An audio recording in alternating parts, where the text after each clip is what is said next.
Welcome, everybody. I'm Dustin Siebel, professor of political science at Michigan State University, and I'm the co-director of the LeFrak Forum and the Symposium on Science, Reason, and Modern Democracy, along with my colleague, Arthur Meltzer.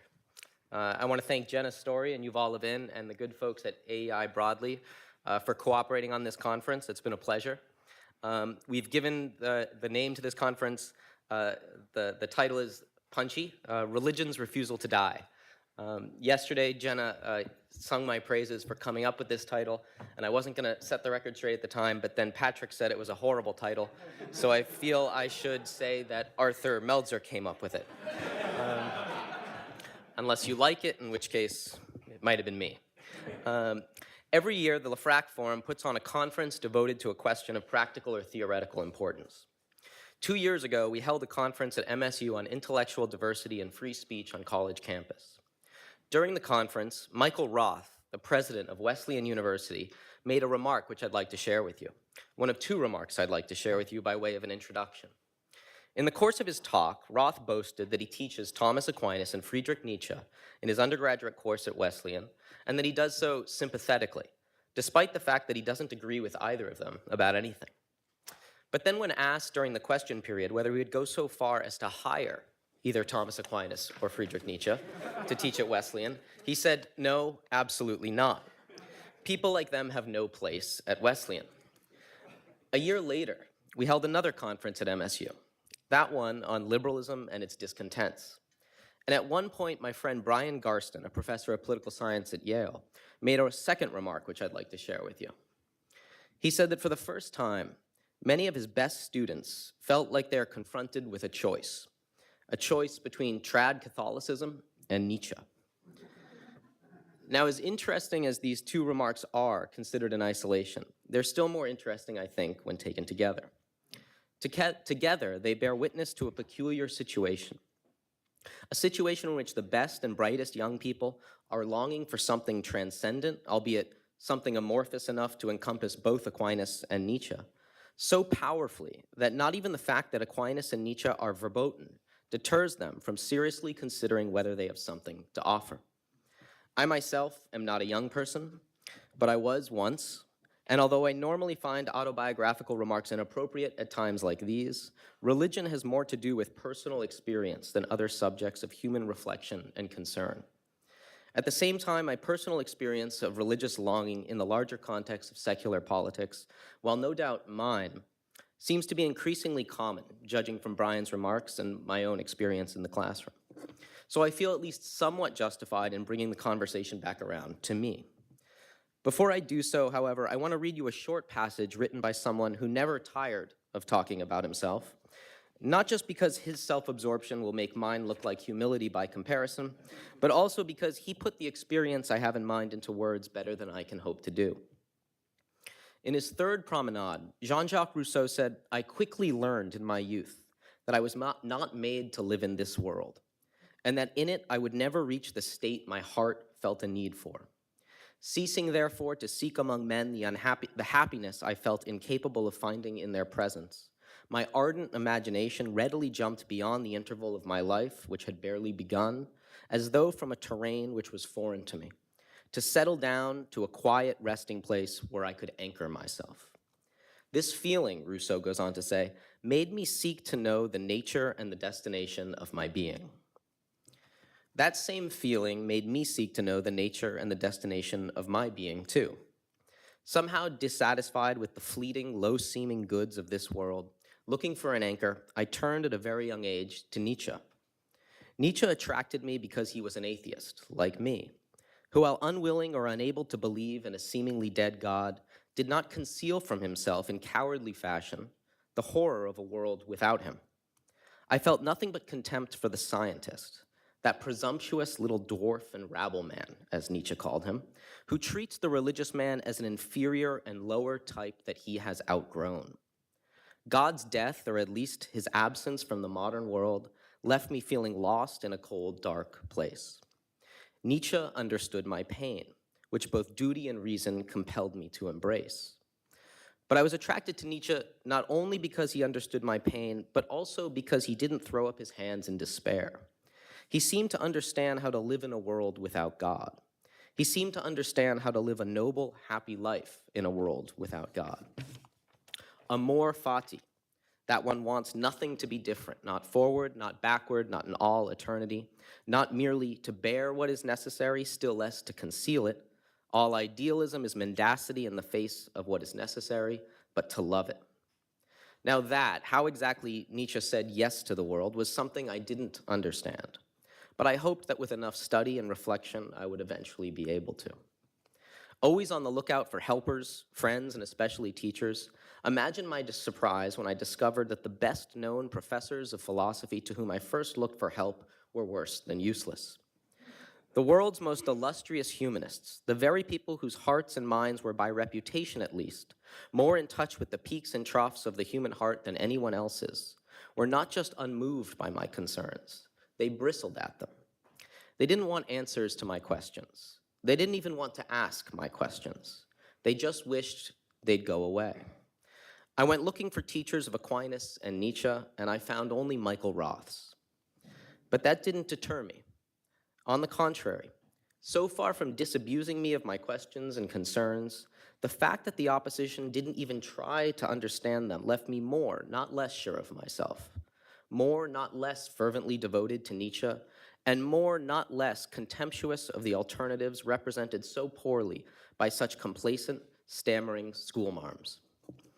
And if I'm not mistaken, somewhat the same thing seems to be happening with increasing regularity today.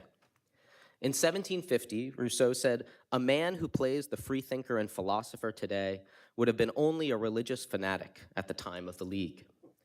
Today's fanatical freethinkers, moved by the secular faith in progress, finally seem to have provoked a reaction just when they were on the brink of victory by revealing themselves to be indifferent to the question of whether they deserved their victory.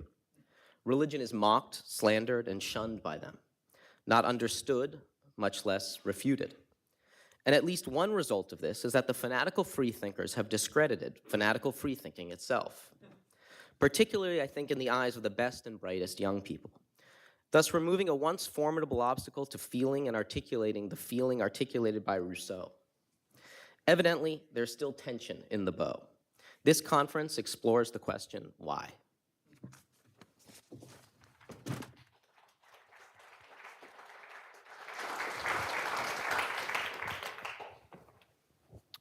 Welcome, everybody. My name is Raul Rodriguez, and I'm a professor of political science at Michigan State University. I'll make my remarks short so we can give our panelists as much time. Dustin gave me a few minutes, so I'll go ahead and give some quick introduction. So yesterday, our panelists spoke about the importance of religion, about the need to resurrect God in our contemporary culture. The subject of our panel this morning is the Enlightenment critique of religion. We will be discussing the extent to which Enlightenment thinkers tried to kill God. This progression of panels, resurrection, and then death, reminds me of a humorous comment a graduate student at BC once made, or so I've been told. He asked something like this: "Why do all you political theorists of a particular stripe always want to dig up God just so that you can kill him better the second time?" The title of our conference, Religion's Refusal to Die, may give this impression that we just want to raise God to kill him better the second time. But I assure you this is not the case. We want to challenge people to take seriously the deepest questions of theology, politics, and philosophy. In order to achieve this, we have two distinguished scholars, or perhaps I should call them prize fighters, who will be examining this critique of religion. So as to give them as much time as possible, and because they are in need of no introduction, I will keep my remarks short. Dr. Devin Stauffer is Associate Professor of Government at the University of Texas at Austin. His most recent book, which touches on the subject of our panel, is titled Hobbes' Kingdom of Light, a study of the foundations of modern political philosophy. Dr. Vincent Philip Munoz is the Tocqueville Associate Professor of Political Science at the University of Notre Dame. His most recent book, which also touches on the subject of our panel, is titled Religious Liberty in the American Founding, Natural Rights in the Original Meanings of the First Amendment Religion Clauses. After each panelist has presented, I'll moderate a discussion and then open it up for Q&A with the audience. We'll have Dr. Stauffer go first.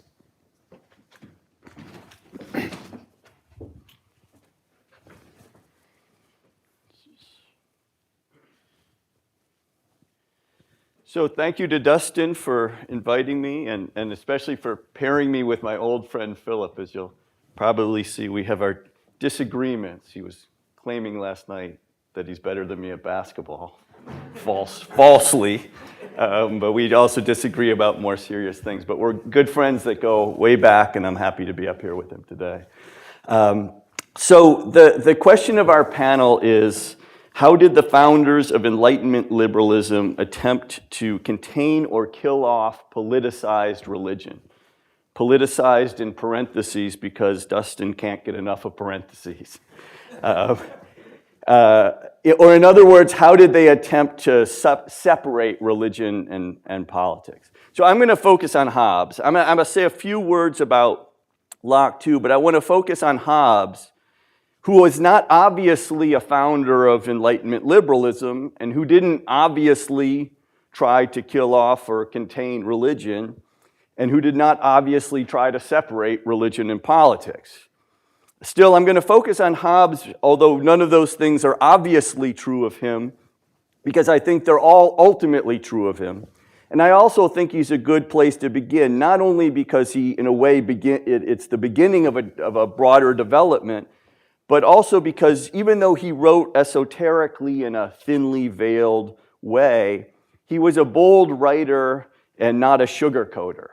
So Hobbes can help us to see the harsher, more polemical side of the Enlightenment war against religion, especially in its early form. Now, it's less controversial to say that Hobbes was a founder or precursor of the Enlightenment than it is to say that he was a founder of liberalism.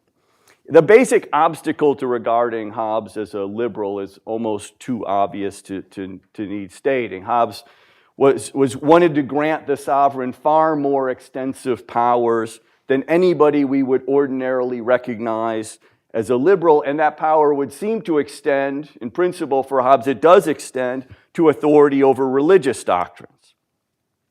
So Hobbes' absolutism makes it impossible to regard him without qualification as the first liberal thinker. But nevertheless, he did prepare the way for liberalism in certain key respects. Most important is he was the first to argue that a rightful claim of the individual as individual, his right to self-preservation, is prior to any moral law or set of duties. And this argument implied a departure from older, stricter notions of virtue and obligation and a movement toward greater freedom, equality, and individualism. And that moral reorientation, in turn, carried crucial political implications, the clearest of which is the limited end or purpose of the Hobbesian Commonwealth. So Hobbes sought to limit the end of the state to the protection of rights through the securing of peace. And that's just one feature of a broader political transformation that he sought to initiate. Now, another feature of that transformation, or at least a striking fact about Hobbes' thought, is that Hobbes was also open to the possibility of religious toleration and disestablishment. This is not always recognized. Hobbes' official position on the place of religion in politics, this is well known, is that it's up to the sovereign. The sovereign decides. And if the sovereign decides to impose a single established religion, then so be it. And more than so be it, that may be for the best, since a multiplicity of religions threatens to create a very explosive situation. So Hobbes seems to take the simple position, understandable in the wake of the religious wars, that it's best for there to be a single established religion. But that's not Hobbes' last word. Not only does he say that if the sovereign wishes, he might not establish a religion, in which case the Commonwealth itself would be, as Hobbes puts it, not of any religion at all. But Hobbes also shows in a striking passage late in part 4 of Leviathan, so deep in the kingdom of darkness, he shows an openness to religious toleration. What he says about it is ambiguous, though. It's in a late passage that's gotten a lot more attention because it's important. In my head, it's known as the knots passage. It's because Hobbes is talking there about the knots that have been tied on religious liberty, and then the gradual unraveling of those various knots on religious liberty. And he says that that things were reaching a stage at which the various knots had been unraveled. And as he puts it, we are reduced to the independency of the primitive Christians to follow Paul, Cephas, or Apollo, every man as he liketh best. And that situation, it's about that situation that the ambiguity comes in, because Hobbes says of it this: if it be without contention, that situation is perhaps the best. Now, I would explain Hobbes's wavering there as a reflection of a doubt he may well have had that religious pluralism would ever be sufficiently free of contention to be a workable solution consistent with peace and security. But it's notable that Hobbes doesn't just reject that prospect. He seems to be unsure.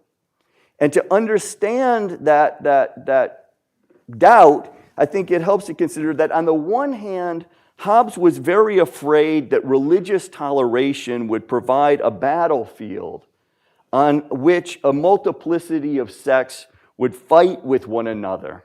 Since Hobbes thought that people with strong religious convictions tended to seek not just toleration, but domination. So he was worried about religious toleration opening up a battlefield. On the other hand, Hobbes was aware of the danger posed, if Hobbes was aware of the danger posed by the intensity of religious convictions, and thus the risks of pluralism and tolerance, he was also aware that man's religiosity is not a static matter.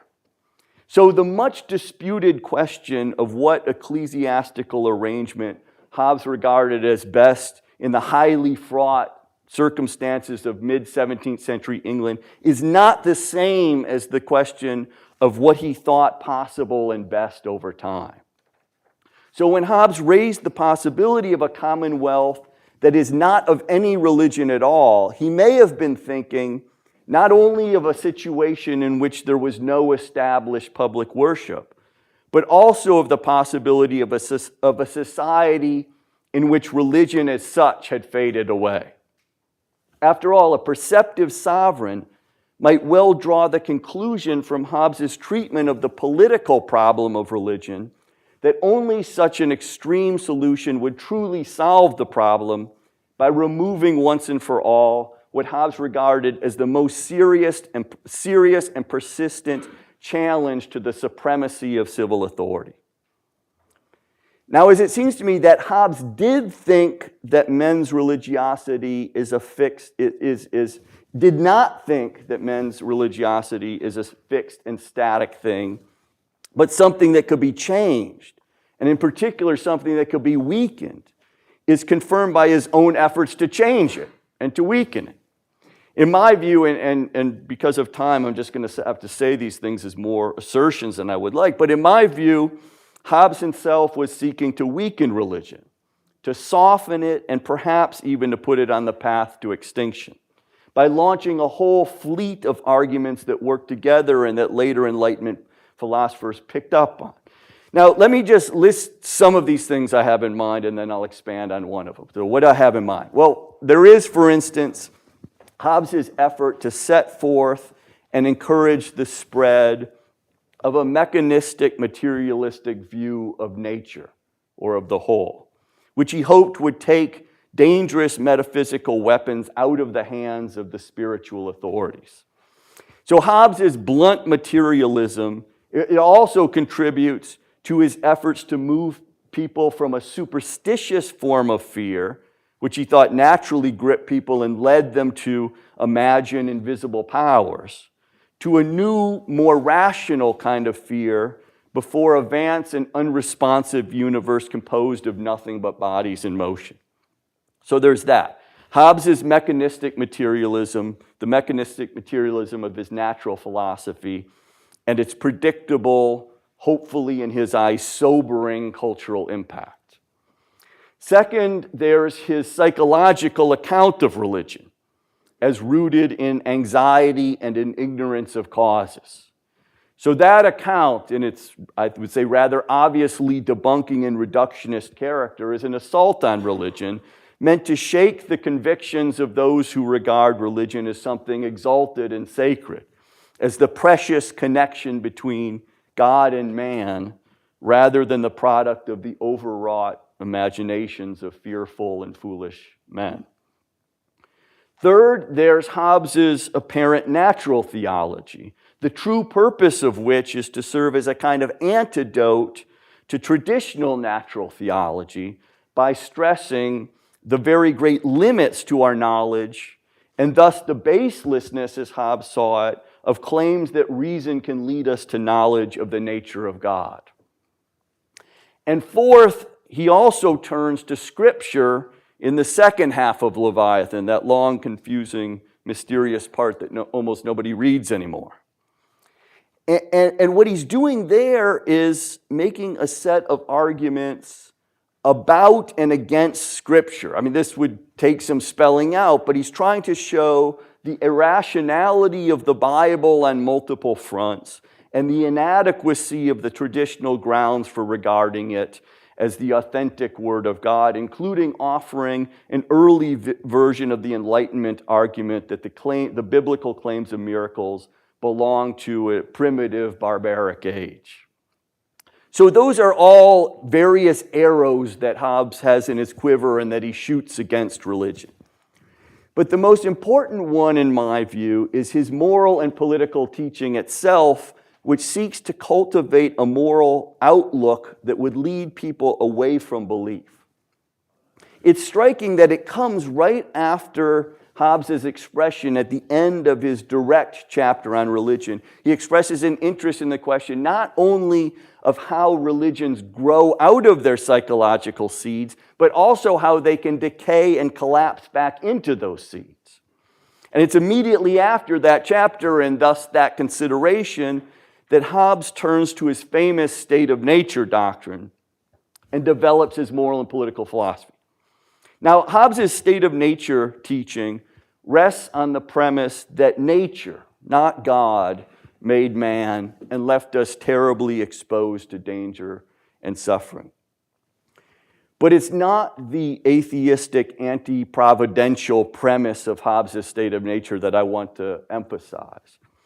Rather, it's a point that comes a bit later as Hobbes develops a moral teaching meant not to prevent, not only to prevent a return to the state of nature, but also to rationalize morality and take the teeth out of its demands.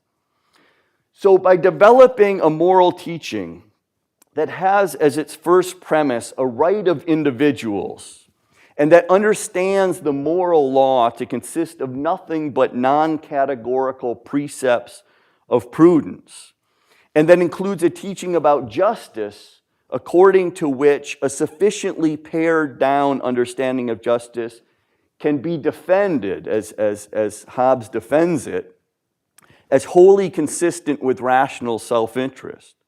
By doing all that and more, Hobbes develops a moral teaching that does not require that morality be supported by the threats and promises of a providential God. So the simplest reason Hobbes developed such a teaching is that he thought that it was possible to vindicate the rationality of morality without relying on the fear of God. But to that point, I would add another, that Hobbesian morality, because it rests on enlightened self-interest, does not summon people to profound devotion or demand serious sacrifices. And for that reason, not only does it not need divine support, but it's also unlikely to prepare the way for piety by inspiring the hopes that come with noble dedication to exalted ends and demanding principles. So Hobbesian moralists, moral though they may be, will not find in morality an inducement to believe. Now, the fact that Hobbes develops a moral teaching that does not require religious support and is more likely to draw people away from belief than towards it gives us reason, I think, to suspect that its desire to undermine religion contributed to his zeal to transform men's understanding of morality. It's also worth considering a point that's less often emphasized just because Hobbes places so much emphasis on peace as the end from which the moral law ought to take its bearings. But once peace has been secured, Hobbes contends, the end of virtue can expand to include commodious living as well. And it's true that the pursuit of commodious living, or in other words, of material prosperity, always has to remain subordinate in Hobbes's scheme to the demands of peace. But it's nevertheless wholly in keeping with the spirit as well as the letter of Hobbes's moral teaching that men should feel no compunction about striving to make their lives ever more comfortable. And that bears too on the question of religious belief, because the more comfortable people become in their lives in this world, the less likely they are to direct their lives to another world. Now that's a point made more explicitly by Montesquieu, who praised commerce for its redirection of men's energies into mundane pursuits, and who argued that the best way to detach the soul from religion, as he put it, was to provide people with material comforts and the hope of ever-increasing fortunes to be made by human industry in this world. There may also be something of the same thought in Locke, who emphasized the drive towards material acquisition a lot more than Hobbes did, although he didn't connect it with the religious question as clearly as Montesquieu did. But that's not the point I want to make about Locke. I do want to make a point about Locke, but not that one. Rather, I want to return to the question of religious toleration. Locke was, of course, a pivotal figure on that question, and there's probably no work more important for understanding the basis of the liberal approach to it than Locke's letter concerning toleration.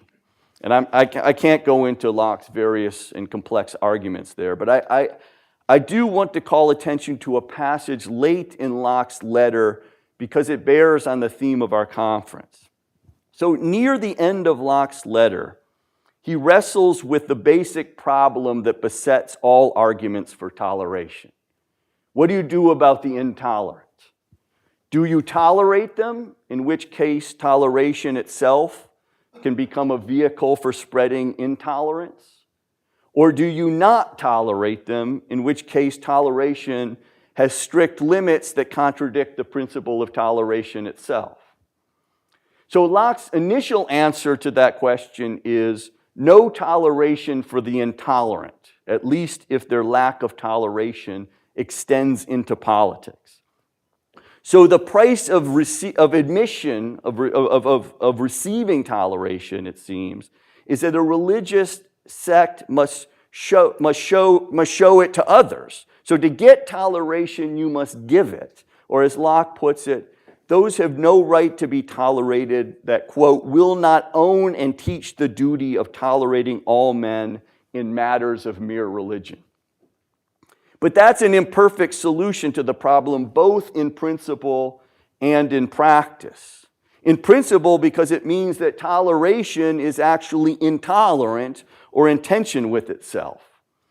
And in practice, because intolerant sects are not likely to go quietly to their private enclaves and simply agree to leave the public sphere.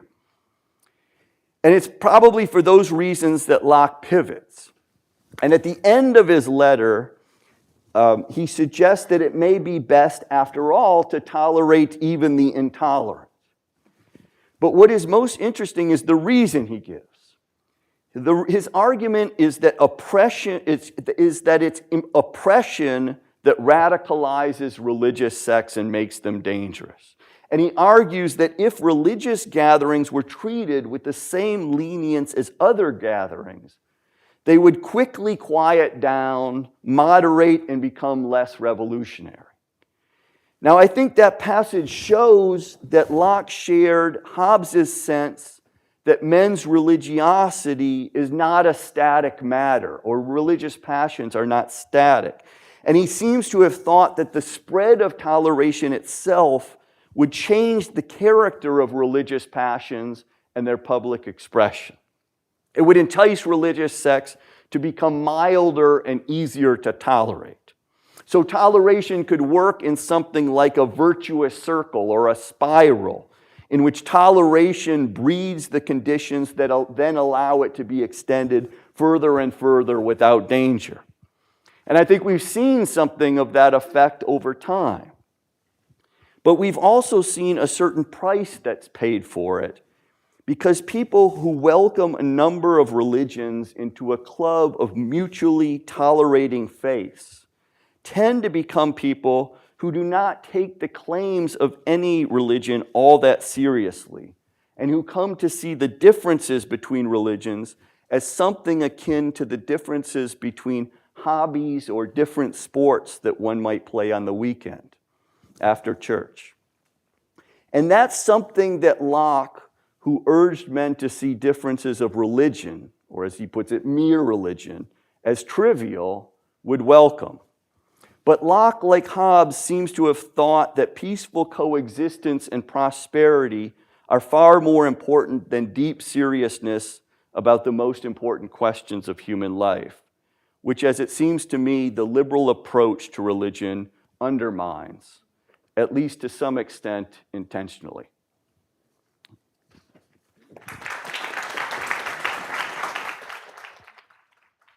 That's good.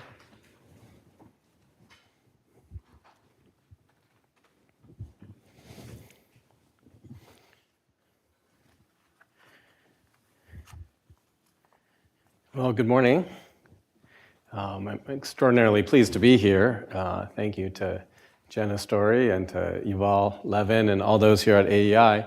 We just had Jenna and Ben to Notre Dame a few weeks ago, and they gave a wonderful lecture, which I encourage you to watch on my center's website at Notre Dame. Thank you also to Dustin and to Lauren and all the folks at Michigan State. Dustin, that was the best Nietzschean sermon I've heard since I left Boston College and the Jesuits. I'm extraordinarily pleased to be on this panel with Raul Rodriguez, one of the most promising young scholars in the nation, and with Devin Stauffer, one of the most middle-aged scholars in the nation. I was trying to figure out if his basketball game was more like Hobbes or Locke, and on the one hand, it was nasty and brutish, and on the other hand, it was soft.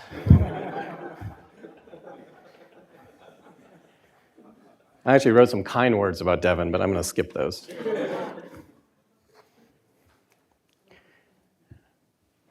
All right. I've been asked to speak about the topic of our conference from the perspective of the American Founding Fathers.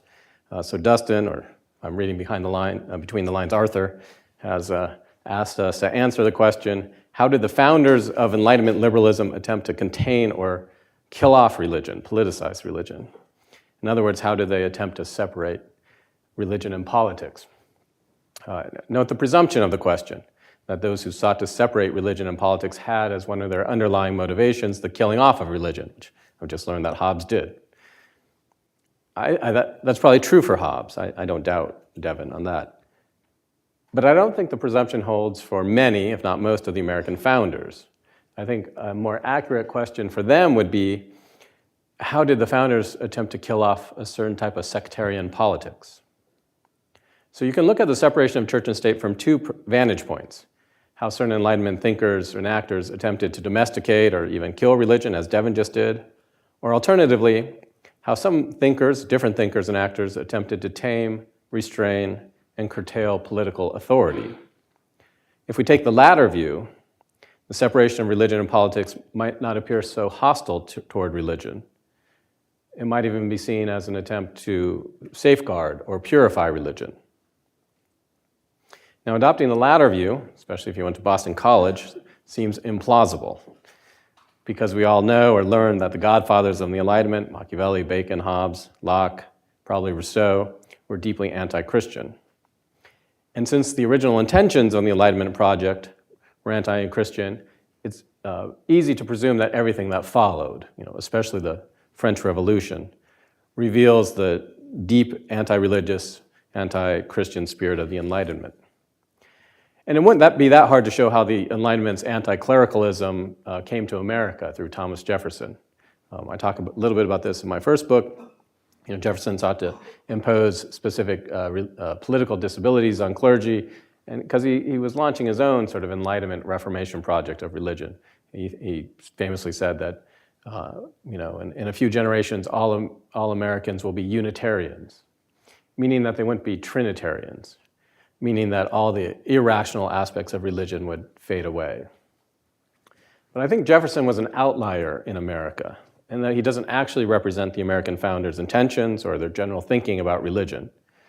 There is certainly an interesting story to be told about Jefferson, especially how he's been misused or maybe properly used by anti-Catholic Supreme Court justices and Establishment Clause jurisprudence. But let me leave that story for another day. What I want to do this morning is sketch how some of the leading founders, especially James Madison, actually sought to safeguard religion through their efforts to separate church from state. In America, at least, religious liberty was not thought to consist in liberation from religion. Separation of church and state was conceived as an attempt, as I'll try to explain, to limit political authority and thus safeguard spiritual authority that rightfully belongs to individuals and their churches. So I'm going to emphasize a part of the founding that was a different part of the founding than was emphasized last night in last night's conversation. I think it's true that the founders are not separationist in the modern Supreme Court sense, so I agree with that. But I wouldn't call them covenantal thinkers. And unlike common good constitutionalists, the founders sought to limit state authority vis-a-vis religion. They were far more moderate than what I understand Adrian Vermeule or Gladden Papin to be advocating. Well, the story is not uncomplicated. The founders did not think state power should be used to coerce piety, at least not as directly as our common good constitutionalism friends seem to think is necessary or desirable. The founders believed that states, and especially state governments, could foster morality, but religious practice and piety, religious exercises as such, were not the responsibility of the state. They were the responsibility of churches. The job of the state here was to get out of the way and stay out of the way. And that's what I want to try to show that the founders attempted to accomplish. So there's two types of evidence I might present. I don't have much time, so I can't do much. The most obvious place to start would actually be where we might not be inclined to start, and that's with the Christian sermons of the founding era. Here I'd point out to Isaac Bacchus and other leading Christian preachers. They said things like, Christ has no soldiers pressed into his army, and thus that religious freedom was a dictate of Christianity itself. I'm going to leave that argument aside, however. That is the argument from Christian revelation. And let me instead focus on the natural theology of James Madison. Madison is often misperceived as the constitutional foreman who built Jefferson's wall of separation. But I think this overlooks how Madison offered an alternative to Jefferson and to Locke's account of religious liberty. You might find on your tables, there's a sheet there, it has some quotes. You don't really need these, but this is just for the Straussians who I thought would be uncomfortable without text before them. It's in his Memorial and Remonstrance, 1785, that Madison presents his most philosophical account of religious liberty. He begins with a truth about the nature of proper worship. I'm quoting here, because we hold it for a fundamental and undeniable truth that religion or the duty which we owe to the Creator and the manner of discharging it can be directed only by reason and conviction, not force or violence. And you'll notice there he's quoting something. He's quoting the Virginia Declaration of Rights, Article 16 of the Virginia Declaration of Rights. Of course, if you know anything, you also know that Madison wrote Article 16 of the Virginia Declaration of Rights. So he's quoting an authority, which happens to be himself. Madison then proceeds to derive the right of religious liberty from our more fundamental duties to the Creator. What is a right towards men, he says, is a duty towards the Creator. It is the duty of every man to render to the Creator such homage and such only as he believes to be acceptable to himself. This duty is precedent both in order of time and degree of obligation to the claims of civil society, invoking social compact theory. Okay, these are not all of Madison's arguments, but they're the most interesting ones from the perspective of natural reason or natural theology. So we might ask, how does Madison know that our religious duties can be directed by reason and conviction only? He starts with a theological truth. Where does he get that from? And most scholars here, Madison scholars, especially historians, just say, well, he's a Protestant, and he's assuming his Protestant background. For reasons we can discuss during Q&A, I don't think that's correct. I think, and I try to argue in my book, that Madison starts with man and asks questions about our human nature. Given our human nature, given our capacities for reason and free will, what is the type of worship that an omniscient God would want from us?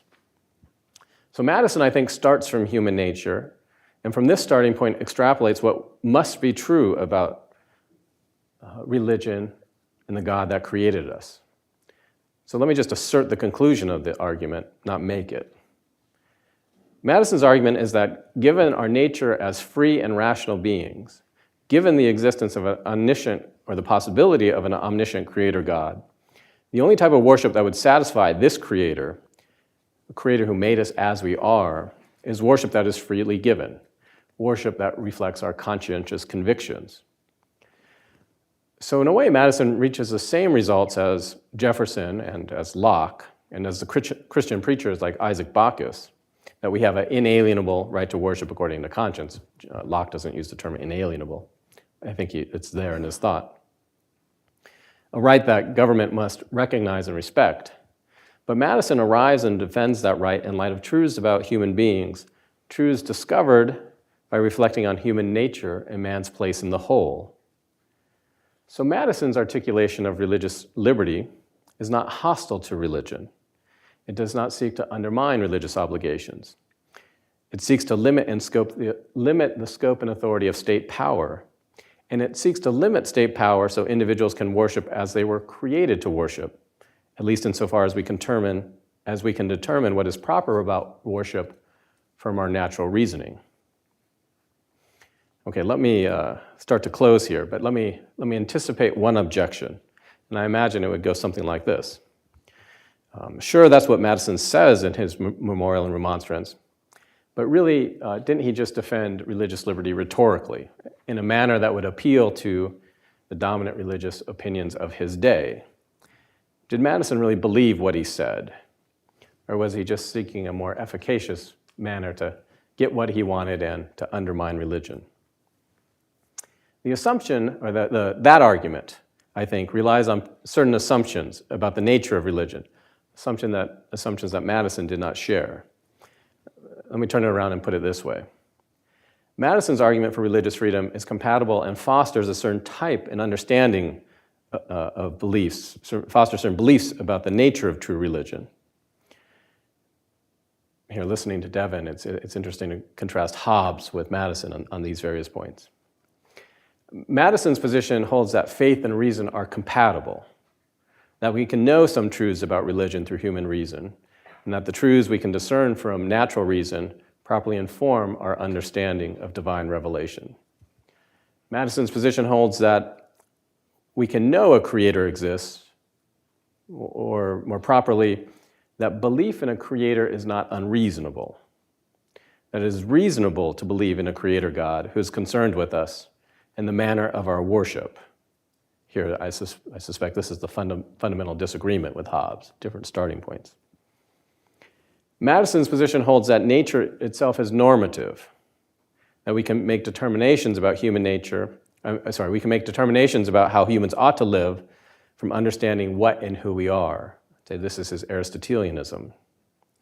And Madison holds that we are free and rational beings, and that our freedom consists in following the dictates of reason. From these premises about God and nature, that God authored nature, including human nature, that this nature establishes moral guidelines for human behavior, including the worship that is proper to him, given our created nature. From these premises, Madison reasons that religious duties can be fulfilled only according to conviction and conscience.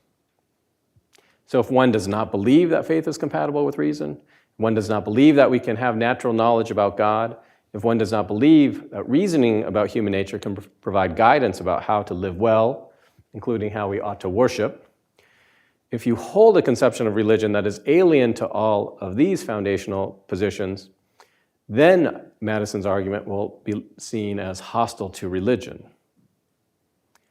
But Madison, I think at least as I've presented him, didn't understand his natural rights argument to be opposed to what is true in religion.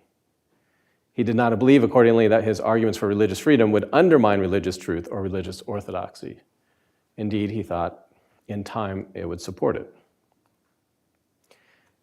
If I'm right, the right of religious liberty, at least as explained by Enlightenment thinkers in America like Madison, is teleological. It's grounded in an understanding of human excellence or human flourishing that is based on an understanding of human nature and the kind of worship that is proper to man, knowledge that can be ascertained by reason and confirmed by revelation. So rather than saying that Madison sought to kill politicized religion, it'd be more accurate to say that he sought to separate the state from religion so as to limit the state's authority over religion, and thereby secure the freedom for the individual and their churches to fulfill their obligations to the Creator in the manner proper to how we are created as human beings. So I think in my judgment, and for the reasons that Tocqueville would further elaborate, Madison's project of leaving individuals free to worship according to conscience, his project of separating church from state, was not designed to kill religion. In fact, it facilitates religion's continued presence, both in our nation's public life and the private lives of many American citizens. And for that, I think we ought to be grateful. Thank you.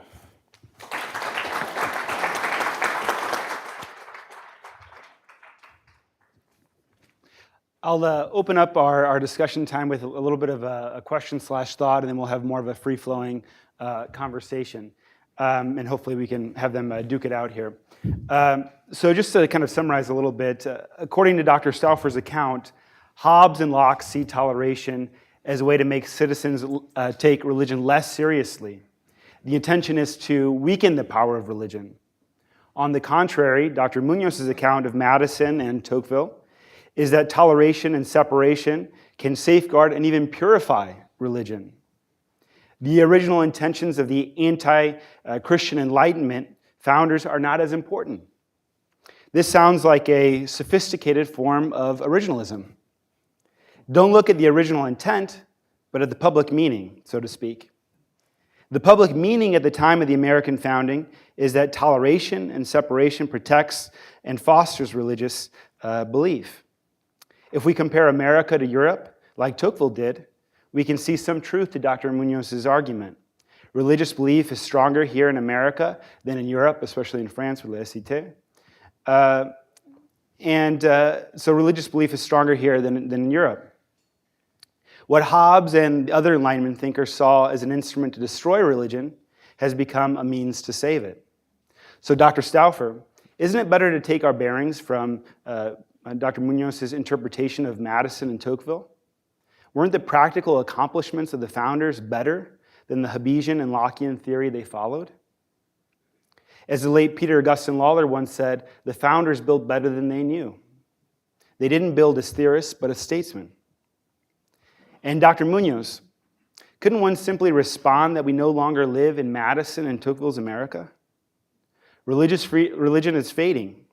Perhaps Madison and even Tocqueville were unable to adequately see the full significance of the anti-religious foundations that the Enlightenment thinkers built. One can say that the foundations of the house they built has cracks that are becoming ever more evident. God is not yet dead in America, but one might argue that it is only a matter of time. Isn't it misguided to take our bearings from what the American founders understood as the meaning of toleration and separation, rather than the intentions of the intellectual godfathers of the Enlightenment? Perhaps the loss of faith we see today really is a product of the intellectual ideas spawned by modern Enlightenment thinkers. So we'll go ahead and open it up with that, and then we can keep talking. Should I Respond. start? Okay, so let me be clear. The purpose of my remarks is not to defend the superior practical wisdom of Hobbes over and against people like Madison, but I do think Hobbes was the more radical thinker who put in motion a deeper current that to some extent the American founders were floating on that current. My view is not that Madison shared Hobbes's intentions. I accept that he probably didn't. But in thinking about the difference, let me go start with the point you mentioned, the difference between America and Europe, and this observation that Tocqueville makes that religion remains healthier in America partly because of the separation of church and state. That's obviously true and important. But I wonder if it's not somewhat overinterpreted, because you can explain the European situation, why it was different in Europe, for somewhat other reasons. I mean, the intense experience of the religious wars had created what mattered more in Europe. And I think the more radical strands of the Enlightenment thinking had a much more direct and powerful impact on the thinking classes of Europe than they did in America.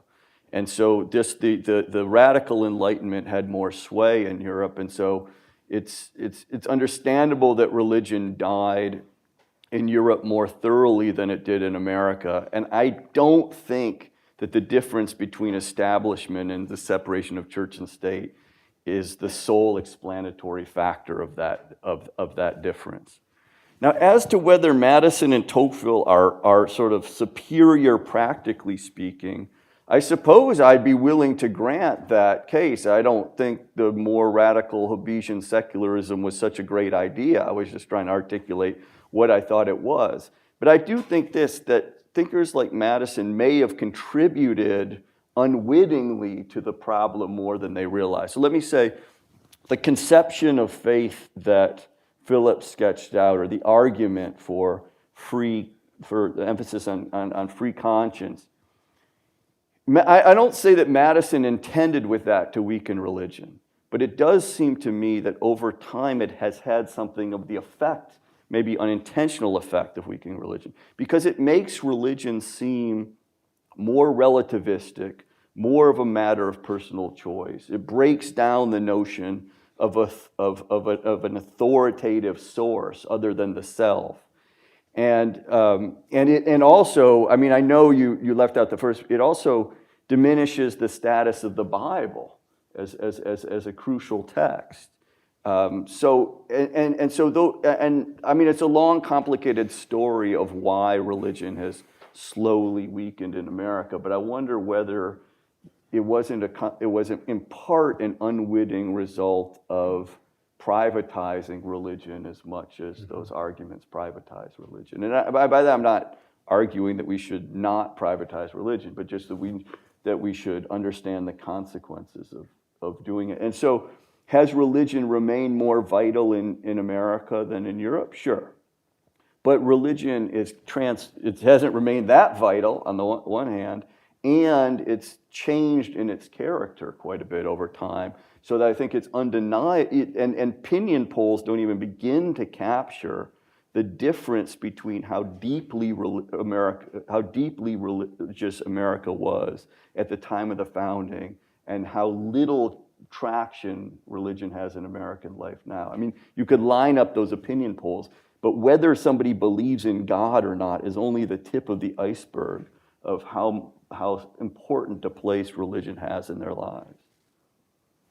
So. Yeah, very good. Well, let me start by saying what I was going to say, the kind things I was going to say about Devin, which is, as his presentation revealed, I think he's actually the best and closest readers of texts of anyone our age in academia today. So I have learned much and continue to learn much from his scholarship. And I don't disagree with anything that Devin said about how, I'd say, a commercial and technological republicanism or the democratic age has certain tendencies.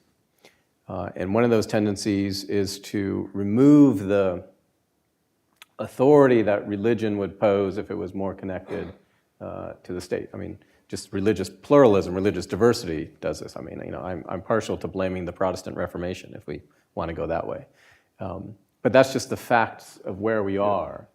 And so what can we know? What should we know? What should we see? We should see the tendencies of the regimes in the way that our modern life, especially in recent decades, our technological life, is likely to be parasitic on traditional religious beliefs. You just can't deny that. If America's successful in making us free, what is the story of the Bible? The Bible is full of people, men rebelling against God.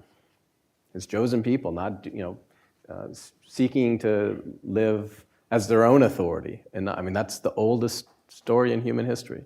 And we shouldn't expect anything different in America. It will just take a different form and different shape because we have different opportunities. So I think everything I said about Madison can be true, and I think everything that Devin said about Hobbes can be true. And what those two things together reveal are certain tendencies of our age. And that if you're concerned with religious belief, you want to be aware of those tendencies and try to think intelligently and smartly, and probably indirectly, on how to counteract those tendencies. Good, thank you. You both touched on questions of human nature and sort of the limits or powers of reason. Dr. Stauffer, in your presentation, at least with Hobbes, he's much more pessimistic. And Dr. Munoz-Away, you discussed Madison. He seemed to be much more optimistic in a way. Can we have some hope, maybe a certain audacity of hope, that liberalism can maintain itself with a hope of human nature and rationalism? Can we try to support it by having a stronger or fixed Madisonian sort of understanding of human nature or rationalism? Well, let me start first on this one. I think this is an odd thing to say, but our hope in traditional religious belief remains in that we still die. And as long as we die, people are going to be interested in religion. I mean, the most interesting thing going on right now is sort of the transhumanism movement, which understands this, right? I mean, if you can stop death, I mean, then I'll really be worried.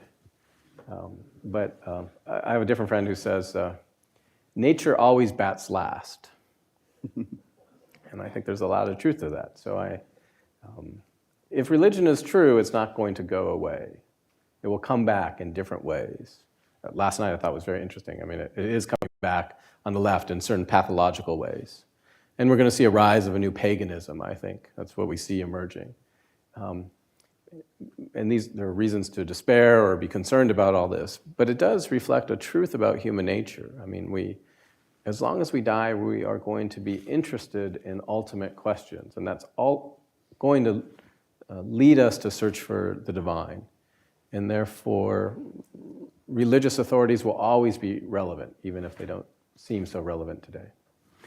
Yeah, let me pick up on that because I think, let me start this way. You said that Hobbes is a more pessimistic thinker. In a way, that's true. In a way, I think it's not. Because in a way, Hobbes is an extremely hopeful thinker that he could bring an end to civil conflict and really change.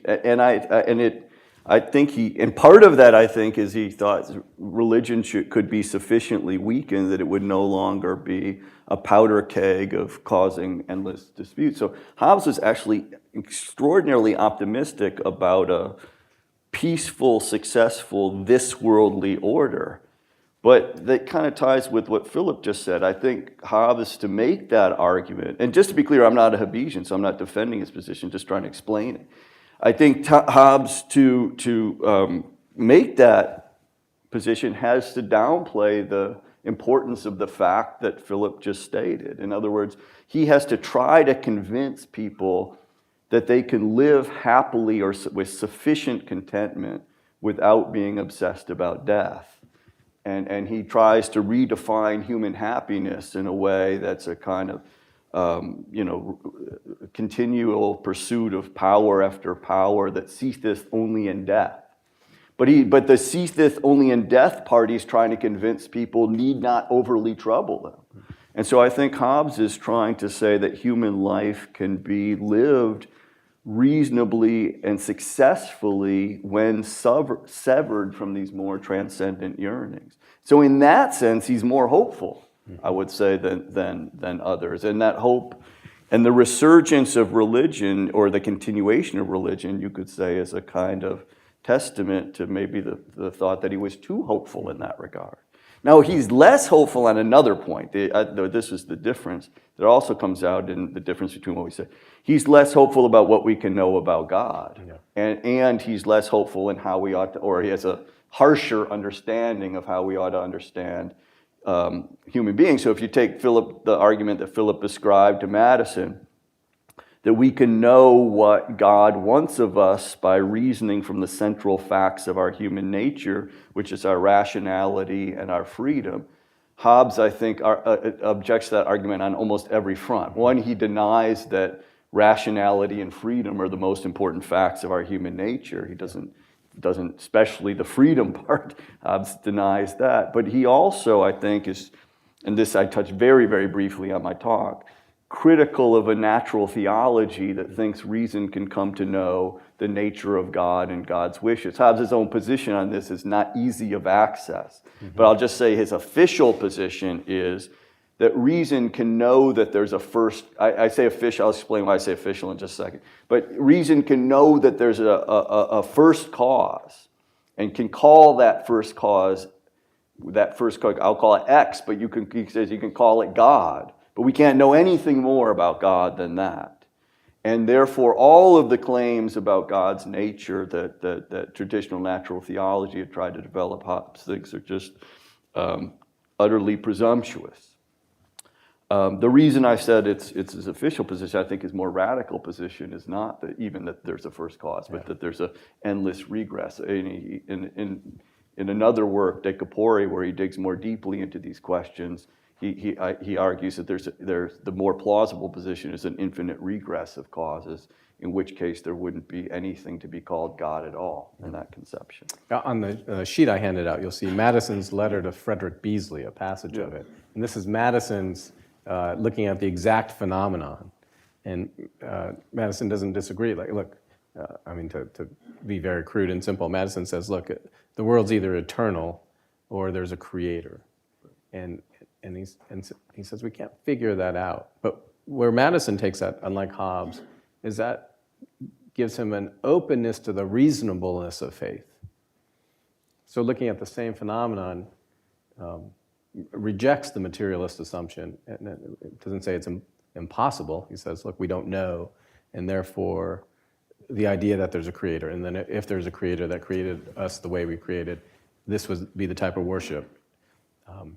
That all becomes reasonable for Madison. Yeah, I mean, to be clear, Hobbes also says we don't know. So, but I think he suggests that to his mind, the more plausible of the two alternatives is not the creation alternative. But it's interesting in Hobbes that Hobbes is not as dogmatic on this point as it might seem. He actually says at one point that he finds it implausible but not impossible. Creation. And so the main thrust of Hobbes' position on this is to emphasize just how little we know. And so I think he would respond to Madison that it's presumptuous to claim on the one hand that God is omniscient and omnipotent, and on the other hand that reason can discern what he wants of us by way of worship. Very good. I think it might be good to open it up for Q&A. So if you have a question, please raise your hand, and then at Are you the caller on, or are we? Yeah, back there.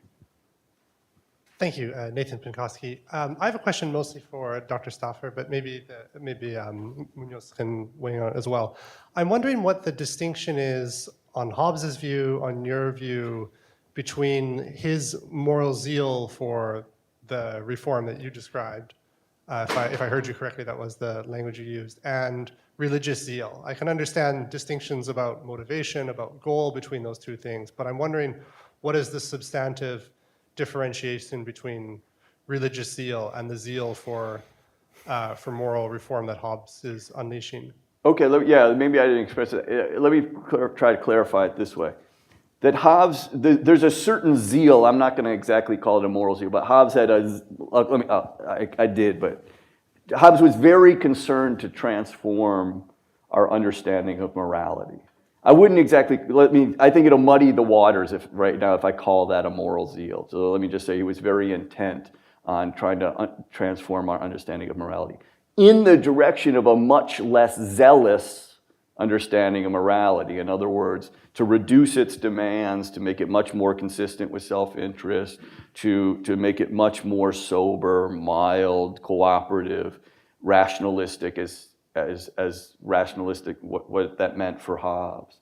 And the connection I was trying to draw out was that such a unzealous morality would be less likely to give rise to religious zeal. So Hobbes seems to have thought there was a certain connection between a demanding morality and religiosity. And the simplest connection would be that a demanding morality that asks sacrifices needs God to back up those sacrifices or to fill up the gap of those sacrifices. But it doesn't seem to me that's the deepest point. I think the deeper point is that a demanding morality that really requires devotion puts the soul in a more hopeful state where it's sort of ready, doesn't necessarily give rise to belief, but there's a kind of, it makes the soul more receptive of belief. And so Hobbes is trying to work that problem or work that connection in the opposite direction. Mm-hmm.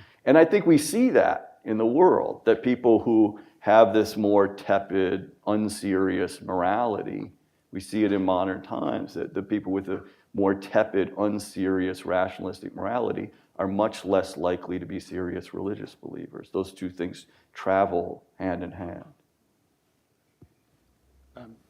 Okay, over here.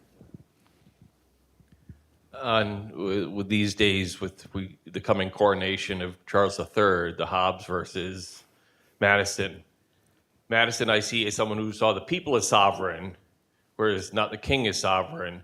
And he wrote for there to be frontier pilgrims. People go forth now with an English version of the Bible and try to self-govern wherever they went, whereas had we stayed colonies, they would have had to figure out how to spread the Church of England as far as we spread colonization.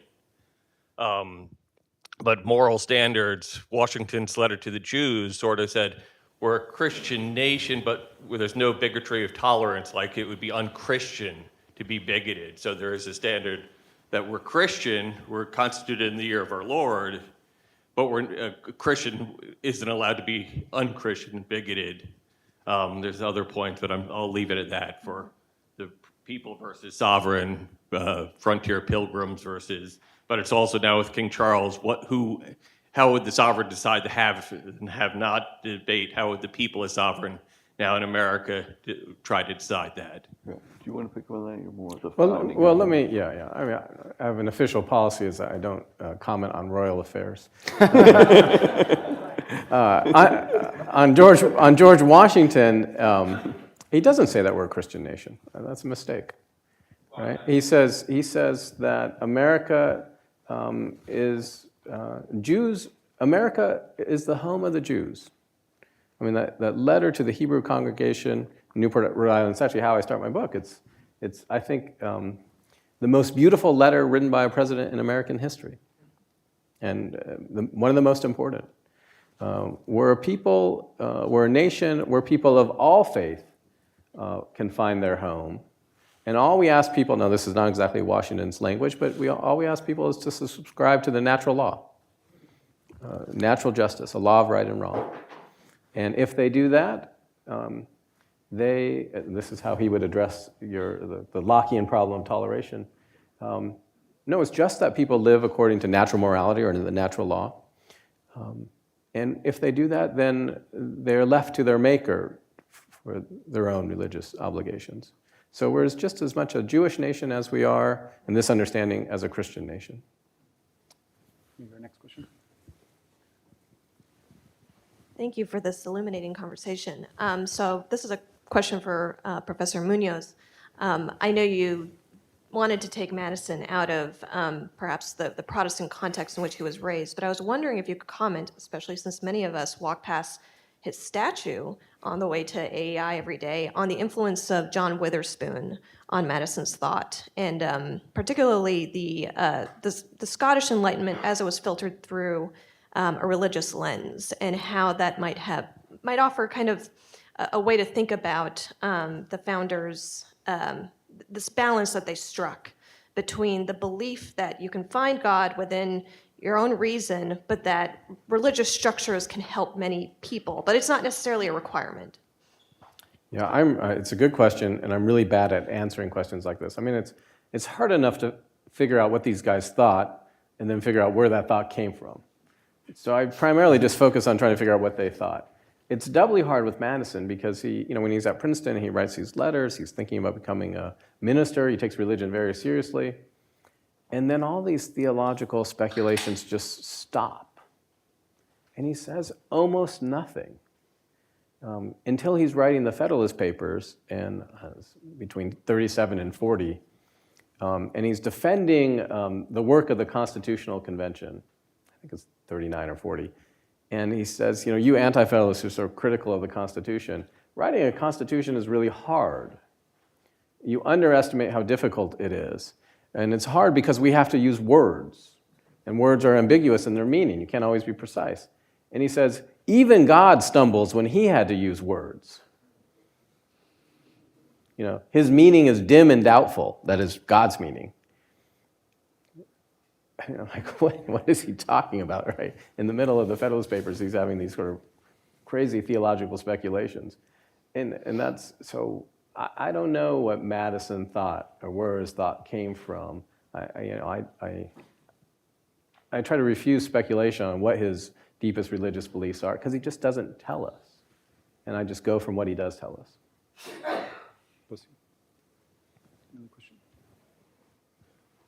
Thank you both.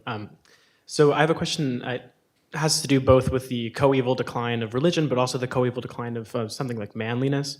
So in Hobbes, he says that he's also writing against these vainglorious young men. And in the time of the decline of religion, you also have the sort of neo-paganism that you alluded to with these young men who are looking for something and maybe they don't find it in modern religion. But it doesn't seem that religion at the time of the founding was unmanly. And even up through like MacArthur or Eisenhower, who were both deeply religious men, and no one would call them unmanly.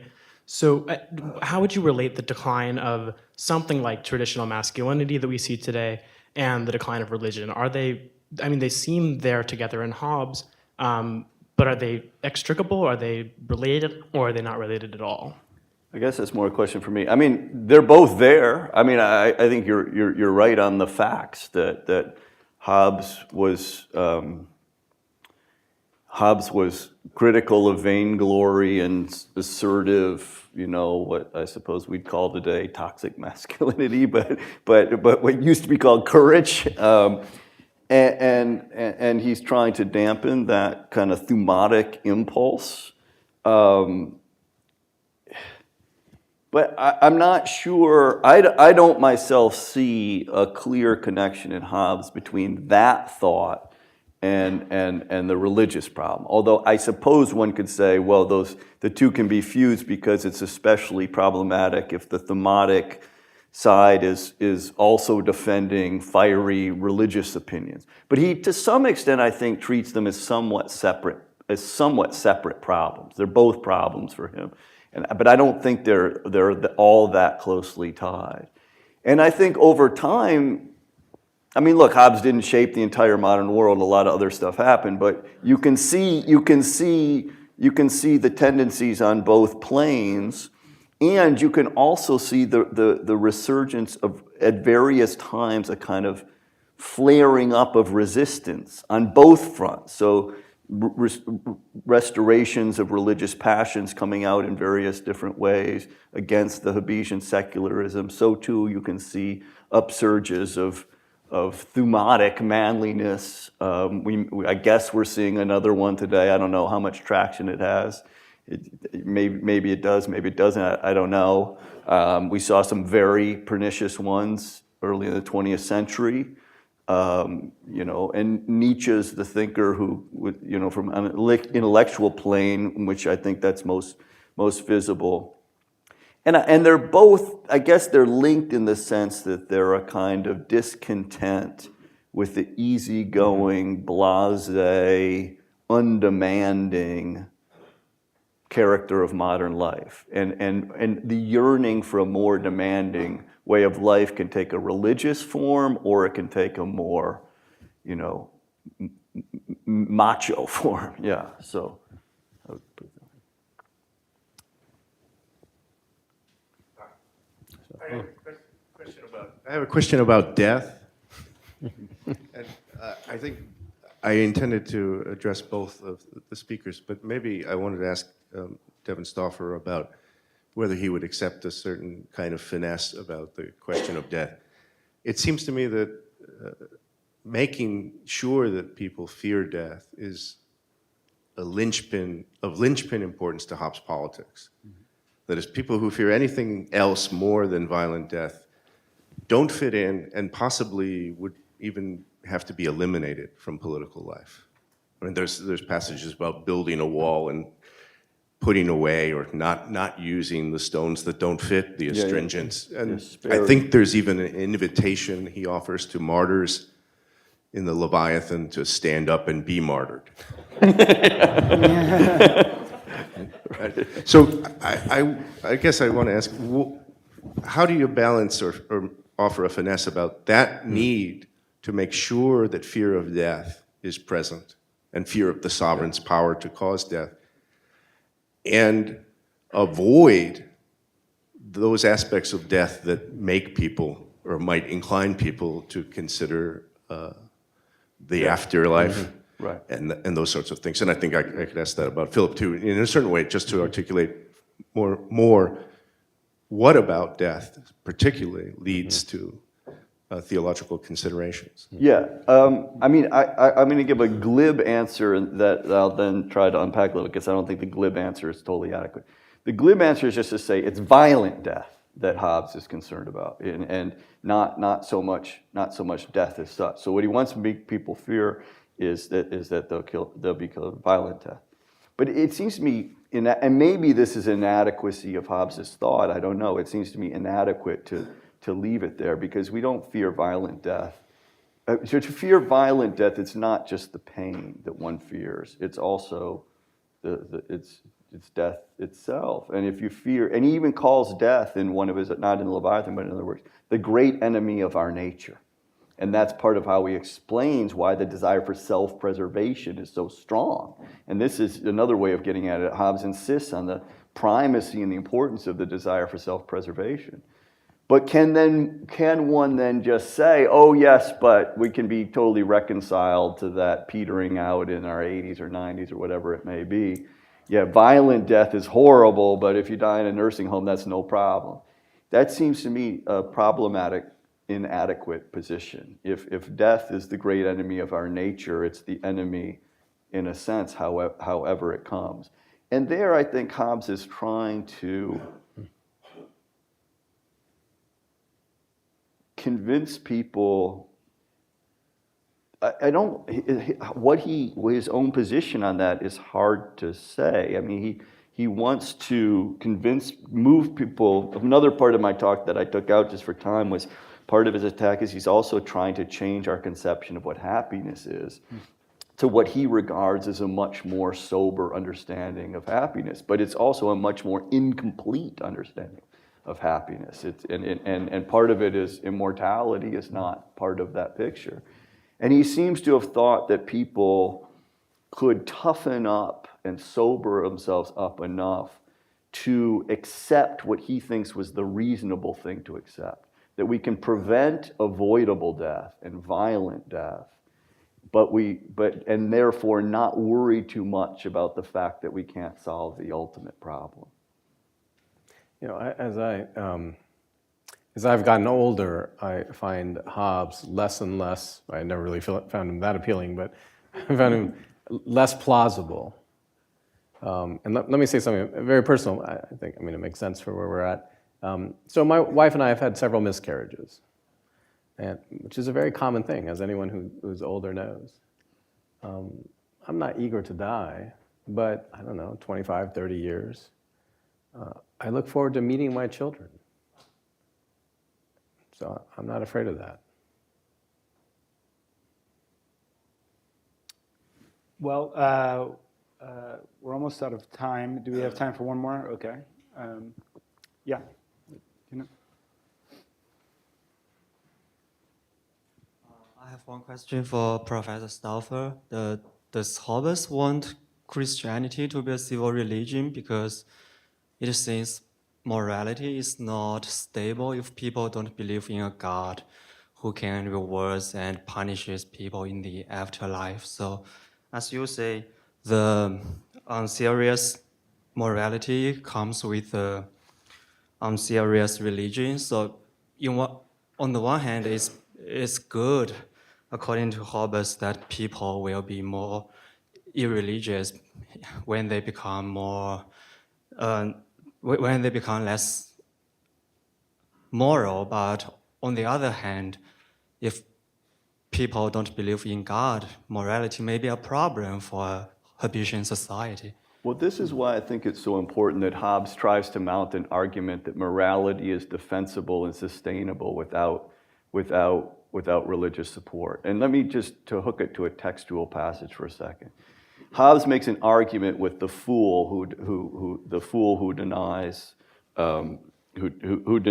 that it's reasonable to be just without divine support. And Hobbes makes an argument to the fool about the rationality of justice, but he explicitly says, I'm going to make this argument without turning to fear of God, without threats of punishment or reward. And so it's as if Hobbes is saying there, or more or less is saying there, I can make this argument without relying on divine support. Now, whether Hobbes would want a civil religion is a much disputed thing. I mean, it's certainly true. One way of reading the second half of Leviathan, which makes some obvious sense, is that Hobbes is trying to reinterpret Christianity to make it much more into a civil religion. And all right, fair enough. And he is doing that. But I'm not sure Hobbes thought that was a sufficient end game, and that may have been a more temporary tactic on Hobbes's part. Because I don't think Hobbes thought religious passions could so easily stay under the sovereign's control, and that it would be a sustainable thing over time. And sometimes people argue that Hobbes was a neo-pagan, trying to go back to something more like a Roman model. But the problem from Hobbes's point of view, is that gave way to a more extreme form of religiosity that Hobbes thinks is more problematic. Historically, from Hobbes's point of view, it didn't work. And so a simple return to that kind of older model, I think, can't be the ultimate answer for Hobbes. So I think Hobbes's position on that is, in the short term, tactical, and meaning totally willing to cooperate with whatever the church may be, leave a lot to the decision of the sovereign, use religion here and there. But I think the more long-term vision that these other arguments suggest that he was trying to encourage is more extreme than that, and it goes beyond just turning Christianity into a civil religion. And then there's the other problem, which I'll just mention without elaborating, is that Christianity is not a religion easily turned into a civil religion. Mm-hmm. Yep. Okay. Or do you want to? Well, our next panel will begin at 11:10 a.m. So you have time to talk and have a break. But please join me in thanking our panelists.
as directed by my husband, is how or to what extent did counter-Enlightenment thinkers resist the attempt to contain or kill off politicized religion?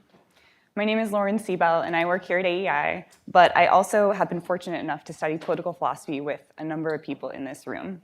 Our panelists today, we have Benjamin Story, who is a senior fellow in social, cultural, and constitutional studies at AEI. He is concurrently a research professor at Furman University, where he taught for 17 years, and also directed the Tocqueville program. Dr. Story has been a visiting fellow at the James Madison Program in American Ideals and Institutions at Princeton. He was also the director of a National Endowment for the Humanities Enduring Questions course development project, and has taught at the Hertog Political Studies Program, the Tikva Fund, and the William F. Buckley Jr. program at Yale. Dr. Story is also the co-author with his wife, Jenna Silber Story, of Why We Are Restless on the Modern Quest for Contentment. Michael Granke is a member of the senior faculty at St. John's College. He has also taught at the University of New Hampshire, Boston College, and Michigan State University. He has published 2 translations of Nietzsche on the future of our educational institutions and prefaces to unwritten works. Another translation of Nietzsche and a translation of Euclid's Optics are forthcoming soon. He has published articles on Nietzsche and on Heidegger in various academic journals, and he recently wrote the introduction for Lise Van Boxel's posthumously published book, War Speak, Nietzsche's Victory Over Nihilism. So we'll get started with Ben.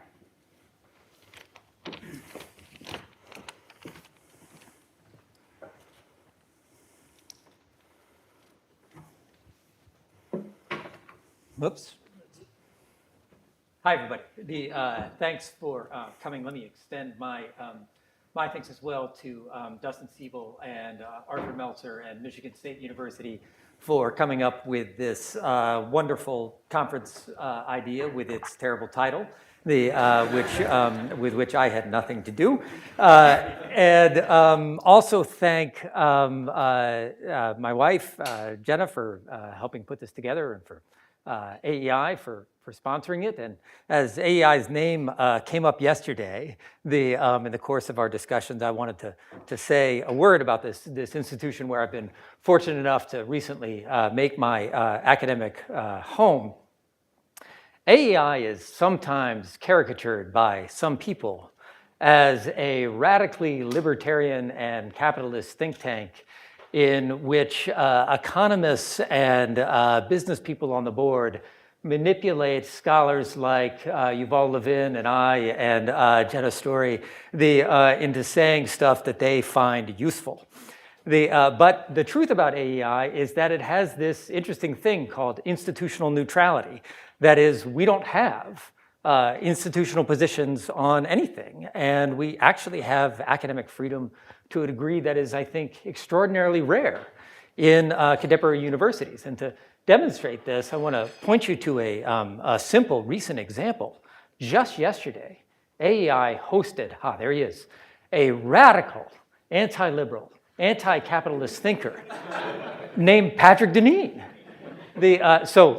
Since he's just walking into the room, Patrick, welcome to AEI, and thank you for coming, and thereby helping us prove that you don't know what you're talking about. Yeah. Okay. So our charge today, Michael and I's charge, is to talk about post-Enlightenment critiques of Enlightenment modernism, the Enlightenment project for the conquest of religion, insofar as there is such a thing. And I'm going to do this from the point of view of a great early modern thinker named Blaise Pascal, who I'm sure many of you know about. And one of what's so fascinating about Pascal and what makes him such a great thinker for this topic is that Pascal is at the same time one of the very foremost thinkers of the whole modern Enlightenment project, the whole project for the Baconian project for the improvement of the human condition through science and technology. He is at the same time that guy and perhaps the most trenchant critic of moral modernism. And so in this, I think that Pascal, he makes that moral critique of moral modernism from the vantage point of a profoundly Christian anthropology. And in this, I think Pascal has a profound lesson for us, those of us who are concerned about this religious question, by reminding us that the properly religious response to the political project, insofar as there is such a thing, for the transformation of the human condition and thereby the weakening of the power of religion that Devin Stauffer talked about so eloquently just a little while ago, the properly religious response is in a religious vein. That is, it's an evangelical response. It's not a political response, or it's not primarily a political response, although it might have political elements. And that properly political response, that evangelism, begins by taking seriously and understanding as well as you can, in fact, understanding better than those who believe it understand it themselves, the most serious thought of those with whom one disagrees. That's how evangelism happens. You have to find people, you have to understand them, and you have to show them that you have something better to offer them. So that's what Pascal does. And he does this from a really distinctive intellectual vantage point. So who is Blaise Pascal? For those of you who don't know about him, he has been accurately described by Chateaubriand, who's the father of French Romanticism, as a frightening genius. He lived only 39 years. He was sick most of the time, and he accomplished just absolutely extraordinary things. I'm going to give you the litany so as to give you a sense of where this guy is coming from. Prepare to feel bad about yourself. At 16, Blaise Pascal, he was a mathematical prodigy, and he wrote a treatise on conic sections that is of sufficient world historical import that it still figures on the syllabus at St. John's College, where Michael Grinke, my co-panelist here, is a teacher. At 19, he invented the world's first mechanical calculator. Capable of adding, subtracting, multiplying, and dividing numbers of up to 8 digits. It did this by means of a code of zeros and ones, which is why there's a coding language to this day called Pascal. At 24, he did experiments on atmospheric pressure, and he thereby demonstrated that the old scholastic commonplace that nature abhors a vacuum, he demonstrated that was not true. Nature does not, in fact, abhor a vacuum. And for this reason, the unit of pressure, the standard unit of pressure to this day is called a Pascal. He wrote another treatise on this subject that is also on the St. John's College syllabus.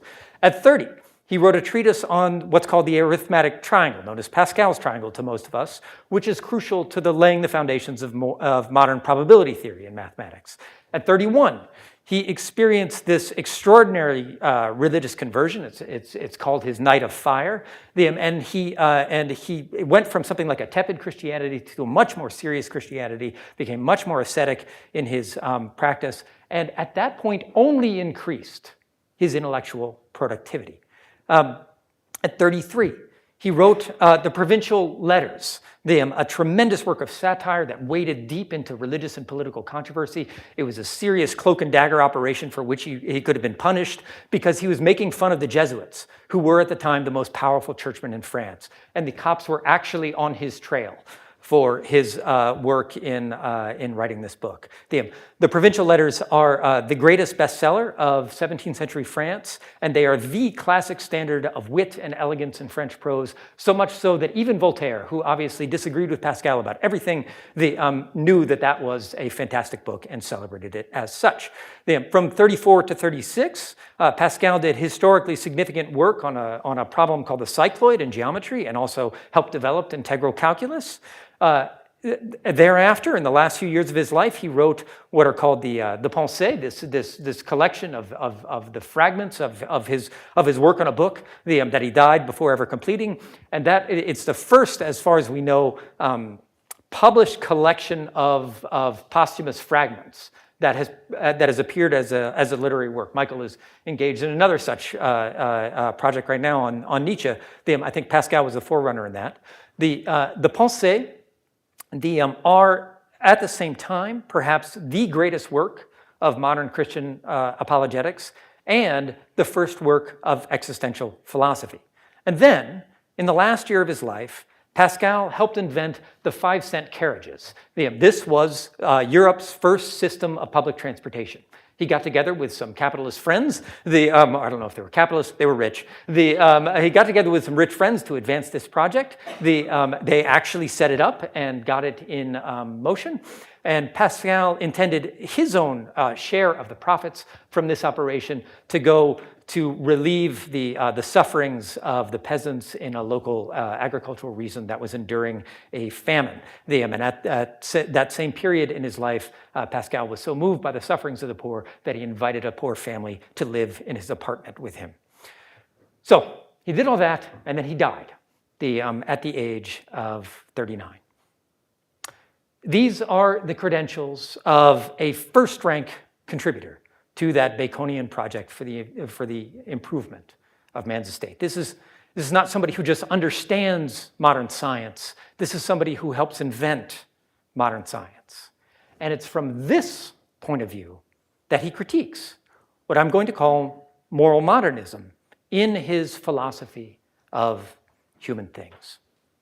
So the moral modernism that Pascal confronts is the way of life represented by Michel de Montaigne, who is the emblematic figure of Renaissance humanism in France. And I think Montaigne, I focused on Montaigne because he's a fascinating thinker, too little read in the United States, but he does something really extraordinary. That is, when Devin Stauffer was describing for us a little while ago the life of commodious living that Hobbes celebrates, the thing that Montaigne does that is so amazing about him is he makes a kind of self-centered life, a life dedicated to little pleasures. He makes this into an attractive life, a life people aspire to. That is, there are people who have put Montaigne's name on their tombstones. They're like, so-and-so who lived according to the pattern of Michel de Montaigne. There are people who write about Montaigne. I read a few pages of this stuff and I thought, holy cow, how did this guy know so much about me? Montaigne gets under people's skin and into their hearts and into their souls in a way that many of the more famous moderns from the Anglophone tradition, or more famous in this country moderns from the Anglophone tradition, in a way that many of them don't. I mean, there are very few of us who want to simply pattern ourselves after the industrious and rational man that Locke celebrates. But there are lots of people who might look up to a Montaignean life. Let me try to explain a little bit of why and what's going on in this kind of moral modernism, and then why Pascal finds it inadequate. So Montaigne lived the century before Pascal. He lived in the 16th century. Pascal lived in the 17th.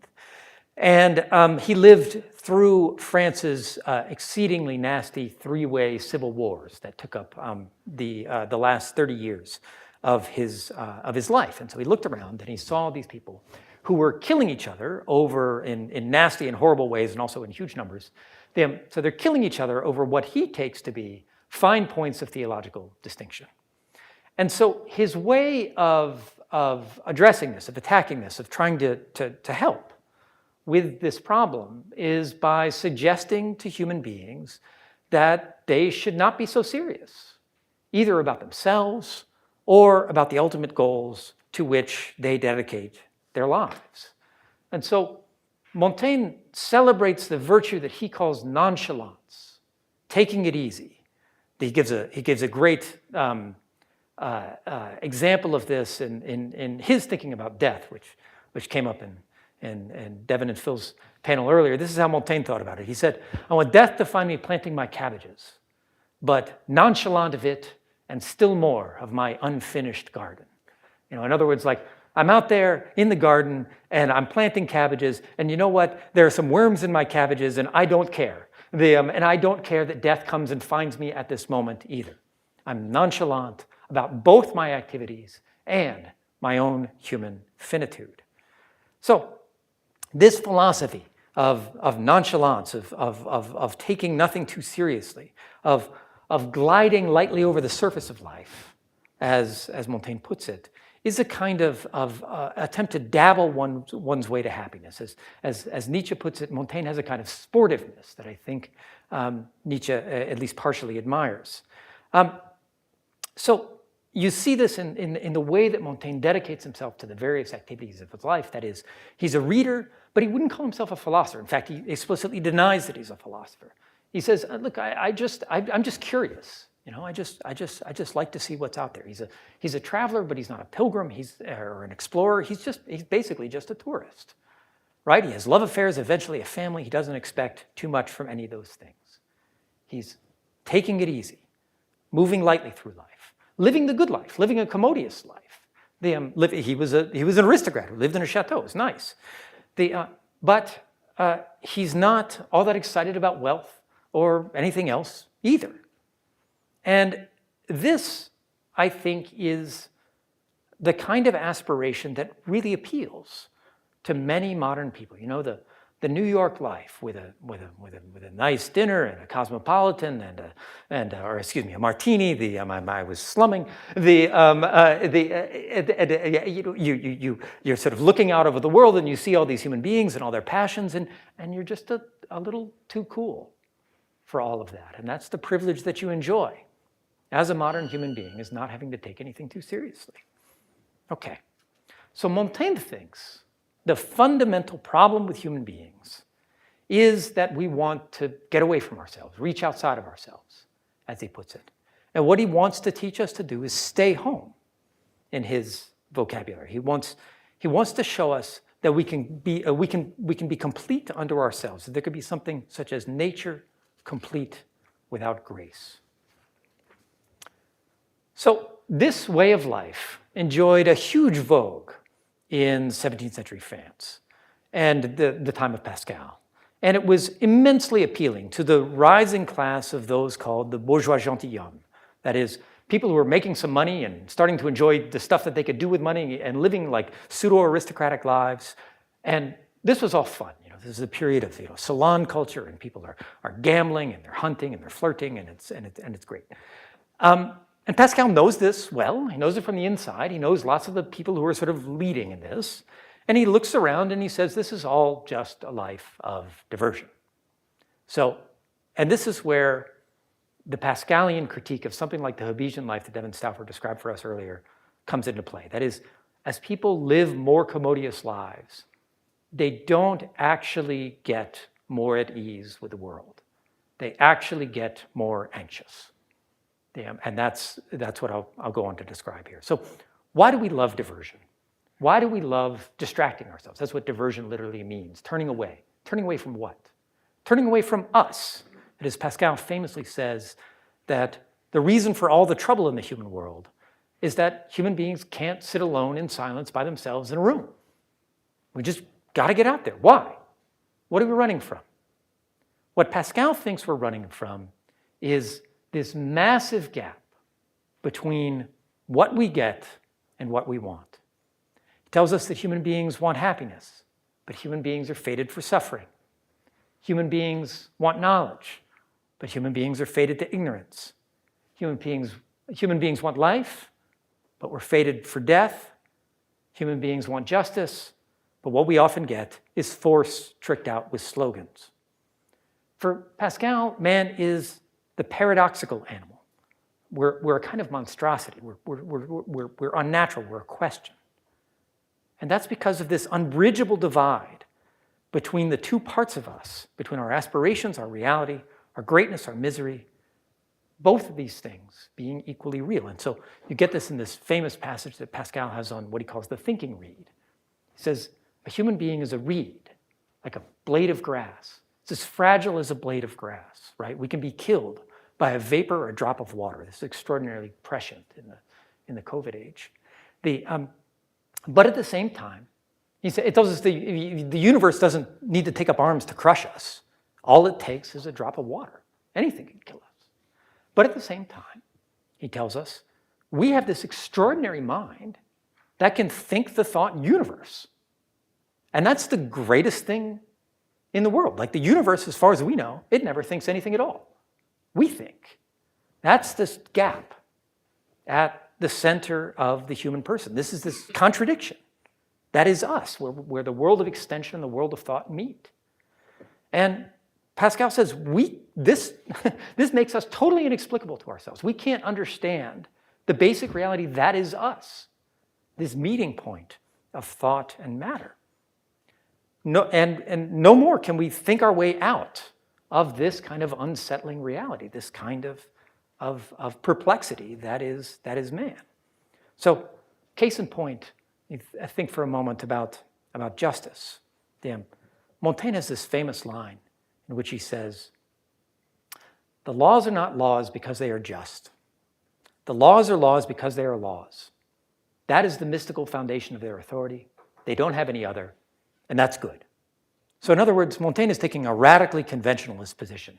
Don't worry about whether the laws are just. Just follow the conventions because that'll give us peace. And it's better just not to ask these kinds of questions, not to worry about perfect justice. And Pascal says human beings are just not capable of following this doctrine. He doesn't say most human beings, he says all human beings are not capable of living in this way. Finding injustice repugnant, particularly when injustice touches us, is not a choice. That is our natural response to these things. And so our concerns with righteousness and justice, these things may become terribly distorted, and they often do, but they never go away. They're always there in us.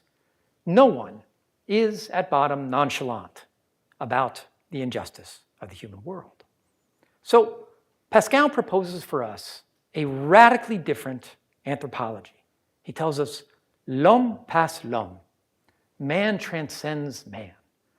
So this Montaignean strategy of circumscription, of trying to come home to oneself, this is not a real human possibility because it's actually a form of self-alienation. If what you are is a being that by its nature transcends itself, you can't become self-contained. So modern physics that Pascal knew so well shows us the impossibility of being at home in this world, of nature complete without grace, and that formula of Sainte-Beuve's about Montaigne. So pre-modern nature, that could be thought of as a cosmos, as a beautiful whole where the spheres moved in a kind of musical harmony. Modern nature is space, right? It's a vacuum. It's a lightless, airless void. And as Pascal famously writes, the eternal silence of these infinite spaces frightens me. So we can't be at home in ourselves, and we can't be at home in nature. And real self-knowledge entails not self-contentment, as Montaigne proposed by lowering our standards, but seeking in anguish, in Pascal's language. So real self-knowledge shows us that it launches us on a quest to answer the paradoxical question that is man. And this kind of seeking after an answer to that question might not be a pointless quest, because as Abraham Joshua Heschel has written, just as man is searching for an answer for himself, that is, searching ultimately for God, God is searching for man, might actually meet you and offer you an answer to your deepest longings. So perhaps we might find an answer to the question that our souls are asking in that paradoxical mirror image of man that is the God of the universe on the cross at Calvary. So Nietzsche, like Pascal, understood the terrifying monstrosity of that image, right? The God of the universe crucified. And he tried to remind us of the terrible strangeness of that story. And perhaps that discovery, that revelation, might open to us a different kind of life, a different kind of serenity than the serenity of supercilious nonchalance. And that's what I want to call, being paradoxical myself, the fiery serenity of charity. That is, Pascal is not a person he's not a Christian quietist. He's not a person who's seeking a peaceful life or was looking for something like comfort. This is a person who burned himself up, as Tocqueville puts it, in the course of 39 years. He's a fire. That's a word that he likes to use for his experience of the divine. He's a fire that is just burning through project after project in the course of his life. And he doesn't care that he's burning himself up in this way. And he doesn't care that he's burning himself up in devotion to other people. That's the serenity of charity. So a real humanism, a humanism that actually reflected real humanity, would not be a humanism that recommended to us settling down. It would be, or finding our completeness in ourselves. it would reflect our self-transcending character. So a really humanist modernity would not want religion to die, because, and a modernity that does want religion to die will become inhuman. So I think that's the deepest reason why the modern project, insofar as such a thing exists, to remove religion from the world doesn't work, is because it's just not the deepest truth about the human person. And Pascal saw this already in the 17th century.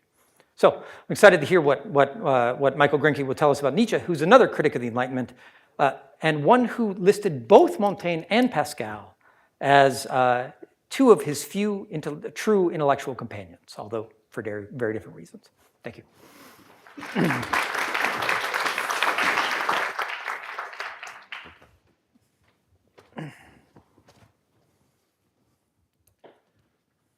I want to thank both AEI and the LeFrak Foundation for this conference and for inviting me to participate in what I think is a serious inquiry about serious things and amongst people who I think mean to be helpful to one another. I'll say the invitation extended to me I thought was rather strange in the sense that it proposed that religion was in some trouble and you should call in a Nietzschean to help. That said, I want to say some things about Nietzsche, and I'm going to read some Nietzsche to you, mainly for the purpose of precision, so that you hear what things that he actually said. I'll start by saying this. The Enlightenment thinkers attempted to put religion on the path to extinction, at least that's one understanding of them. And that attempt was presumably by offering religions toleration. I think partially because toleration, I think as Devin Stauffer mentioned, privatizes religion, and things that are put in the private realm have a tendency over time, I think, to be regarded as less important than things that are in the public realm. It's the conceit of this conference, expressed in its title, that religion has stubbornly refused to die. My talk here will make use of the thought of Friedrich Nietzsche to raise a few questions touching upon this conceit. Question 1, is religion dead? Now, Nietzsche is famous for proclaiming that God is dead. Nietzsche first proclaimed this in print at the beginning of the third book of the Gay Science, section 108. There Nietzsche wrote, quote, God is dead, but given the way of men, there may still be caves for thousands of years in which his shadow will be shown. And we still have to vanquish his shadow too. Thus, religion could have died, and it might take us a long time to see and feel that death in its fullness. As an event that might unfold over thousands of years and at different rates in different places, assessment of the death of religion bears a kind of complexity and a long-term thinking that's required. It is not a simple matter that can be resolved by church rolls or newspaper polls. The second time Nietzsche published the news that God is dead, he placed the news in the mouth of a madman. Although many of those to whom the madman spoke, did not believe in God, the madman was driven by their responses to the conclusion, quote, this tremendous event is still on its way, still wandering. It has not yet reached the ears of men. The difficulty resides in this. We do not know how to recognize religion, either in its presence or its absence. Nietzsche investigates the dominant religion of the Western world in the third essay On the Genealogy of Morals, which is entitled, What is the Meaning of Ascetic Ideals? There he says this, quote, the ascetic ideal has a goal which is so general that all the interests of human existence appear petty and narrow-measured against it. It inexorably interprets epochs, peoples, man, all with reference to this one goal, and rejects, denies, affirms, confirms only with reference to its interpretation. It believes there is nothing on earth of any power which does not first have to receive a meaning, a right to existence, a value from it. The interpretation belonging to the ascetic ideal has been so enforced and insinuated over 2,000 years plus into every aspect of human existence that it would take a long time to disentangle.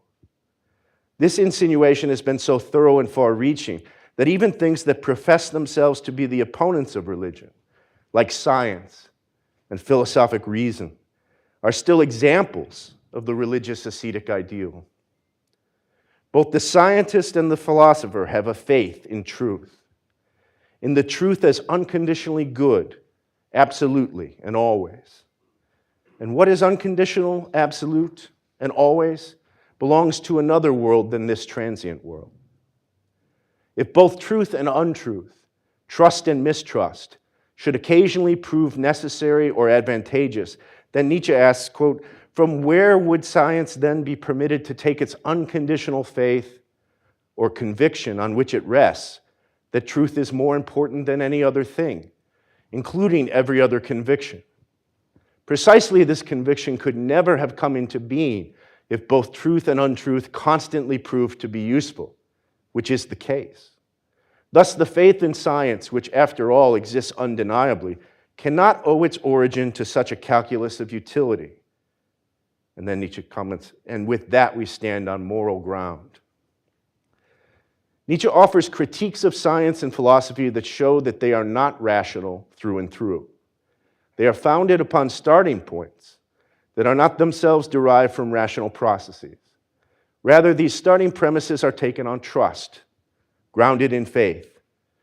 Quote, strictly speaking, there are no presuppositionalist knowledge. And this exposure of reason, science, and philosophy as resting upon some faith has likely lent some support to believers. And in this way, the critical thinking of Nietzsche may have helped religion to survive. But Nietzsche's critique does not only show that science and philosophy involve some trust or faith, Nietzsche also shows them as exemplars of an ascetic ideal that is at core nihilistic. Quote, no doubt those who are truthful in that audacious and ultimate sense that is presupposed by the faith in science, thus affirm another world than the world of life, nature, and history. And insofar as they affirm this other world, look, must they not by the same token negate its counterpart, this world, our world? Thus, Nietzsche invites us to see things as nihilistic that we are not accustomed to regard as nihilistic. But if we entertain this invitation, then we might already see an answer to another question. Why would one want religion to die? So that's my second question. Why would one want religion to die? Nietzsche wanted to get rid of Christianity. That's a quote. He wrote a book entitled The Antichrist. At the end of that book, he proclaimed, I condemn Christianity. Nietzsche even went so far in that book as to offer a sketch of what the death of Christianity would look like to him. Quote, I envisage a spectacle so ingenious, so wonderfully paradoxical at the same time, that all the deities on Olympus would have had an occasion for immortal laughter. Cesare Borgia as Pope. That would have been the victory which alone I crave today. With that, Christianity would have been abolished. So Nietzsche had reasons to want Christianity at least to die, but what were those reasons? Nietzsche sees the otherworldly character of religion to be nihilistic in a number of ways, not just in the negation of this world implied in turning to another world, but also in the way the otherworldly images of changeless perfection raise a standard of comparison that devalues the properties of this changeable world of ours. Quote, when one places life's center of gravity not in life, but in the beyond, in nothingness, one deprives life of its center of gravity altogether. The great lie of personal immortality destroys all reason, everything natural in the instincts. Whatever in the instincts is beneficial and life-promoting or guarantees a future now arouses mistrust. This devaluing of this world and the highest possibilities of this life is not an accident or an unintended byproduct of otherworldly religions. Quote, Christianity has waged deadly war against this higher type of man. Christianity has waged war unto death against all sense of respect and feeling of distance between man and man. That is, against the presupposition of every elevation, of every growth of culture. This raises another question, question 3. Why would one not want religion to die? So we see, and I think this belongs to the complexity of Nietzsche, that he shares in some ways the Enlightenment's aims regarding religion. And the Enlightenment is best represented in the thought of Nietzsche in the so-called middle works, his free spirit books. Free spirits are for Nietzsche extreme skeptics in the doubt everything mold of the Enlightenment. They are best understood as representing one among many stages that Nietzsche thinks the philosophers of the future must go through. In themselves, the free spirits are too limited, especially in their understanding of religion. Here's a quote from Beyond Good and Evil. The Pia Frau offends the taste, the piety of the free spirit, who has the piety of the search for knowledge, even more than the impia Frau, that is the pious fraud and the impious fraud, or holy lie and unholy lie. Hence, Nietzsche says, his profound lack of understanding for the church, a characteristic of the type free spirit, his unfreedom. Unlike these extreme skeptics who show that skepticism itself has become a conviction, a piety, Nietzsche's philosopher has a use for religion. In section 61 of Beyond Good and Evil, Nietzsche describes several uses for religion. Each of these uses is an answer to the question why one would not want religion to die.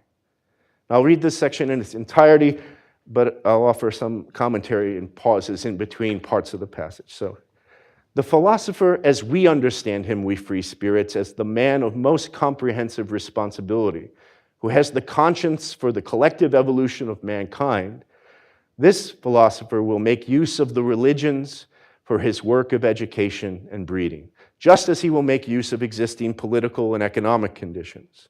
The influence on selection and breeding, that is to say, the destructive as well as the creative and formative influence which can be exercised with the aid of the religions, is manifold and various depending on the kind of men placed under their spell and protection.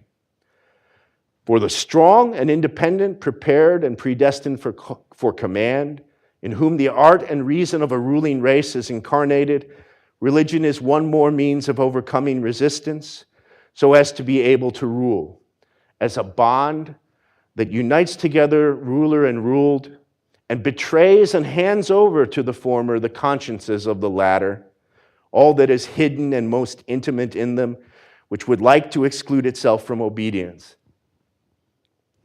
And if some natures of some noble descent incline through lofty spirituality to a more withdrawn and contemplative life, and reserve to themselves only the most refined kind of rule over select disciples or brothers, then religion can even be used as a means of obtaining peace from the noise and effort of cruder modes of government, and cleanliness from the necessary dirt of all politics.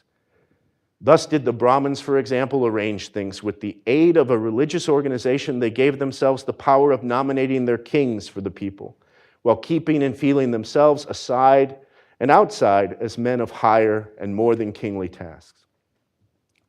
So the first class of human beings to whom religion is useful are those suited to rule. For them, religion is a means to give the ruled a sense, perhaps in a rational sense, that society is one, that there is an unimpeachable common good. It is also a means, perhaps through practices like confession or even just inculcating a morality of truth-telling, of encouraging the ruled to betray their inner thoughts to the rulers. Within this ruling class, there is a special subset that is more contemplative, which is to say philosophical. And thus religion might be desirable in that it offers philosophers the means to rule from behind the scenes. This sort of rule is not political because it avoids what Nietzsche calls the necessary dirt of all politics. Now I'll continue reading for the next kind of human being. In the meantime, religion also gives a section of the ruled guidance and opportunity for preparing itself for future rule and command. That is to say, those slowly rising orders and classes in which, through fortunate marriage customs, the strength and joy of the will to self-mastery is always increasing. Religion presents them with sufficient instigations and temptations to take the road to higher spirituality, to test the feelings of great self-overcoming, of silence and solitude. Asceticism and Puritanism are virtually indispensable means of education and ennobling if a race wants to become a master over its origins in the rabble and work its way up toward future rule. This second class of human beings to whom religion is useful are those ascending types who are developing the strength and joy of the will that will suit them for ruling in the future. This aspect of the use of religion is not simply for the sake of the existing polity. That is, Nietzsche is not simply thinking of a civil religion that lends extra rational supports to society's laws and demands. For this middle class of human beings, religion is used as a school for the spirit. It develops commanders by developing the powers of self-command. Rather than betraying the middle class to the upper class, this use of religion develops the middle class into the rivals and ultimate overcomers of the upper class. Now for the last class, which is most people. To ordinary men, finally, the great majority who exist for service and general utility, and who may exist only for that purpose, religion gives an invaluable contentment with their nature and station, manifold peace of heart, an ennobling of obedience, one piece of joy and sorrow more to share with their fellows, and some transfiguration of the whole everydayness, the whole lowliness, the whole half-bestial poverty of their souls. Religion and the religious significance of life shed sunshine over these perpetual drudges and make their own sight tolerable to them. They have the effect which an Epicurean philosophy usually has on sufferers of a higher rank, refreshing, refining, as it were, making the most use of suffering, ultimately even sanctifying and justifying. Perhaps nothing in Christianity and Buddhism is so venerable as their art of teaching even the lowliest to set themselves through piety in an apparently higher order of things, and thus to preserve their contentment with the real order, within which they live hard enough lives and necessarily have to. So for this lowest class of religion offers some contentment. It elevates their life, which if seen rationally and honestly, may not seem worth living. The lives of most human beings are hard, and religion can be used by philosophers to help make those lives seem more livable.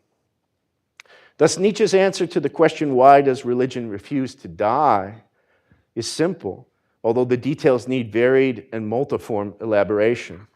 Quote, Christianity, it seems to me, is still needed by most people in old Europe even today. Therefore, it still finds believers. Now, one might look at Nietzsche's Superman teaching and wonder whether this seeming need could be filled by a religion that is understood to be this worldly or non-theistic. But even this seeming need, I think, is something that Nietzsche would want to test, and he proposes a perhaps blasphemous, worldly test. Quote, these serious, excellent, upright, deeply sensitive people who are still Christians from the very heart, they owe it to themselves to try for once the experiment of living for some length of time without Christianity. They owe it to their faith in this way for once to sojourn in the wilderness, if only to win for themselves the right to a voice on the question whether Christianity is necessary. And he says, no, your evidence will be of no weight until you have lived for years on end without Christianity, with an honest, fervent zeal to endure life in the antithesis of Christianity, until you have wandered far, far away from it. Only if you are driven back not by homesickness, but by judgment on the basis of rigorous comparison will your homecoming possess any significance. This leads to a fourth question. Would we want religion to be true? Whether religion is desirable because it's useful is not as serious or as deep a question as whether religion is true. The decision of that deeper question may lie beyond human powers to answer, and I think Nietzsche indicates all the highest questions, all the highest value problems lie beyond human reason. And to comprehend the limits of reason, that alone is truly philosophy. But even if Nietzsche accepts these limits, he can ask himself and us whether we would want religion to be true. Nietzsche seems to offer some reasons to answer no through the voice of his spokesperson, Zarathustra.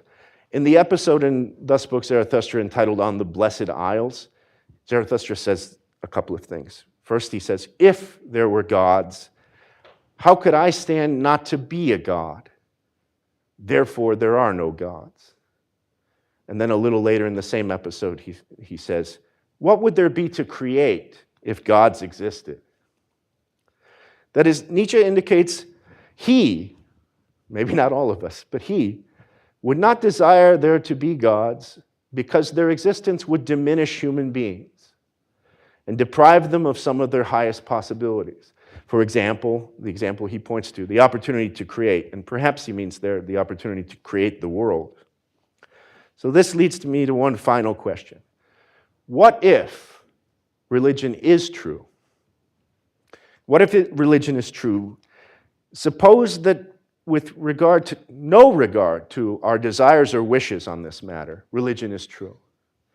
In such a case, Nietzsche offers an answer which is at once, I think, an indictment of the average Christian and of Christian notions of justice.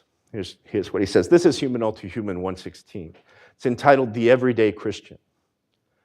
If the Christian dogmas of a revengeful God, universal sinfulness, election by divine grace, and the danger of everlasting damnation were true, it would be a sign of weak-mindedness and lack of character not to become a priest, apostle, or hermit, and in fear and trembling to work solely on one's salvation. It would be senseless to lose sight of one's eternal advantage for the sake of temporal comfort. If we may assume that these things, at any rate, are believed to be true, then the everyday Christian cuts a miserable figure. He is a man who really cannot count to 3, and who precisely on account of his spiritual imbecility does not deserve to be punished as harshly as Christianity promises to punish him. Thank you.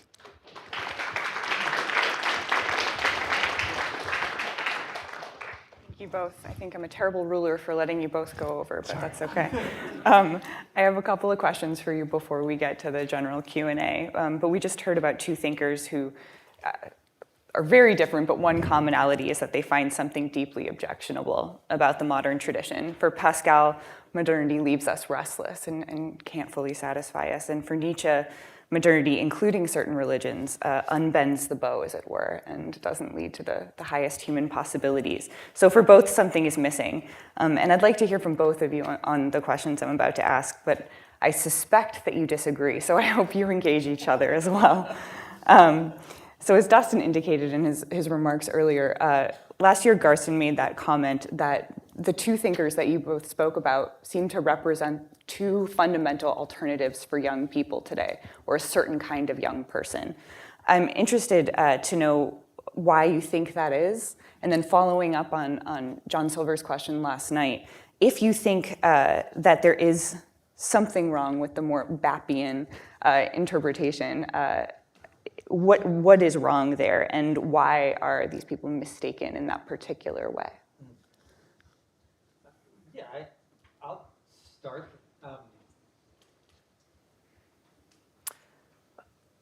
A lot of young people find neither moral nor intellectual sustenance in the stuff of an ordinary university curriculum or their other educational institutions.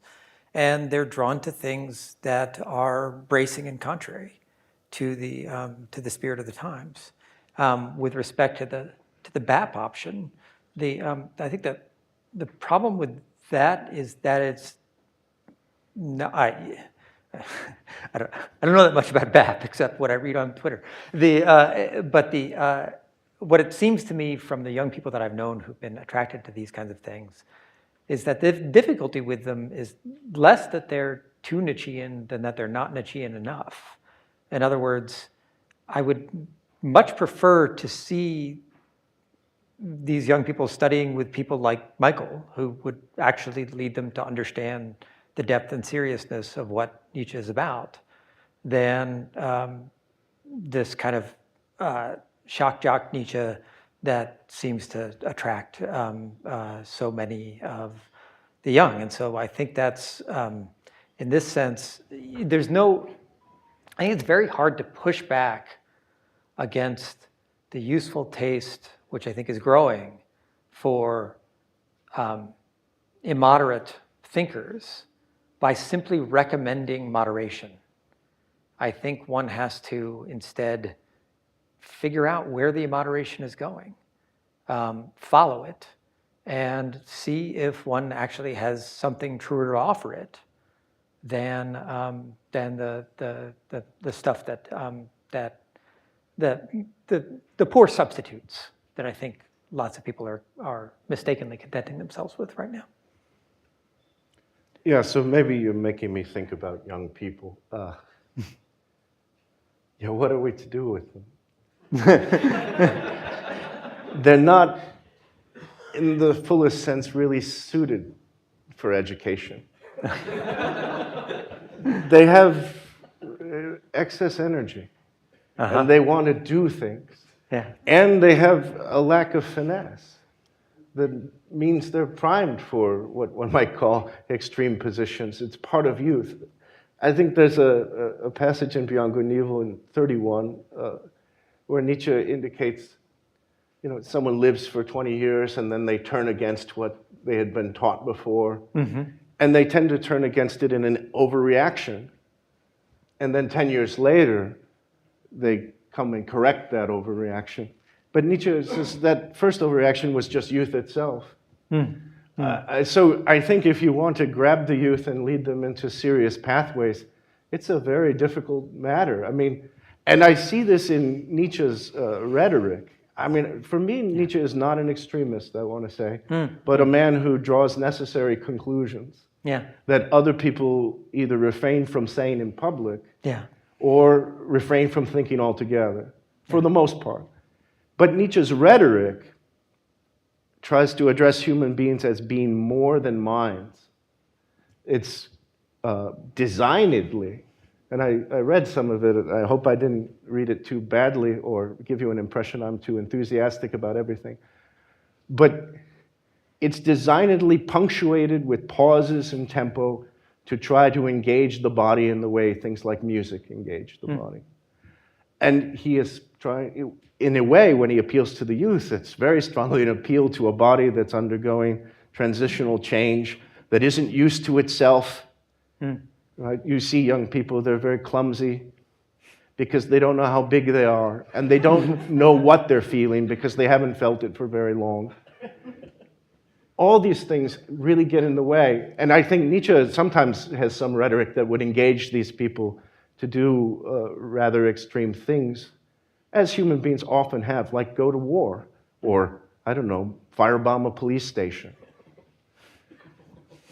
And that doesn't serve the youth very well, although it might serve a very long-term project in time that is more concerned with bettering the human condition generally than it is concerned with any particular human being, including Nietzsche himself. This is just to follow up on Michael's point. I think actually Pascal is exactly the same kind of thinker. The reason Pascal offends most Christians is because he's just way too extreme. But he gets to the extremes in exactly the way that you described. That is, he begins from certain presuppositions that he attempts to demonstrate, and he follows out the consequences of that. And he's every bit as tough on the everyday Christian as Nietzsche is. That is, but for actually, interestingly, for the opposite reason. That is, he's not interested in the improvement of the human race. He's interested in the salvation of the individual soul. Yeah.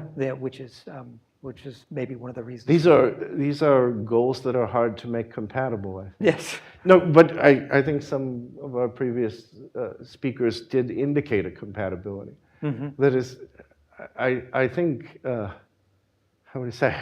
It seems when Nietzsche says like, the everyday Christian can't even count to 3, he means it's not a hard thing to figure out what you should be doing if the information we've gotten about the divine is true and authoritative. We're being told what to do, and we should follow. But I think Nietzsche seems to think the concern with salvation, if it really manifested itself genuinely, authentically, and as it should, would lead one to be less interested in developing the human capacities themselves. Maybe I should mention taking things into our own hands. Okay. Taking things into our own hands and working on things that we can do without any addition from any external power is a large part of our lives. And in a way, it's what politics begins to do. If we look in the Bible, like at 1 Samuel, it looks like having a king and turning to human politics is some turning away from God. Okay, so I think Nietzsche is incorrect that the consequence of Christianity is as simple as 1, 2, 3. That is, everyone I know who tries to live a Christian life finds themselves in moral dilemmas all the time, in the effort to do this. And for that reason, I think Christianity has more in common with the old natural right teaching than I think we often assume. That is, there might be a Christian thing to do in every human situation in all of its particularity, but it's not necessarily easy to see that. And Christianity thinks we have minds for a reason, that sometimes there's stuff there to figure out. And so, although I think it's true that Pascal, as you're suggesting about Nietzsche, says a Christian ought to live a very intensely Christian human life, that is, as Charles Péguy put it, there's no tragedy but being a saint. It's amazing that I know a headmaster of a Christian school that says, yeah, we're trying to make saints, which is just a shocking thing because of its extremity. And that makes sense from a Christian point of view, but I don't think Nietzsche has this thing where he accuses Pascal of the suicide of the intellect. Continual suicide of continual reason. Suicide. Of reason. The continual suicide of reason. But I think it's just incorrect with respect to just looking at the life of Pascal. So the more religious he becomes, the more intense his rationalism becomes. That is, the more he thinks. And I think that's consistent with a proper understanding of Christianity. What about what Pascal had sewn into his clothing? Yeah. Why 2 copies? And why things like, he has forsaken me? Fire is in there. I know that. Right? That is, I think Nietzsche sees Pascal as a man of very powerful capacity to reason, who's continually sabotaging reason, probably for this reason, that it tempts him to think that there's something whose goodness doesn't depend on God.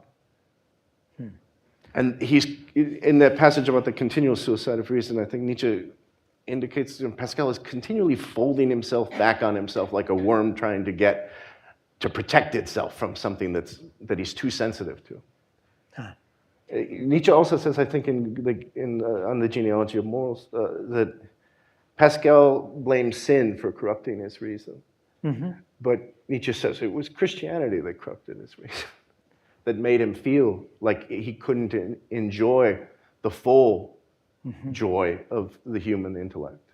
Yeah, I think Nietzsche is drawing on an erroneous legend of Pascal that fomented by his own family, that suggested that he turned away from the sciences when he underwent his religious conversion. It's just not true. He continued working on things like integral calculus after this religious conversion. And so, in some sense or other, that even that kind of reason was compatible with what he was doing, much less actually, interestingly, it's got this is fantastic 17th century philosophic dialogue. It's between Pascal and a priest, and it's written down by a witness to this. And Pascal there talks about Epictetus and Montaigne as the 2 standard bearers of philosophy. He describes how Stoical dogmatism and Montaignean skepticism ruin and annihilate one another, so as to make way for the gospel. And interestingly, he says in that dialogue that his sole task, his sole subject is philosophy. And so in this sense, I think Nietzsche and Pascal just have different understandings of what philosophy is all about, and that Pascal's understanding of philosophy does not exclude religion. In fact, it walks you right into it. Well, I think both of them see limits to reason, which is not an unusual theme. Hobbes, we've heard, Right. saw limits, and Kant most famously. Right. But they draw different conclusions, I suppose, about what those limits mean for the rationality of faith, whether Yes. it clashes or whether faith is permitted by reason. Yeah. But I guess I wanted to say there's there's a pensée of Pascal that Nietzsche mentions in the genealogy. I had to make myself small. And I think there is a place where I think Nietzsche really objects. Yeah. Okay, that he thinks Pascal feels the need to diminish himself. I agree and I recognize that Pascal says human beings are great, Yeah. but he also says they're wretched Yes. repeatedly, right? And even his work in the calculus, you might wonder what he sees with the infinitesimals, with the things that are so tiny that they are functionally equal to zero. This is thinking about infinity shows up in the Pensées as a thing that both magnifies man and Yes. diminishes man. Yes. So I think Yes. Nietzsche looks at things like that, or like Kant's claim that the starry heavens above make him feel infinitely small, and says that man's not suited for knowledge. And I think Pascal thinks the necessity is to hold greatness and misery, or greatness and smallness together. Yeah. And he thinks that might be actually rationally, it might be something that human beings would never figure out how to do on their own. And that's where revelation enters in on his understanding. Okay. I'll ask one more before we turn it over to the crowd. So, Ben, you started with Pascal's objection that modernity leaves us restless. But I wonder if restlessness isn't value neutral, or it could even be good. It's only a problem if rest is our ultimate end or good. Yeah. But how do we know that stopping that restless feeling is our ultimate end? And Yeah. why is the restlessness proof of anything? And then in addition, what is or is there a difference between a Christian dissatisfaction and a modern secular dissatisfaction with the world? Great. So the number one misunderstanding to which Jen and I gave rise in writing a book called Why We Are Restless was that we thought the answer to human life was rest, which is not correct. We understand there to be two kinds of restlessness. One is the modern secular kind of restlessness that Tocqueville describes, where you see yourself living a relatively prosperous and free life as Americans are privileged to do, but nonetheless, it doesn't satisfy you. But you're so accustomed to looking at these kinds of the satisfactions of commodious living that you keep trying to satisfy yourself with one more little thing. That's what we think is the problematic kind of restlessness. There's a deeper kind of restlessness that is the restlessness of an Augustine, or the restlessness of a Pascal, who just burns through thing after thing in the course of his life, looking for something that genuinely satisfies. And so I think there might be something in common, again, for all the differences, and the differences you just heard are really profound, in a Nietzschean perspective and a Pascalian perspective, in the sense that both are really discontent with easy solutions. Both are really discontent with small potatoes as the answer to the longings of the human soul. If you don't have anything with that, I'll open it up to the crowd. Raul?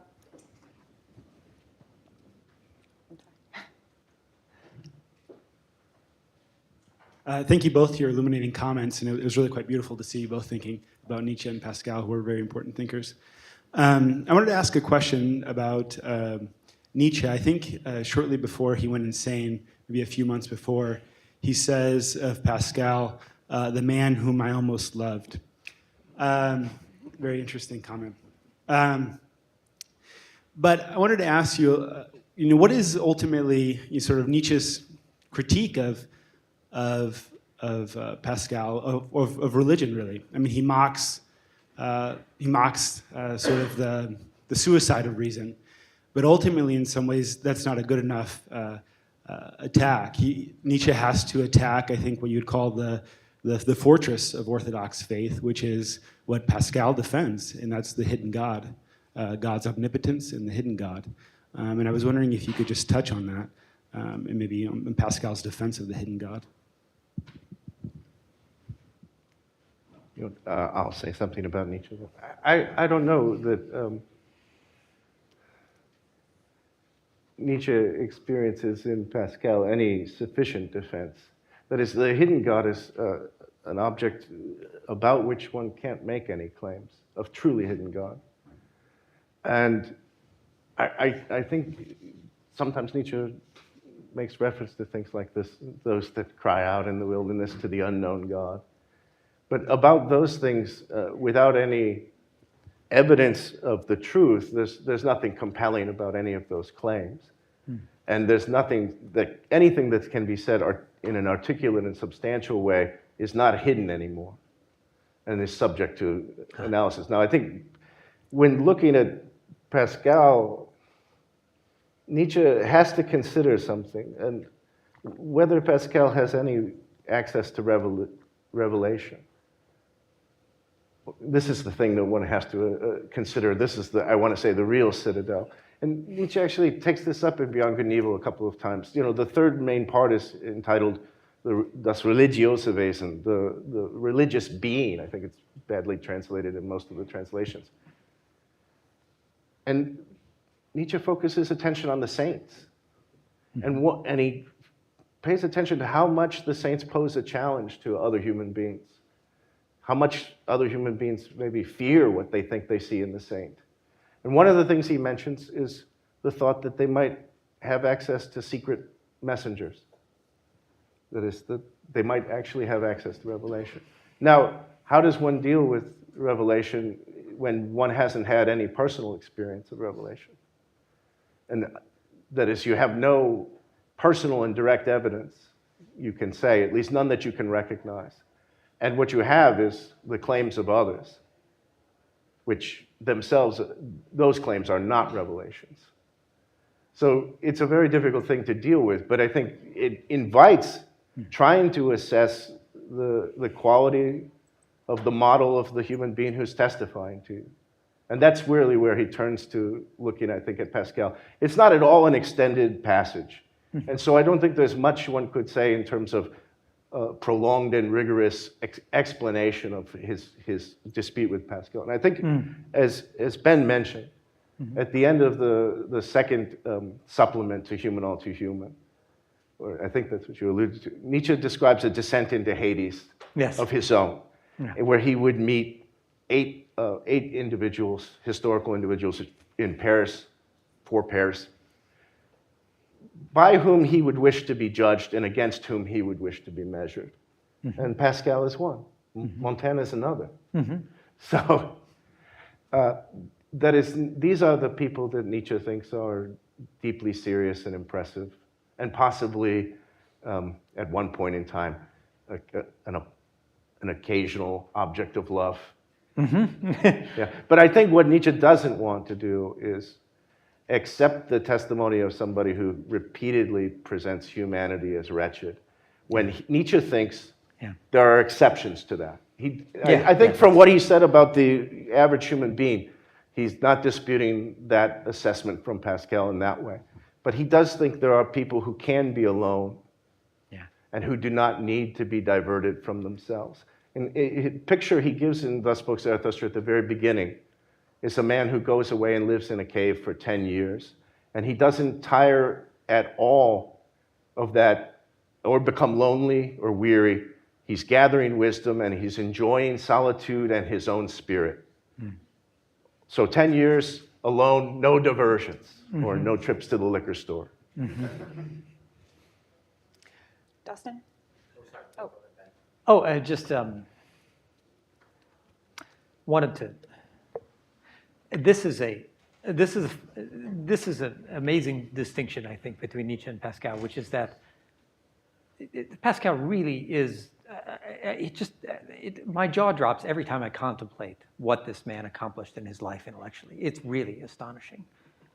And at the same time, he does not do what Nietzsche does, sorting human beings into classes in this way. He has a different way. But Pascal's way of thinking about human beings suggests that the essential human greatness and the essential human misery, or wretchedness, or smallness, is present in every human life. In this sense, you see something of Christian equality in Pascal, but a paradoxical equality, right? Because it suggests that the extremes are gathered together in every human soul. With respect to the question of the hiddenness of God, the strange thing about Pascal is that he thinks that God reveals himself more and gets more hidden at the same time. In other words, it's not just that there's a God who's hidden who you can't say anything about because it's just kind of a black hole question. God came into the world and was more unrecognized than before when he did that, right? He comes into the world incognito. Like nobody expects God to show up as the practitioner of a cranky.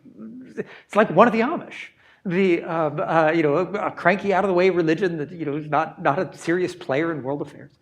This is how God comes to us, and in the ordinary practice of Christianity, God's ultimate hiding place is the Eucharist. Ordinary bread and wine, that's God. Tastes like wine, tastes like bread, nothing special. And the Christian demand, or the Christian belief, is that this is God. And so why doesn't God show himself, reveal himself more clearly? Pascal says God's not a bore. He doesn't want to give you a gift you do not want. I think Nietzsche finds this image of the incarnated God not objectionable in some ways, but when it progresses to the crucifixion and the various degradations that Jesus was subjected to, then Nietzsche sees a really horrible thing that he expects prior human beings would feel was not a proper depiction of the divine, not divine enough, that we don't feel anymore, that we're used to God on the cross. Whereas I think Nietzsche thinks when it was first instituted, the crucifixion and its images were gruesome and horrific to the people of antiquity. I mean, and maybe that's true in a lot of the more vivid depictions of crucifixion and things like this. You still feel it. But this is one of the things where, again, Nietzsche thinks this is making small something that previously was great. As my Protestant friends continually remind us Catholics, we have crucifixes in churches. They have crosses, which do not have Jesus on them. And they continually remind us the crucifixion is not the last word. That is, there is Easter. I had a kind of follow-up to Raul's question, actually, primarily directed at Ben, but Michael, feel free to jump in. As regards the question of whether faith is rational or not, three or four things came to mind when you were having this discussion. One, Raul just mentioned, and you've just discussed, which is that for Pascal, God is a hidden God. So to what extent is a hidden God susceptible to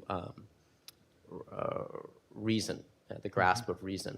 And then two or three other considerations. I think Pascal's conversion wasn't the result, it seems, of him sitting in his study and working out a proof or a demonstration.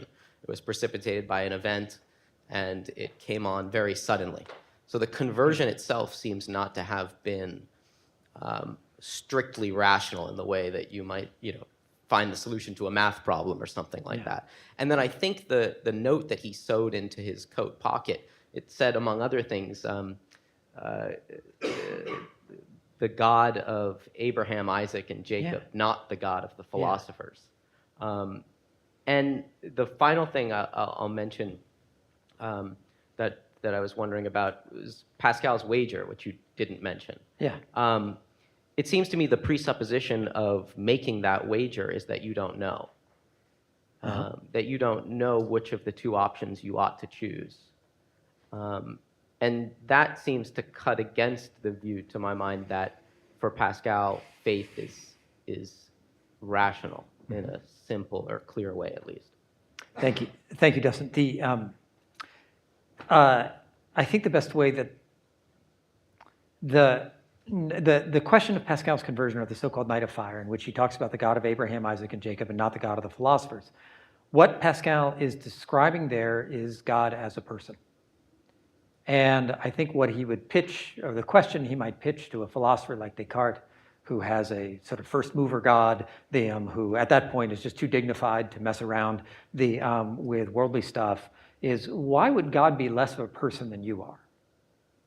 And if God is personal in this sense, there's nothing irrational about thinking that God is personal, why is it the case that God can't come meet anybody, as he seems to have come and met Abraham and Moses and many of the figures of the two Testaments? And Pascal seems to think that something like that happened to him. And so, in other words, his conversion wasn't precipitated by anything he did, except pray. His conversion was precipitated by an encounter with the divine, which he thinks goes on, as far as I can tell. And I think what's interesting is that a rationalist like Pascal, somebody who knows what it is, that's exactly the thing about this, is that he knows what it is to make an intellectual discovery, right? Like real ones that nobody else has seen before. And he's like, that's not what this was. This was a radically different kind of thing, but not incompatible with anything his reason had shown him. With respect to the wager, there's a cottage industry of bad philosophy articles about the wager. That is, every junior philosophy professor in the country seems to need to put the ball on the tee and show why Pascal does not, in these 2 pages, adequately prove the existence of God, or that one ought to be a Christian or something like this. Well, of course not. The wager is but one step. It's one part of a larger work called the Pensée. And I think it is precisely as you described it, Dustin. He first seeks to show human beings that they ought to be seeking. They ought to have the question of God. And then he seeks to show, listen, a lot of the rational objections that you're making to this are not actually rational. That is, if you're doing the calculus, it's not a bad bet to bet on God. But that's just still a preliminary. It's at that point, actually, that he thinks you have to go to work on your passions. And that because he doesn't actually think it's your reason that's the thing in the way. He thinks it's our disordered loves. And so in that sense, Pascal is assuming at this point that one doesn't know. And I don't think he'd ever think you knew about God in the manner of a rational proof, which is something that we can kind of generate in a certain sense on our own. What would you say about the wager? Maybe there's a part of it I really want to ask you about. Yeah. But, first off, I think the calculation that it's not a bad bet has a premise I think that Nietzsche wouldn't accept, which is that this worldly life is as nothing. Yeah. That is, if you're wrong about the wager and then you follow out the consequences of choosing the life based on this commitment that's required once you choose religion, that you've lost nothing if you're wrong. So that's one I think where Nietzsche would object. And the other thing is, I think at the end of the wager, near the end, Pascal says, if you make the choice to be a believer, I don't know that that makes utter sense to say choose to be a believer, but that sort of thing, that you will have a better life as a consequence. Yes. You'll have friends, for instance, whereas before I think he had tried to debunk the very notion that there could be substantial and fulfilling friendships. Yes. For instance, you don't love your friends, you love things Qualities. about Yes, qualities, yes, right? yes. Not them, but the properties. Yes. So there's that part of the wager which seems to say, if you choose Yes. to believe, then you'll live better. Yes. You'll have better communities. Yes.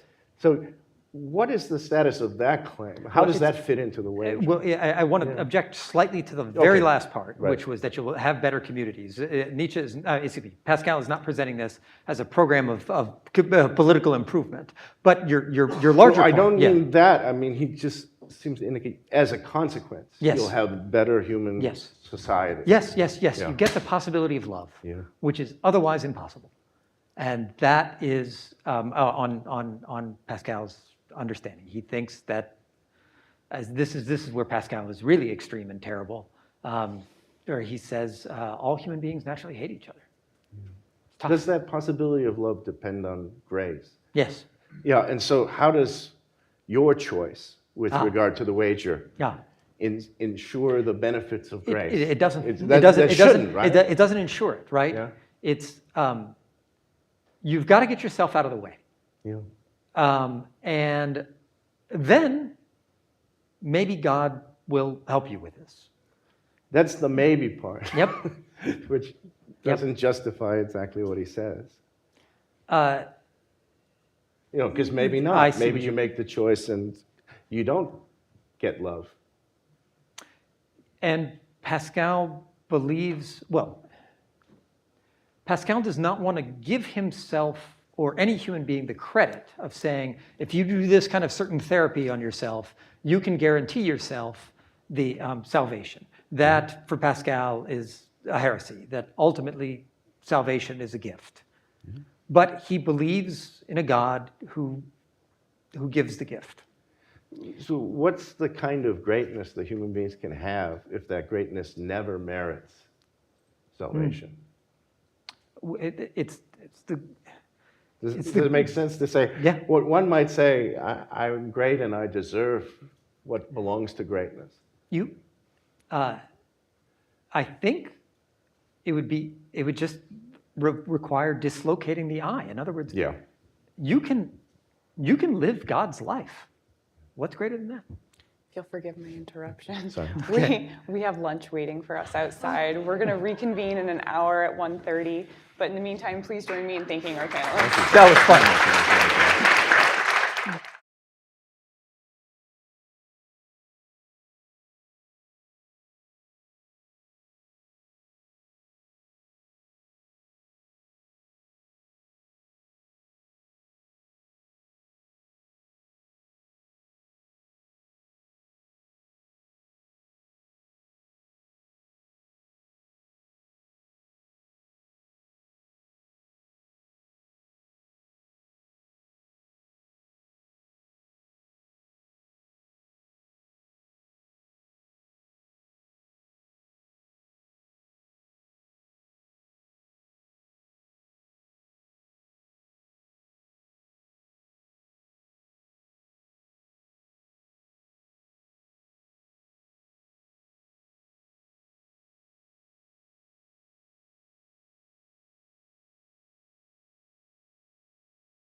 Afternoon, welcome back. My name is Zachary Bennett. I'm a professor in the political science department at Michigan State University and affiliated with the LeFrak Forum.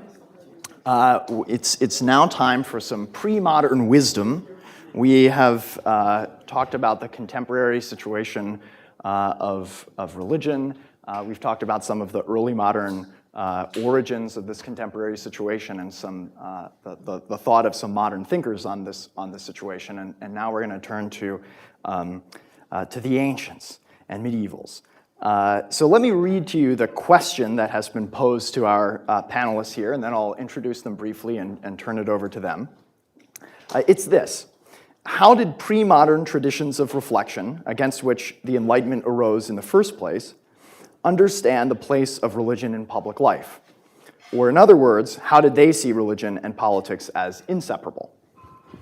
So to answer this question, we have first Alison Levy, far end, tutor at St. John's College, Santa Fe.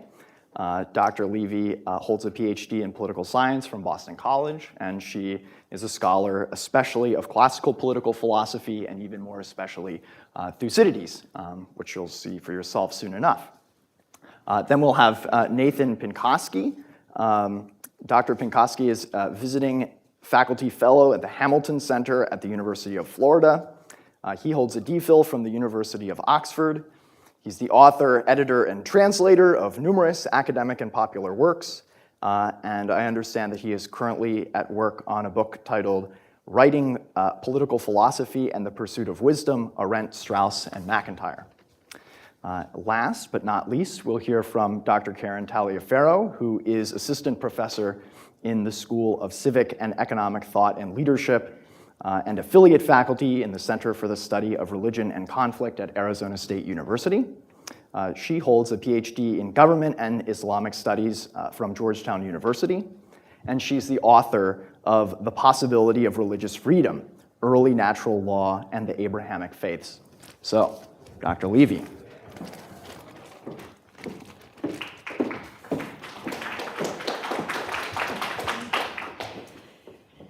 Thank you, Zach. And first, I just want to say thank you so much to AEI and LeFrak for having me. It's been a terrific event.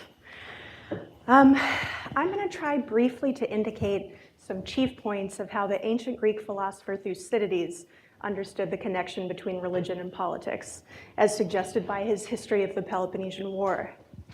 I'll focus especially on the relationship between religion and morality, for Thucydides suggests religion supplements morality in a way that tends to curb some of our irrational hopes and fears and thereby supports healthy political life.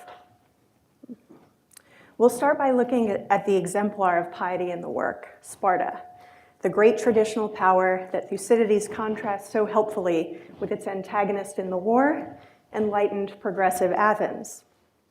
The Spartans believed their laws were of divine origin and that the gods generally took an interest in the city's affairs. These beliefs fostered both fear and hope. When the Spartans believed they had displeased the gods by committing an injustice, particularly a violation of domestic law or international treaty, they feared divine retribution. When they believed themselves to act in accord with the gods' wishes, they were hopeful of divine guidance and support. Such piety contributed significantly to the moderation of Sparta's citizens and its long-lasting political stability. This was in part because of the character of Greek piety. While it did point beyond the city and inspire the hopes for the help of superior beings, which couldn't simply be called moderate, for better or worse, it did not much deepen or extend what ordinary, this worldly moral concern already existed, which, so far as justice goes, primarily related to behavior within one's own community. Greek gods, of course, were thought to be numerous, imperfect, and not interested in or capable of inspiring exclusive or universal worship. In addition, they were not thought clearly to offer, nor to encourage human beings primarily to focus on a more perfect world to come. Thus, Greek piety tended on the whole not to inspire in human beings hope for a supra-political condition of surpassing goodness, which might lessen their concern with political life, or move them to try to improve it in such a way as to prepare for or otherwise be worthy of a future divine order. Rather, such piety added strength to existing political authority. It made the threat of punishment for injustice more serious, while also softening the necessarily hard edges that rule always entails. Limits on human behavior, which will always chafe, were made more tolerable and beautified by an understanding of them as derived from superior, somewhat mysterious beings. We can infer that it's not only those limits imposed on human beings by the law that this piety helped the Greeks to accept. Limits and privations encountered in the world more generally, including the intransigent existence of injustice, were presumably less bitter for people who had confidence that gods would attend in some way to certain problems human beings could not, and who believed this imperfect order was nonetheless sanctified by divine beings. Hence the remarkable stability of the pious Spartans' political order and the citizens' great moderation. That virtue concerned especially with refraining from taking more than one ought, from being overly moved by passion generally, and, as a Spartan king put it at one point, from despising the law, owed a considerable debt to the divinity thought to suffuse and back the Spartan regime.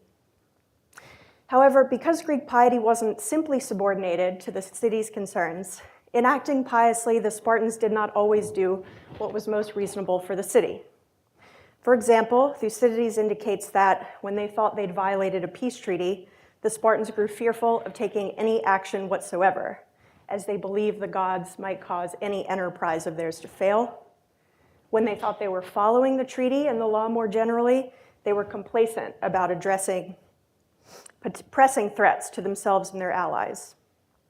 For this reason, among others, one might think, as some Athenians did, that politics would be better off without religion or with less of it.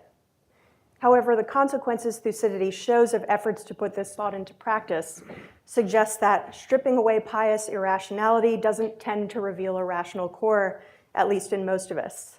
Instead, different, and in the long run, more politically harmful irrationality is unleashed.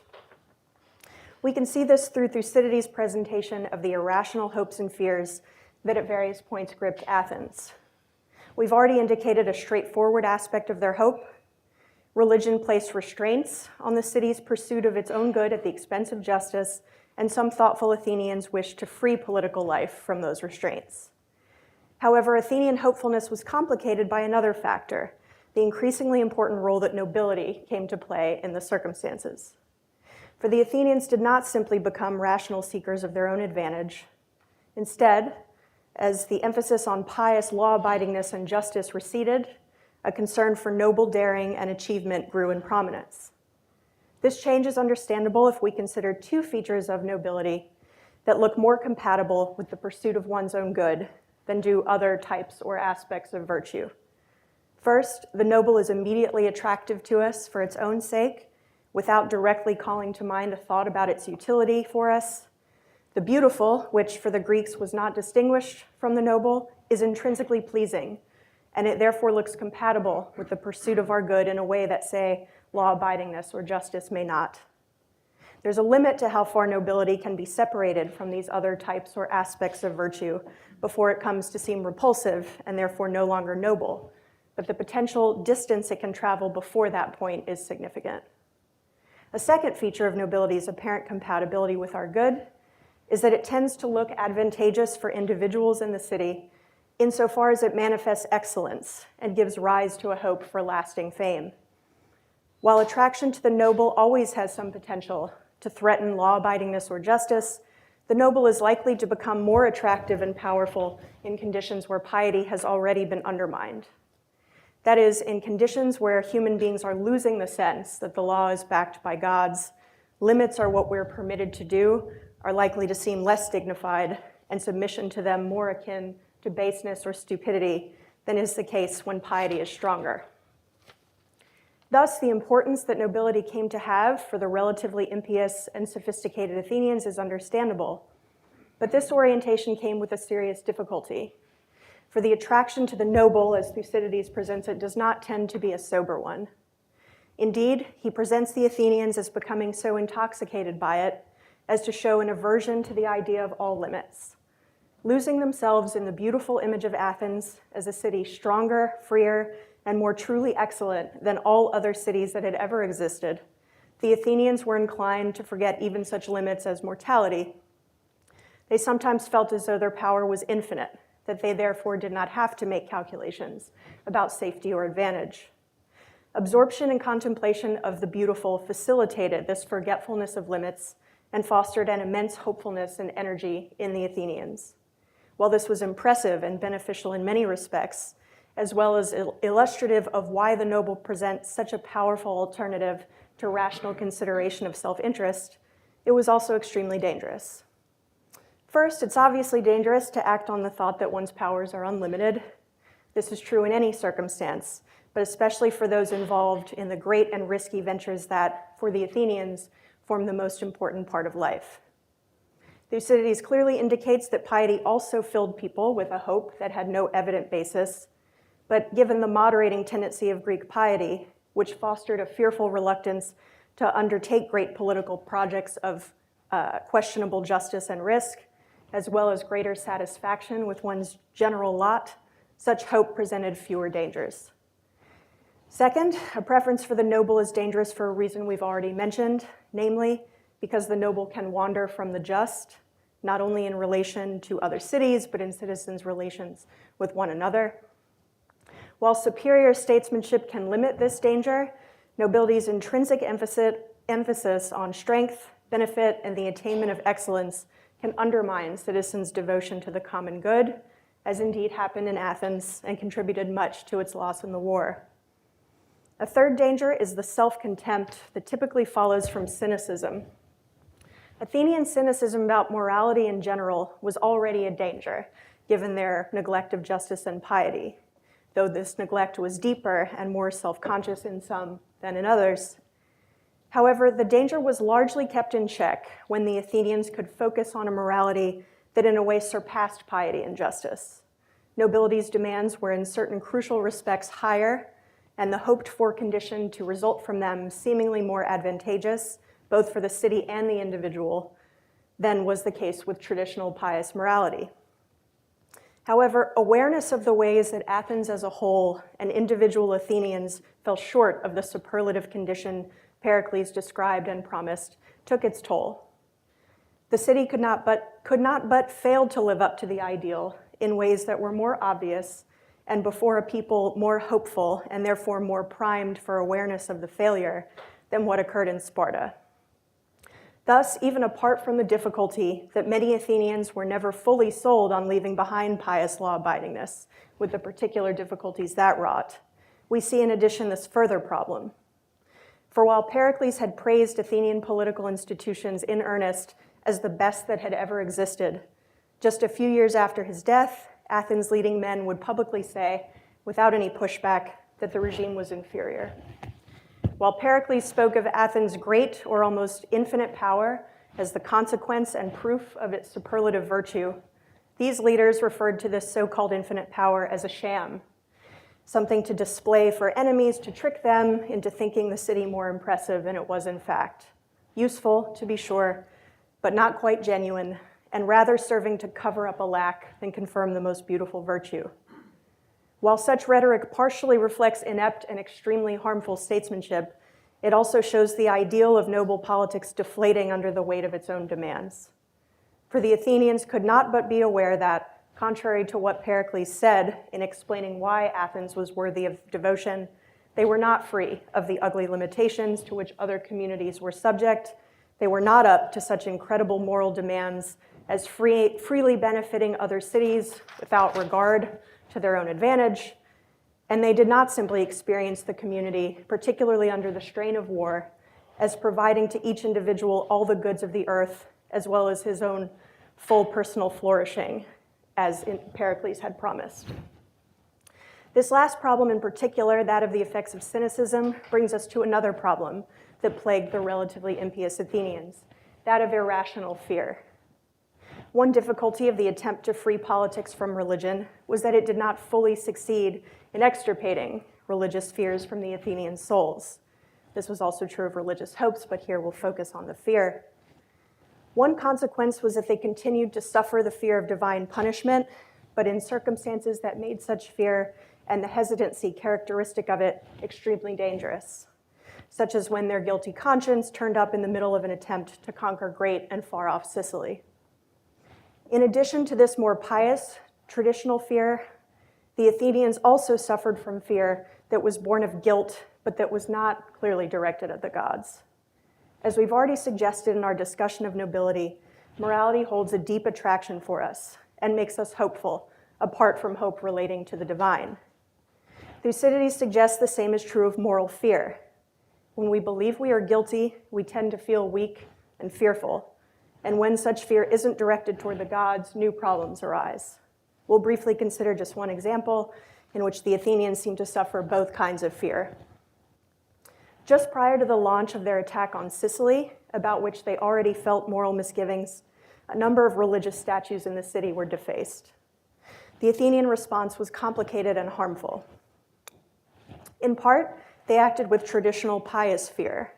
They understood the event to be a bad omen for the expedition, that is, a sign of divine displeasure. However, they were not pious enough to call off the attack or clear-sightedly resign themselves to divine retribution. Instead, they focused on another idea, insufficiently supported by evidence, that the event was also indicative of a serious plot to overthrow their democracy. Thus, they put their energies into a wrathful witch hunt, imprisoning and executing many good men, against whom there was no evidence of crime. This second aspect of their reaction is understandable largely in terms of a fear arising from awareness of guilt that lacked a pious outlet. The Athenians were fearful, so they went looking for this worldly threats, which, feeling left alone in the world, they were pressed to address themselves. In part because they couldn't squarely face the source of their fear, however, it was difficult to satisfy them. Thus, the punishing went on for an extended time, and many men suffered. This energetic nastiness was also facilitated by the lack of a divine target for the fear. Moral blame and wrath against the perceived sources of the threat, as well as the hope successfully to act on those passions, arose and intensified in a way that would not have been possible against gods whose power men would be hopeless of overcoming and in whose righteousness they had some real confidence. So what to make of any of this? Our situation is so different, of course, from what Thucydides describes, that we may wonder how applicable his account, if I've stated it accurately, is to us. But if, as he suggests, there's something in our nature that makes the tendencies he identified necessary, we should see some sign of those tendencies or intelligible effects of having frustrated them. While this matter is far too great to adequately address here, we can at least say, I think, that we see signs of the kinship Thucydides stresses between piety and devotion to law in the fact that we generally lack both. While the lesser burden placed on modern liberal citizens by the laws indicates less need for divine support of them, the law, or more traditional custom, still seems to chafe, perhaps increasingly as the community becomes more permissive and we grow more sensitive to all limitations. The hope for a more perfect politics clearly moved moderns as it did the Athenians, but with the crucial difference that we've mostly not turned towards nobility. In our case, the hope has been more bound up with justice, a justice that tends away from nobility in being easier to practice than were older forms, which were in the first place demands and limitations on our personal behavior. Nonetheless, we see in both cases cynicism about the community, in large part because it doesn't live up to what was hoped for, together with rising suspicion and anger among citizens that are focused on this worldly political targets. As to the noble, of course, we're not free of attraction to it. As has been so beautifully discussed, the concern for nobility obviously moved some excellent late modern thinkers like Nietzsche. And as has also been mentioned, it turned up in a deeply perverse way in 20th century fascism, as well as in some recent alt-right movements. I wonder whether we also see some felt but unacknowledged deficiency in nobility in particular expressed by many on the left. For while their critiques primarily emphasize the country's injustice, the fact that many are growing more dissatisfied despite immense progress in addressing the injustices they seem to care most about may point to some other problem, perhaps connected more with a sense that our way of life is lacking in nobility.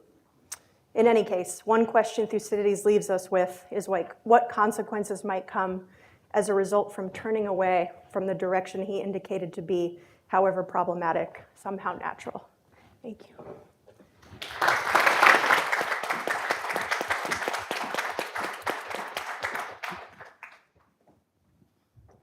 Next, we'll hear from Nathan Pinkowski.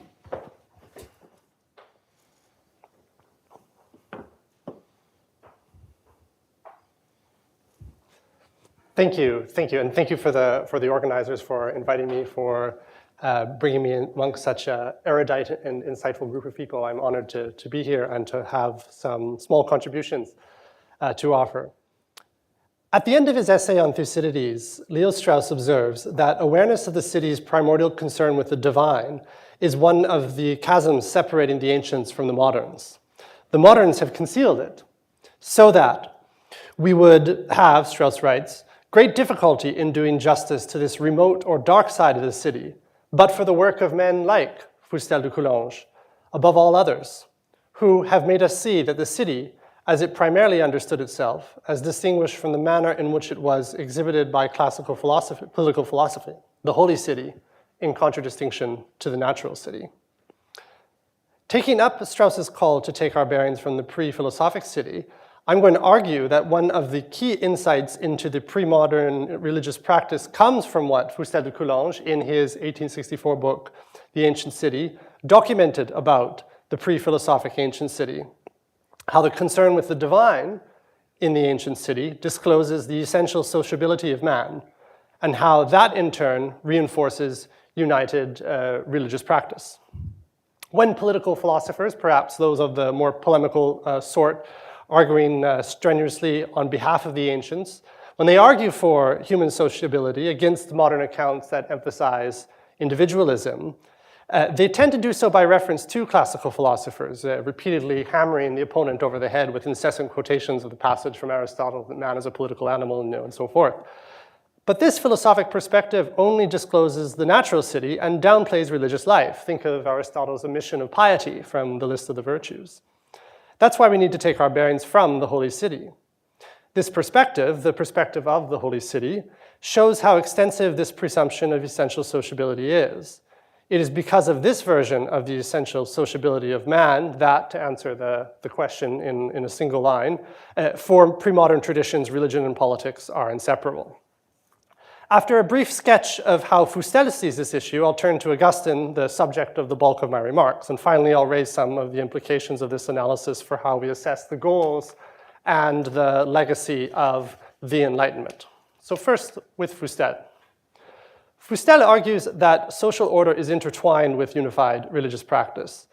Primitive man is essentially social and essentially religious. This drives him to form political communities. In worshiping, he forms cities. The tightest, most natural unit of human formation, the one from the perspective of philosophy we might call the most natural, the family is for Coulanges not defined by nature, not defined by a natural desire, but by religious practice, by the religion of the hearth. And while religion is natural in the sense that it arises in every human society, it's a requirement for it, it is so deeply embedded in human practice that we cannot say that it arises from some particular desire embedded in human nature. The closest Fustel comes is in identifying the instinct for obedience as basic to human nature.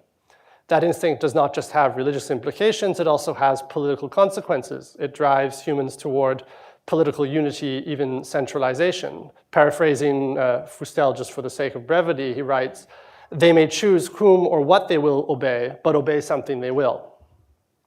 Fustel is, however, unclear as to what the causes are that undermine religion. Is it commerce? Is it class struggle? Is it stasis? Is it civil war? Is it external threats, conquest, natural philosophy? He brings all these ones forward as possibilities, but the one that he eventually concludes with is another religion. And we're familiar with that narrative, the narrative that the coming of Christianity unravels the unity and hierarchy of the ancient city. Fustel played a role in that, that's how his story ends, and so it's not for nothing that a famous book like Larry Siedentrop's Inventing the Individual proceeds from citing Fustel de Coulanges to citing St. Paul, almost in the same paragraphs as the man who effectively invents the individual. But how true is this narrative? Does the early Christian perspective on the Holy City really represent a marked turning away from the social and religious unity found in the ancient city? And in fact, when we look to Augustine, we see that Augustine presumes the Holy City, human sociability and human society's orientation towards worship. And I'll show this by looking at how Augustine in the City of God treats Rome as a city oriented towards false worship. That orientation towards false worship is the source, the cause of its corruption. We don't need to mince our words here. Augustine describes Rome as a city in obedience to demons. When describing the corruption of the theater, Augustine reminds the reader that these lewd displays were sacred rites. They involve images of the gods. The gods do not care for the lives and the morals of the cities and peoples by whom they were worshipped. They permitted them to become the worst of men. That's what Augustine says. Rome remains defined by its obedience not to no religion, but to a false religion. In turn, the gods were effective in destroying Rome's greatness. The cause of Rome's decline may have had something to do with temporal matters, material abundance, but there are spiritual causes as well. The gods do not wish to teach their people, virtues such as chastity and modesty, and they do not wish to warn them against avarice and luxury. The actions of the gods kindle civil war, making it worse, Augustine thinks, than what it might have been had there been merely human motivations involved. The Romans favor vicious men like Sulla, who inflicted, what Augustine says, the crime of civil war upon the Commonwealth. In their apparitions, the gods fight each other. So you have divine civil war excusing or encouraging human civil war. In short, the Romans are a case study in the axiom of lex orandi, lex credendi. They told stories about the gods doing obscene things and worship them through obscene rites, and in so doing, they believe the gods to be worthy of imitation by themselves. Augustine challenges the pagans not by separating the intertwining of worship, social unity, and political community, but by transferring the language of citizenship, commonwealth, and city from one theological political setting to another, the church. Romans are urged to cease being citizens of the idolatrous commonwealth and to, quote, enroll yourself in the number of the citizens of that place whose sanctuary, as it were, is the true remission of justice. True justice cannot be found in the Roman Commonwealth. It is, quote, found only in that commonwealth whose founder and ruler is Christ, the city of God. Now, we can also show that Augustine was anxious to preserve and defend that essentially social character of the church through Augustine's exchange with the Donatists. Amongst historians of political thought, this debate is probably best known for the position that Augustine takes on the permissibility of using temporal power to chastise heretics. But we shouldn't lose sight that the key issue is not so much that debate, but the Donatists' false ecclesiology, their false understanding of the church's social dimension. The Donatists argue that impure or immoral clerics cannot transmit the faith. The church must be formed, therefore, without these persons. But by prioritizing the moral state of the individual, which other believers may or may not know, the Donatists elevate individual efficacy and discount the possibility of any corporate efficacy in the church as a whole. For Augustine, the Donatists deny that the church is a society capable of transmitting the faith. Faith is transmitted not by the church, but by individuals. And he writes, for they use their utmost endeavors to prove that the origin, root, and head of the baptized person is none other than the individual by whom he was baptized.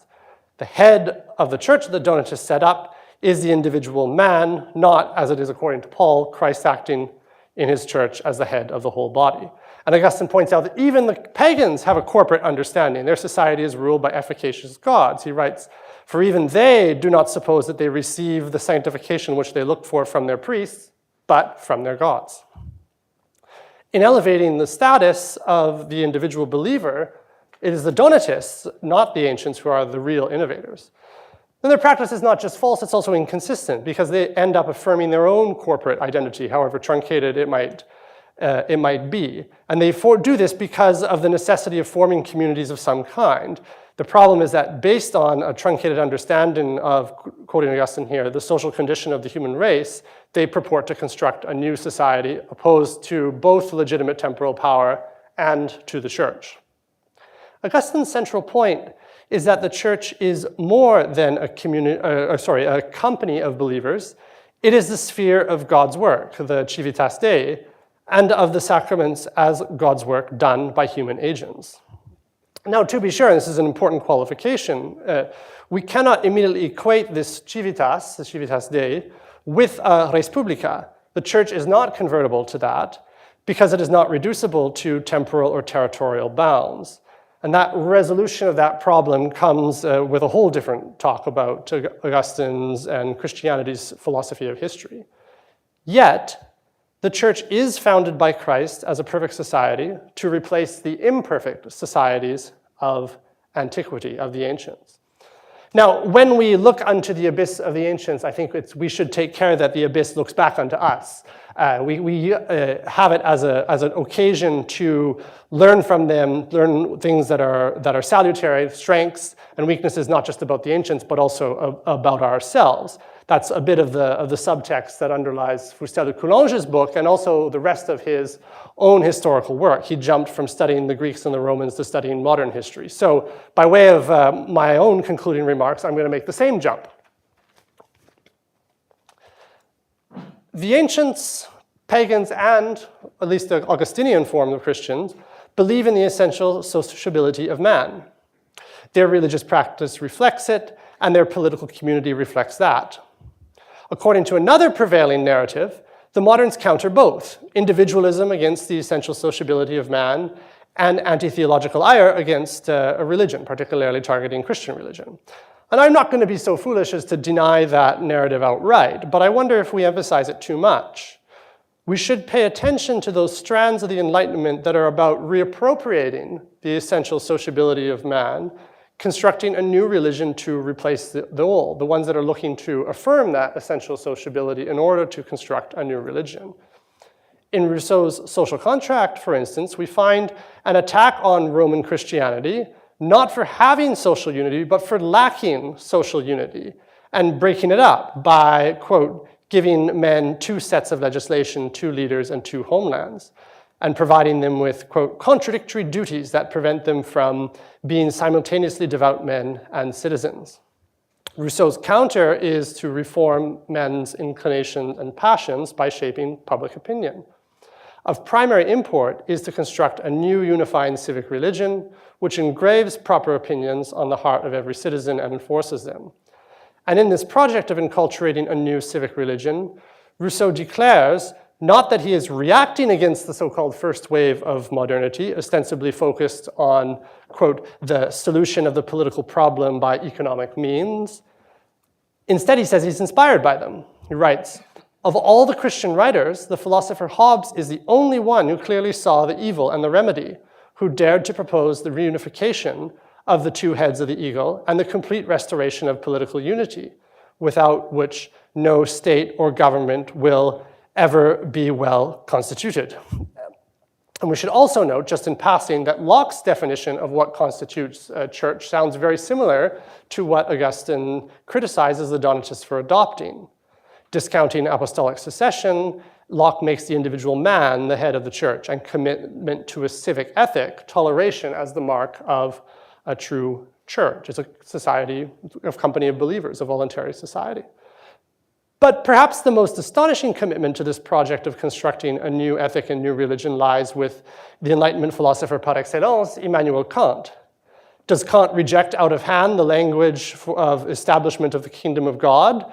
No. In fact, he understands it and interprets it to be something particular. He writes that the kingdom of God on earth is, quote, the gradual transition from ecclesiastical creed to the absolute sovereignty of pure religious faith is the approach of the kingdom of God. Joseph Pieper shrewdly observes the political implications of this, quoting him now. The positively political character of this pronouncement, only slightly camouflaged, can be understood when one reflects that it was written with the French Revolution in view.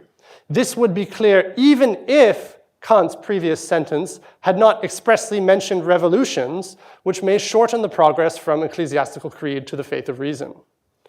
Why assume progress? Why assume that there is progress, we might ask? Well, Kant has an answer.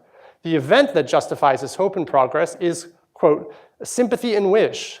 Again, another quote, enthusiasm, a common human sympathy that revolution inspires. In short, an account of the essential sociability of man. I'll skip over the time, some other thinkers who do this, just to get us to the key point here.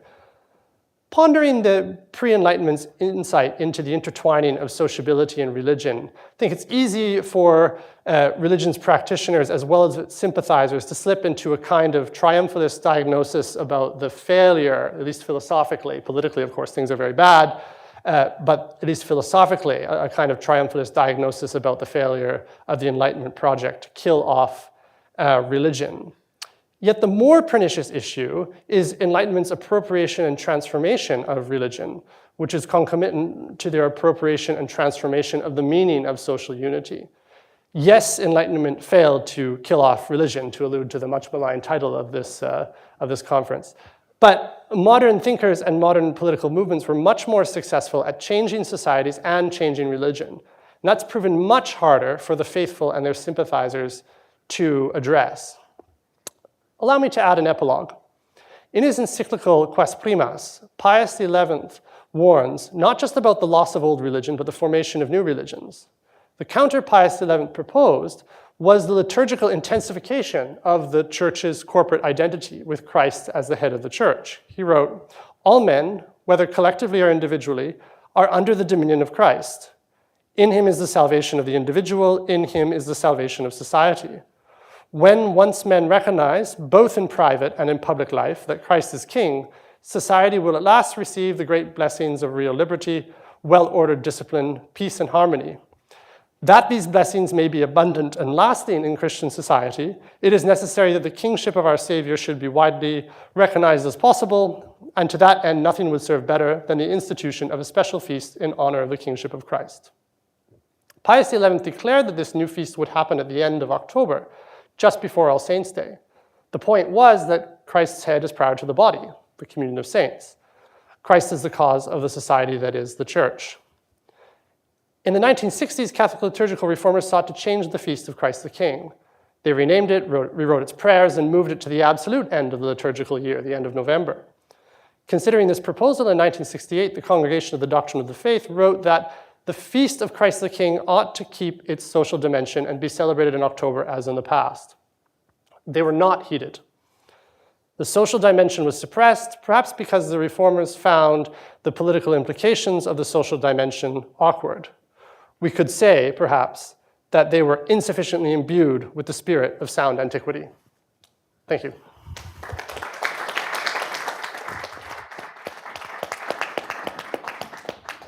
Now we'll hear from Karen Taliaferro.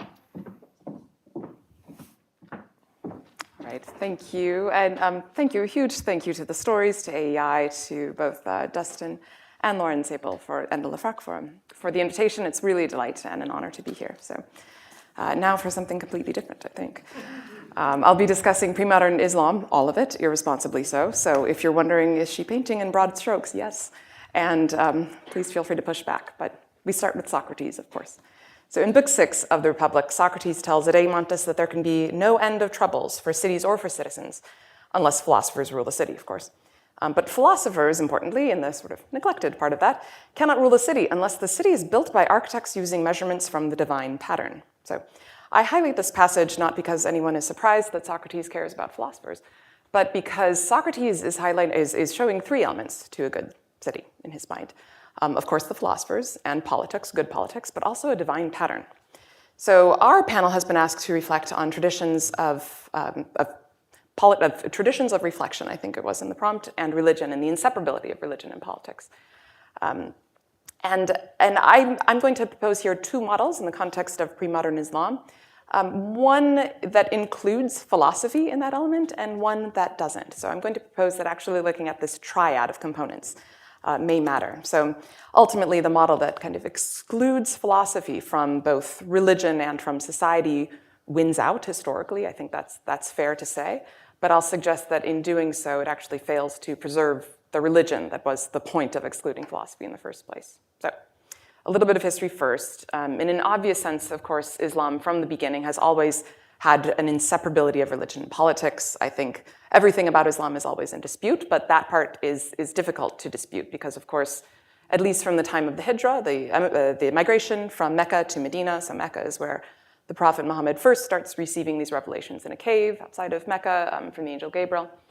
And when he then migrates with his followers to Medina, this is, of course, year 1 of the Islamic calendar, or really year 0. So they are constituting a new political community. This is also evidenced by their signing the Constitution of Medina, which is less a constitution than it is a multilateral treaty. So they're really being recognized politically. At the same time, they are, of course, a religion, right? They are following a prophet of God who has received divine revelation. They believe it, and it has all the markings of both religion and a political unit. Beyond this, by the time of Shafi, so one of the early jurists, by the 8th century, there's a developed Sharia, a divine code, and it's not really a code, but divine law that binds Muslims in really almost every aspect of life to some extent or another. So Islam, from the beginning, in other words, has always been a religion, has always had religion and politics inseparable, because to have religion is to have politics. To have politics, or a law at least, is to follow a religious leader. There's no way to have one without the other. That said, we all know there is more than one way for politics and religion to unite. So what happens? Now, as I mentioned again, I think pre-modern Islamic thinkers by and large agree and usually just take for granted religion and politics are inseparable. But what they're going to disagree on is that third Socratic element of the philosophers. But not right away. So the first centuries of Islamic rule in the East, in Baghdad, well, first Damascus and then Baghdad, philosophy really thrived under especially a caliph like al-Ma'mun, who's known for his liberality, especially his liberal-mindedness, not really his liberal rule. But he welcomed and engaged in philosophical debate. He even had a Sufi once came to his court and said, do you rule by the consensus of all Muslims, or do you rule by sheer power? I mean, asking the caliph himself this, do you actually have a religious legitimacy to rule? And he engaged him in debate. At this time, the Mutazilite school of theology is dominant, and it's really the only school at the time that's highly rationalistic.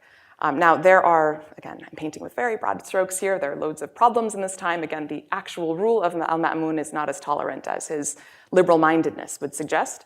But philosophy is thriving. It had actually been, I think we all know this, right, but many of the works of philosophy, science, medicine, etc., that were lost in the West had been preserved in Byzantium, when Byzantium falls under Islamic rule. Those translations are already underway from Greek into Syriac by the Syriac Christians. And then those continue on with Muslims and Christians working together from Greek into Syriac into Arabic under the patronage of the caliphs, of the political rulers. So, and also wealthy families, but certainly by the rulers themselves. So there we have, in these first centuries of Islamic rule, of an Islamic polity, and in fact a globalizing ummah, Islamic community, we have philosophy under the patronage of political rulers who are ruling in the name of religion. So we have all three of this sort of triad. The Socratic triad, if you will, Trinity, if you will. Okay, but all good things come to an end. So a few generations of rulers after al-Ma'mun, there's an important theological shift, and this becomes somewhat arcane if we get into the details, but it's indisputed that the Mutazilite school falls out of favor. Ibn Hanbal comes into this, Hanbali fiqh, if you've ever heard of this, underlies some of the more, the stricter versions of Islam even today. So the Mutazilite school falls out of favor, and the Asharite school comes into favor. Asharite theology is highly voluntaristic. It emphasizes the will of God instead of the rationality of God. So this will seep through society, and it's a theological shift rather than necessarily one that's directly affecting the translations of philosophy, of Greek philosophy and such. So it's hardly immediate, but there will be a massive blow to the preservation of philosophy within Islamic society, eventually culminating in the work of one al-Ghazali, who's very familiar to many.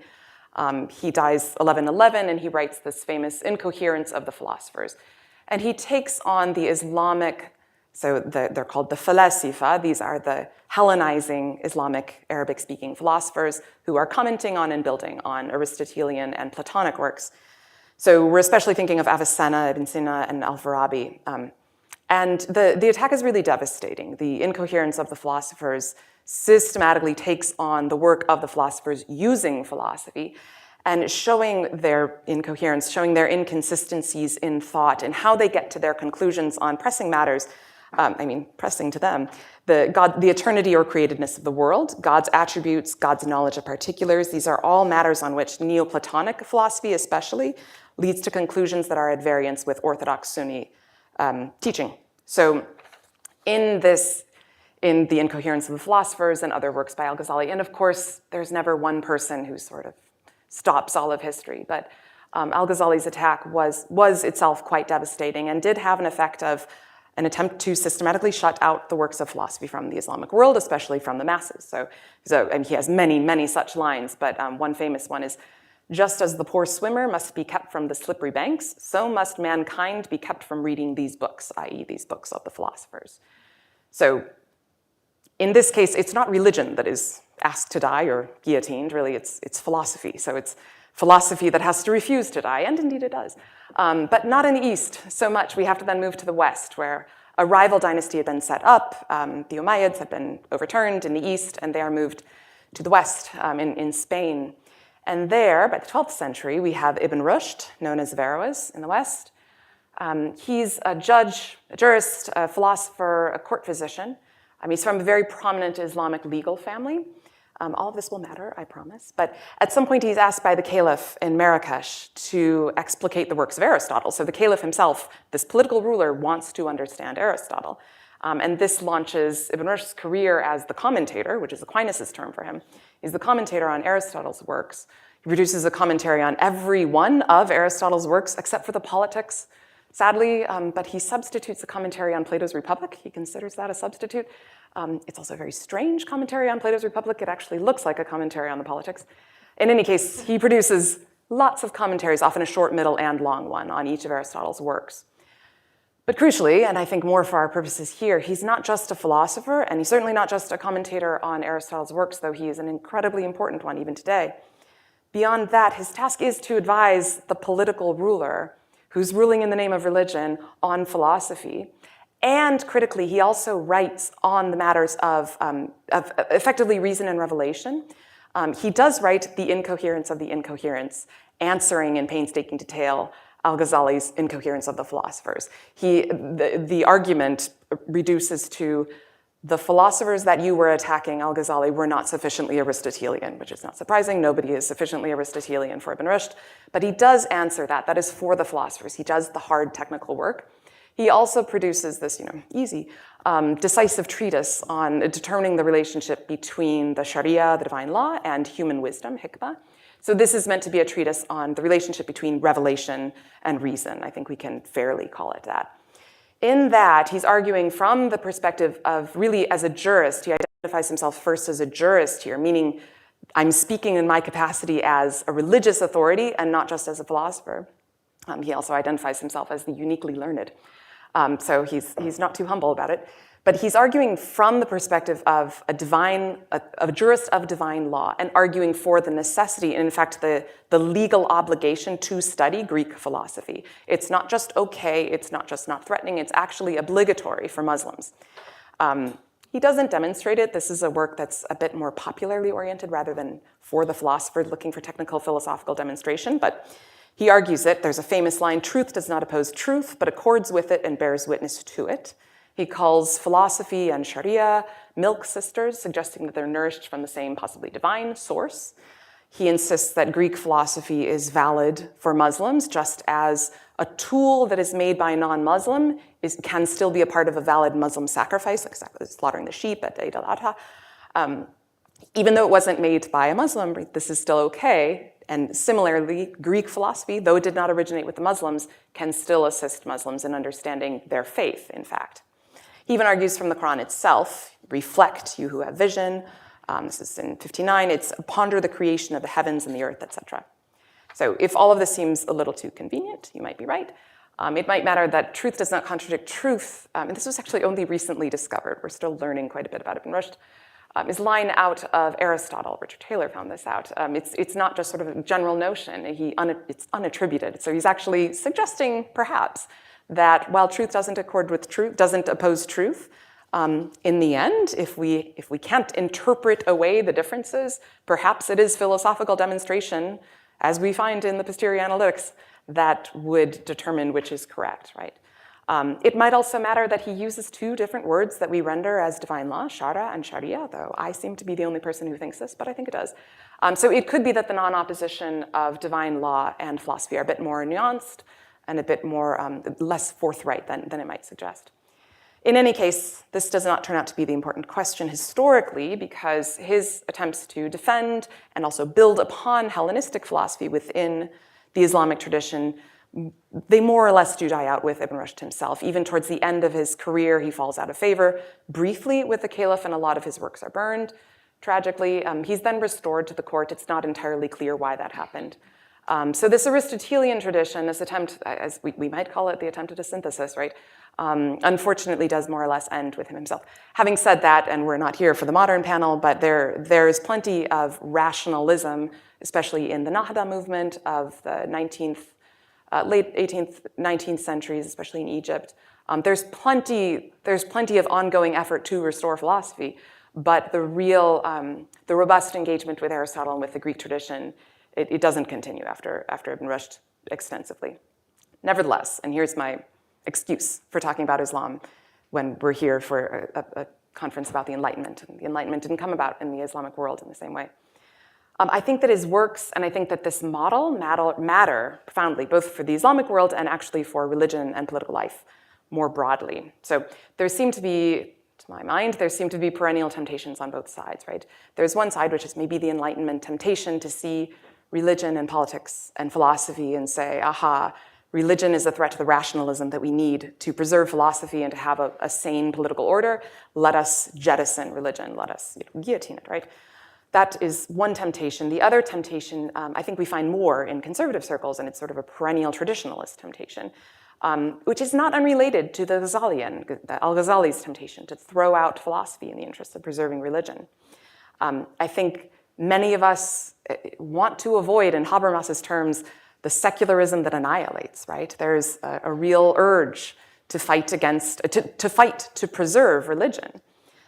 And after all, religiosity has survived in much of the modern Islamic world. In much of the Arab Islamic world, religion is supported heavily by the state. Mosques are in no danger of closing, not at the rate of churches, certainly. Children are educated in Islamic history. Whole societies, and I think this matters, whole societies observe the rigors of Ramadan, which just ended yesterday. No eating or drinking water even from sunup to sundown. This is a really big deal. I've lived in the Arab Islamic world a number of times, and there's a part of me that longs for a religious society in which I could raise my children, right? I'm Catholic, different, but it's different. Having said that, I recognize the urge. So I think to some, perhaps if this, sort of muting philosophical reflection is the price that we pay for that, well, so be it, right? Which I have to swallow hard to say. But even if we do swallow hard and we neglect and we leave aside the merits of philosophy and the freedom of philosophical reflection, right? And even if then ongoing religiosity or social cohesion would be the metric, I think there's a cautionary tale to be told when we look at the facts on the ground, or as Tocqueville put it on this outline here, right? It is unfortunate that the facts do not align with this theory. The rise of the nuns, the non-religious in the Arab Islamic world, and I keep saying Arab Islamic because of course Indonesia is a different story, but I'm thinking especially the Arab Islamic world. So the rise of the nuns and of maybe secularism, it's a developing one, and it certainly implicates authoritarian regimes and their close relationships with religious figures, also with sort of exporting extremism. There's a lot to it. It is not ideas all the way down. Nevertheless, I think that this rise of secularism or rise of the nuns in the Arab Islamic world also makes clear that neither religious homogeneity nor state promotion of religion is a guarantor of religiosity or of social cohesion, really. At least not in a world with the internet. I don't see a way around this. Iran, by measure of a 2020 survey, is actually, has surprised me, it's more agnostic, atheistic, or none, almost 37%, than it is Shia Muslim. Saudi Arabia is almost a quarter sort of non-believing, right? Either atheistic. Apparently it has the highest rate of atheism in the Arab world, Arab Islamic world. It's an additional, so it's about 5% convinced atheists. This is a 2012 poll. It's hard to get late data on Saudi Arabia, I'm told by a young Saudi man who himself was happy to admit that he was atheist. Didn't seem to know what that meant, but he was happy to be it. He tells me that in the reign of MBS, this is becoming much, much more common, so I don't know. Saudi Arabia, at the time of this survey, was about a quarter atheist or non-believer. Is this selecting on the dependent variable? I think that's what the social scientists mean. I'm choosing the authoritarian options. So maybe the more liberal option of Morocco should be a different picture, but I'm not sure that it really is. And Morocco I'm much more familiar with. I've lived there a few times. It's 99% Sunni Islam, Sunni Muslim. The king is believed to be a descendant of the Prophet himself. The church is heavily involved. It apparently writes the Friday sermons. So there's the Ministry of Islamic Education, or ministry, I should get that straight, whichever ministry it is that writes the Friday sermons for mosques. It has a royal institute that's sort of being studied across Africa and even Europe for the training of moderate imams. So even in such a country, 38% of Moroccans describe themselves as religious, which is shockingly close to the Wall Street Journal data on Americans, right? Now, religious, right? They'll still call themselves Muslim, but they call themselves, this is the number that call themselves religious. They're actually sort of practicing and believe it. In short, Al-Ghazali's model, the one in which religion and politics are inseparable, but in which philosophy is a threat, this doesn't, at least in the long run, seem to achieve its desired end, to say nothing of sort of the lack of freedom that it entails. But it is not the only model, even within pre-modern Islam. Ibn Rushd also assumed a religious and political society. That was a given. But for him, philosophy was a key component of that model instead of an outcast. His defensive philosophy required, and dare I suggest, promoted freedom. It required and promoted freedom of the will against theological determinism. This is a critical part of Al-Ghazali. For Al-Ghazali, also occasionalism. For Al-Ghazali, if fire is burning wood, it isn't that that is a natural cause. It is that God is actually burning that fire and that wood, and God just happens to work in patterns. And so this is what, that's what we think of as natural causes. So instead, Ibn Rushd, with his rationalism, promotes freedom to think and to act, freedom of the will even. It requires and promotes the freedom to think, to ask questions, read great thinkers, even when they are not of one's own tradition, of one's faith tradition, even when they're pagan, and to argue matters of religion even before the political ruler himself, which is what he did. So I submit that this philosophical freedom, or perhaps the freedom to philosophize, is a key missing ingredient when we're looking at the relationship between religion and politics. For it's on this measure that entire political religious arrangements rise and fall, perhaps. The Enlightenment thinkers saw this. They often embraced liberté and saw religion as a threat to it. Al-Ghazali saw it, but he saw religion as the threat, so he removed that. And I can't deny that I think that freedom probably is a threat, right? Freedom of religion may allow people to leave. I'd suggest it might be worth it on its own terms, but it also seems that this model of attempting to suppress it doesn't even work, so, perhaps. So I'll end then with a modest suggestion that we might pay a bit more attention to some of these thinkers, whether Islamic or Jewish or Christian, who not only respected and practiced even their inherited traditions of faith, but also saw the enormous humanistic contributions of these traditions of philosophical reflection. So thank you.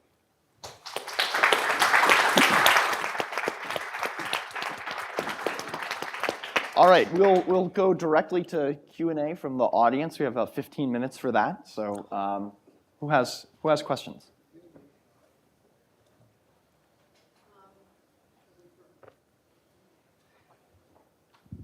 Thank you very much. And I just wanted to, you were talking about philosophy, and I'm just wondering, it seems like there's a loss of natural law in American society. And I'm wondering if that's part of the problem, and saying natural law is philosophy, that, Locke said the law of nature is reason, and just using Locke, and that the law of nature was given to Adam and Eve at creation. So it had both reason and revelation connected to it. And it seems that's clearly lost in our society, this idea of natural law, and somehow that was helpful for religion, it made religion rational. And when you take the natural law away, it makes religion maybe less rational. I don't know, there's something about that loss of natural law. I'm wondering if you think that's a part of the problem with, the strength of religion or morality. Part of the problem being the loss of religiosity? Yes, that somehow there is this connection between revelation and reason, and that these are mutually supportive, just like you were saying, religion and philosophy are mutually supportive. Yeah, I mean, it's a huge question, of course. And I wrote a book on natural law, and I still don't have an answer. So That said, yes, I think so. I think if we're going to present religion as an irrational thing, then yes, people will think it's irrational and reject it. Certainly so. I don't think religion is irrational. I think the natural law can certainly help us to understand it. Also, Ibn Rushd wrote, and this is in his middle commentary on Aristotle's Rhetoric, he wrote of this unwritten law of nature, by which it seems to be a useful tool in understanding God's revelation. So it's actually there as well, a bit in the Islamic tradition. There's more elsewhere in the Islamic tradition, certainly Jewish tradition as well. Having said that, it seems to me that on a more pragmatic level, but I'd be interested in what others think, if I say natural law today to my students, they just hear religion. So in a way,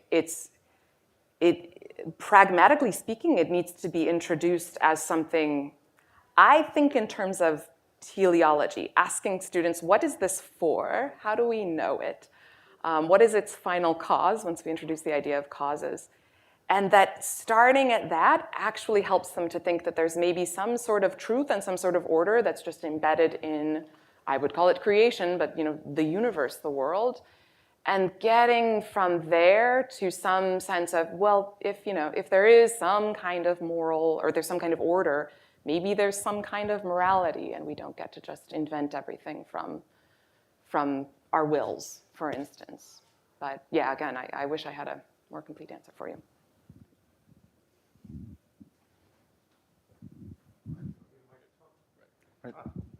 Hi. So my question is for Allison and Nathan. I both talked about the value of piety, and I wonder whether you don't mean, the two of you mean very different things by it. The piety, as I understand it in Athens, is you've got the gods who are capricious and impulsive, and you don't know what they're going to do. So piety seems to be something like Hobbesian submission to superior power. If I say I'm a worshiper of Athena, what I'm saying is my big sister can beat you up. And that's fundamentally what the piety consists of. And that seems to be somehow combined with nobility, which just means a certain kind of self-assertion, thumos. That seems to be an entirely different thing than what Augustine means by piety. Because Augustine would look at Greek piety and say, well, that's demon worship. That demons are like that. They're capricious, and you can't trust them. And if you worship them, it's because you want their power. But that's not really worship. That in Augustine, God is fundamentally lovable. That's the most fundamental characteristic about God, that God is infinitely good. If you don't love God, you're unclear on the concept of God, as Augustine presents it. Now, if that's the fundamental difference, then I don't know that, I don't see why an Enlightenment figure like Kant isn't a lot closer to Augustine, because Kant really just seems to be stripping down God to his fundamental attributes, fundamentally good and infinitely powerful and infinitely knowledgeable, and trying to address what a serious problem, which is how do you reconcile religion with speculative reason? That problem doesn't go away. So I just wanted the two of you to clear up, are you saying the same thing by piety? Because it looks like it's the same word, but it's just fundamentally different ideas. Sure, thank you for the question. First, I want to stick up for Greek piety a little bit. It's true, the Olympian gods are, as you say, capricious, impulsive. They have all kinds of nasty tendencies, but that doesn't exhaust the Greek understanding of those gods, right? It's still the case that they thought, in an important respect, Zeus really cares about oaths, keeping your oaths. You do something unjust, especially you break your promises, they're seeing that, and they care, right? I'd also say about nobility, you put it in and I think a really helpful way by drawing our attention to, you say, I think, self-assertion and thumos. I think the self-assertion aspect is there. I stress it in my talk. I think Thucydides draws attention to the dangers of that, though also there's something that can be genuinely beautiful about it and not not Hobbesian. But sort of similarly on the thumos point, the part of the work where Thucydides, I think, emphasizes most the emancipation of thumos, or some kind of natural just anger at others, has much more to do with people who feel that they're weak. There's a resentment and feeling that they're really vulnerable, that they're not very good, and resentment that comes out of that. And that's a huge part of what drives the partisans in the Civil War conditions he describes to be so nasty to each other. Whereas the most noble people in the work, the Athenians, not to say they're free of thumos by any means, but their nobility is so much more characterized, it seems to me, by, if anything, a freedom from feeling that other people can hurt them. And so there's no frustrated desire, feeling of fear that would cause the thumos, right? Pericles is kind of, and his picture of Athenian nobility is kind of distinctive for, on the one hand, going with, like there's a part of it that really, insofar as it thinks about other people than the Athenians, it is attracted by the idea of being good to them, but it's also aware, we're not all going to be Athenian, and maybe some harm is going to be done to other people, but it's not an angry, resentful, I want to hurt you harm, for what that's worth. Yeah, I also want to speak up a bit in defense of the Greeks. I think one way to put it is the real Euthyphro problem from the dramatic perspective isn't this thing that the analytic philosophers plucked out of the text of this sort of problem. But the actual problem, the dramatic problem that begins it, is someone who out of the obedience to what he thinks that the gods are, is prosecuting his own father. So you have someone who's violating the full understanding of piety, I think, as an affirmation of religare, of what binds, of one's familial commitments and one's broader communal commitments as well.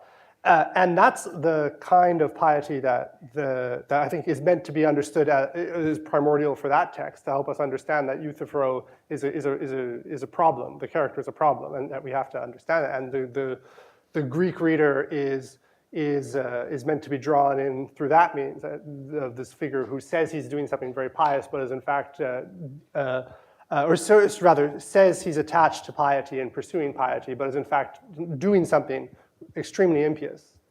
And that's the side of that Virgil understands, the piety of Aeneas, that Augustine follows as well. And what I would put it is that I think you're right to suggest, and that's what I was suggesting too, actually, that there is a strong connection between Augustine and Kant. But Kant is a perversion of this understanding of what the actual, what are the things towards which I should actually have piety. It's this replacement of that with a political project, a kind of hope that is meant to be realized here and now, and our aspiration for that hope to be realized, because we see the glimmers of it, is going to be the common human experience that we now orient ourselves around. But I think it's a perversion of Augustine. It's very, very close to that.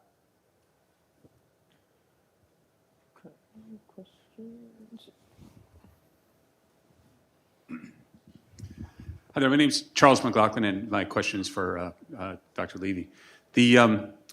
As you were describing the situation in the Peloponnesian War, I couldn't help think a bit about Napoleon saying that the moral is to the physical as 10 is to 1 or 3 is to 1, depending what attribution you read. But how the sort of the unity and morale and of a certain side, it provides power all its own. And as you think of I think you described some of the disunity involved in the Syracuse expedition or the way the war ended up. If you would think of those two things as sort of a case study of Napoleon's right or what might be missing there. And of course, when talking about pre-modern religious piety, it's not the same thing as the moral component that strategists think about. But being based on Thucydides, it seems to me that that might be something you could expound on a little bit. Can you say, I'm sorry, I'm too ignorant of Napoleon to follow quickly. Say one more time. Yeah, so he said that in war, that the moral is to the physical as 10 is to 1, or maybe 3 is, there's different sources, 3 is to 1. But anyway, that the moral component of a particular side, when added up what their total power might be, is a very, much more important than just lining up how many guns one side might have versus another. Yeah, I see. I think yeah, the moral sense people have of themselves makes a huge difference in how they fight the war. I think Thucydides would absolutely agree with that. For instance, I mentioned that the Athenians, once they've come, seems to me, to have doubts about their nobility, and that sort of combines with a lack that had been more or less felt about justice and piety as well. Once they come to have that view of themselves, which was at the fore, though it was facilitated by material circumstances, right? Things were going badly, so these other things at least bothered them more, but that it caused catastrophe, really. It contributed to them recalling their most capable general from a huge, dangerous expedition. I think Thucydides indicates trying to conquer Sicily was not a good idea, but with Alcibiades at the helm, it probably could have worked. They recalled him. Similarly, they're in Sicily at a certain point, said things are going badly, and an eclipse comes, and at that moment, they're in their terror at the feelings of guilt at being there and the injustice of the attempted conquest. They are paralyzed. They bow to the advice of some soothsayers who say we can't even think about moving for 27 days. This is in a situation that was really dire, and all reasonable hope of even escaping the thought of conquest was not reasonable at all at that point, depended on vigorous, prompt action. So I think the moral sense of the people, or their opinion of their own morality, was crucial in Thucydides. I think that we should call it here. So thank you very much to our panelists. We'll be returning at 3:15 for our next panel.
Welcome back for our concluding conversation in yesterday's and today's conference. This conversation is about religion and contemporary legal questions. My name's Adam White. I'm from AEI, from our Department on Social, Cultural, and Constitutional Studies. I must say, one of the things I've always loved about our department's name is that as a lawyer, I tend to think of the Constitution as the beginning of the conversation, the Constitution and then everything that follows. But here at AEI, the department's very name is a reminder that the Constitution comes at the end of some conversations, that it's built on society, on culture, on so many of the things that we've discussed today and yesterday. So it's very fitting to end, after all of those conversations, to conclude with a conversation about the Constitution. And who better to have this conversation than the two guests that I'm about to introduce. Robert George is first and foremost an AEI non-resident fellow. He does a few other things. He is Princeton University's McCormick Professor of Jurisprudence and Director of the James Madison Program in American Ideals and Institutions at Princeton. He's the author of many, many books and articles, including 2013's Conscience and Its Enemies, Confronting the Dogmas of Liberal Secularism, and 2001's The Clash of Orthodoxies, Law, Religion, and Morality in Crisis. And he is also the former chairman of the U.S. Commission on International Religious Freedom. And he's joined by his friend Andrew Koppelman. Andrew is Northwestern University's John Paul Stevens Professor of Law and Professor of Political Science. He, too, is the author of many, many books and articles, including 2020's Gay Rights versus Religious Liberty, ? The Unnecessary Conflict, and 2013's Defending America's Religious Neutrality. I feel like I have the easiest job of the day. I'm going to moderate the latest iteration of a 30-year conversation. And so we'll begin with Andrew. Okay. So one of the most pressing challenges that America faces is its need to tell a story of who Americans are in which each of our major factions can recognize itself and see a home for itself. And religious diversity is one aspect of that challenge. Just on the topic of this conference, which owing to the vagaries of airplane travel, I'm sorry I missed most of, in the late 20th century, sociologists were drawn to the secularization thesis, the notion that the authority of religion would decline in the modernized world. And nobody really believes that anymore. It's been falsified by resurgences of religion in too many places, and the persisting intensity of religious attachment for many, many Americans. But in the United States, the thesis does have some truth, because the proportion of Americans who report having no religious preference, sociologists call them the nones, has steadily risen. In 1990, it was about 8%, which had been its level for almost 20 years. The most recent figure, 2021, it's 29%. Depending on how you measure it, Gallup thinks that it's been holding steady at 20%. But it's a lot of people, and disproportionately younger people. And Robert Putnam and David Campbell have tried to hypothesize what happened. The liberalization of sexual mores in the 1960s mobilized religious conservatives against the change. They soon aligned with the Republican Party. From the 1980s on, conservative politics became the most visible aspect of religion in America, and that produced a counter backlash, particularly among those who came of age in the 1990s and afterward. Tocqueville observed in 1835 that anti-clericalism arose in Europe because religion had become identified with a conservative politics. And in America, Tocqueville thought religion was powerful precisely because it was not associated with any party. Modern secular Americans, I think, very much like what Tocqueville said about 19th century secular Frenchmen, attack Christians more as political than as religious enemies. The culture wars have damaged the Christian brand. In 1990, 86% of Americans identified as Christian, one kind of Christian or another. In 2021, it was 63%, and the demographers are pretty sure that that number is going to go down further in the future. So if we're going to talk about religious liberty, I'm one of the scholars who likes to talk about religious liberty. I think it's a useful concept to have in the law. It actually is there in the Constitution in the Free Exercise Clause. We need a way of doing that that neither deems religion a concern superior to all others, which lots of Americans are going to reject, or an irrational destructive force, which lots of other Americans are going to reject. We need a conception that has attractions for both those who are religious and those who are deeply alienated from religion. Even if you don't like the way that John Rawls answers his question, he is asking the right question when he asks, how is it possible that there may exist over time a stable and just society of free and equal citizens profoundly divided by reasonable, though incompatible, religious, philosophical, and moral doctrines? An important first step, and here's, I'm going to put on my lawyer hat, is to imagine a legal regime that doesn't present itself to any of the principal factions as an existential threat. So one of the principal concerns of those who reject religion is the full inclusion of LGBT people and transgender people as full American citizens. And those who reject religion are driven primarily, I think, by that. But the inclusion frequently takes the form of condemnation of religious groups that have teachings that those groups have found oppressive in the past. And if you condemn those views, then you are threatening to swap one alienated population for another. If what you're trying to aim at is full inclusion, that won't do. So I propose to go back to John Locke. I don't think that there is enough discussion, I'm hoping to write something about this, about the way in which his philosophy of how to deal with religious diversity is tied to his philosophy about property. He thinks that religious diversity need not produce conflict so long as there are clear boundaries. A congregation could do what it liked in its own building, and those who regard its activities as heretical are free to assemble in their building. And so in the spirit of Locke, we should be looking for clear boundaries. If you'll pardon the expression safe space, where people with radically different views of what makes a good life can go about their lives without encroaching on one another. Now, one response to that is anti-discrimination law, because pervasive discrimination can be devastating to minority groups, and the groups I'm talking about have been the object of discrimination. But if the goal is to avoid existential threats to anyone, there have to be exceptions to those laws. If I can quote the well-known reactionary thinker, Justice William Brennan, religious organizations have an interest in autonomy in ordering their internal affairs, so they may be free to select their own leaders, define their own doctrines, resolve their own disputes, and run their own institutions. Religion includes important communal elements for most believers. They exercise their religion through religious organizations, and these organizations must be protected.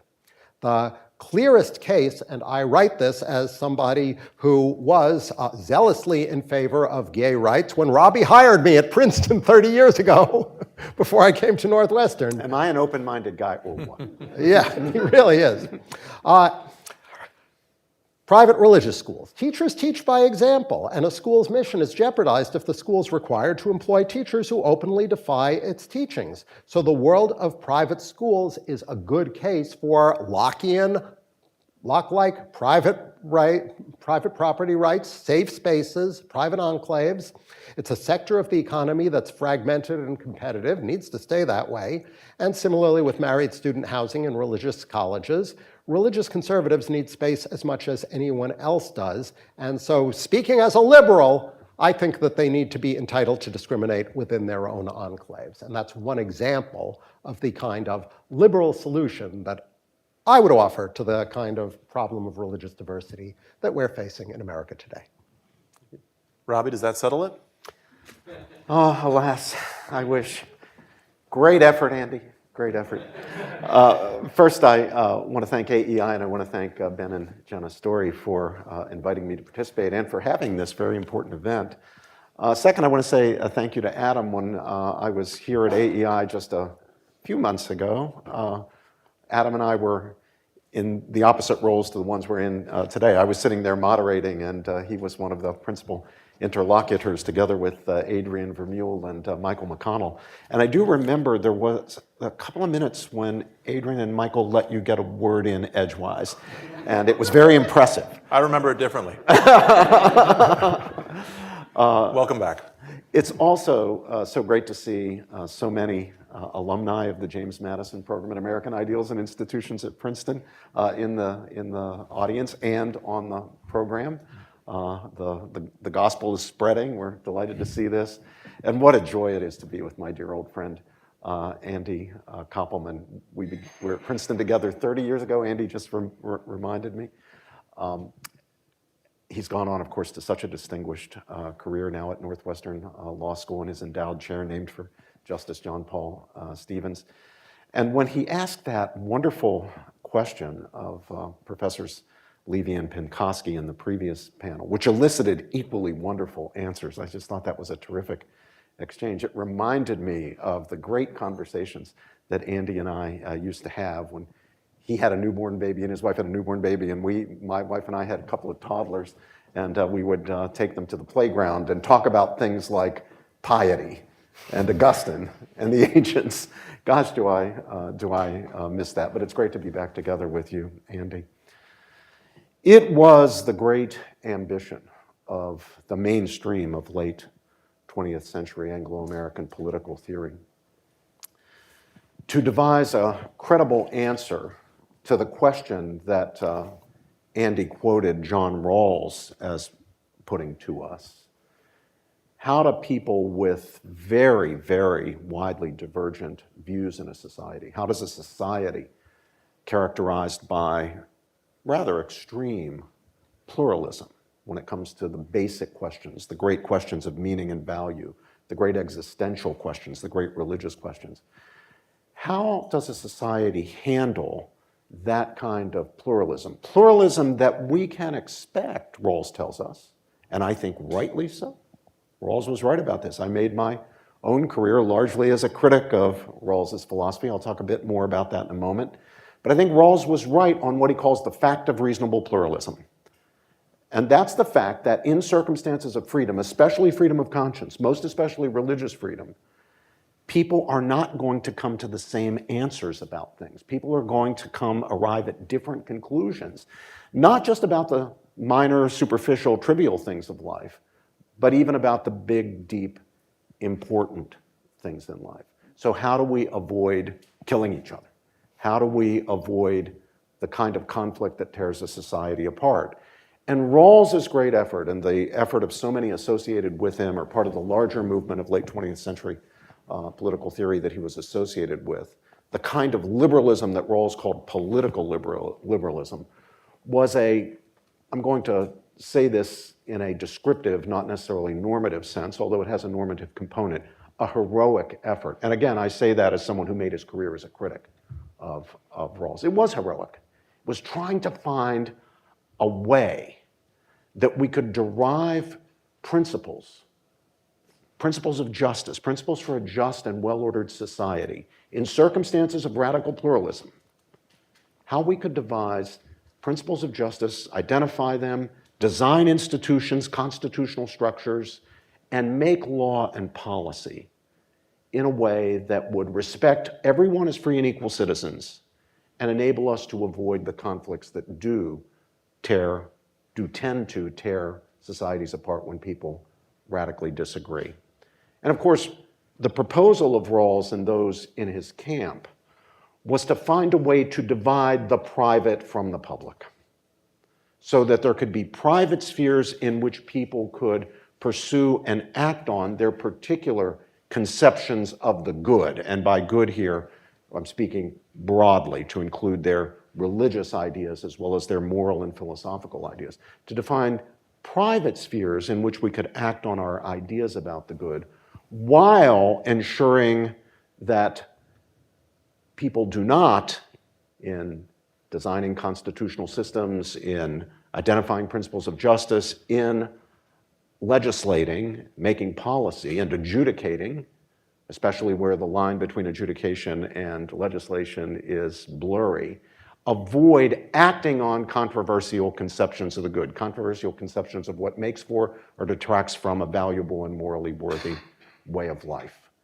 Rawls called that anti-perfectionism. Now notice this is not moral relativism, nor is it based on moral relativism. Rawls and the Rawlsians and those in this general camp proposed their theory as a moral solution to a moral problem.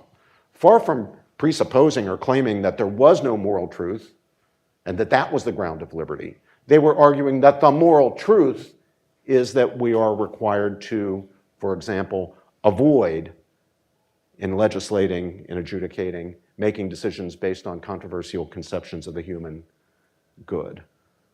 The trouble was in the execution. The trouble was trying to make it work.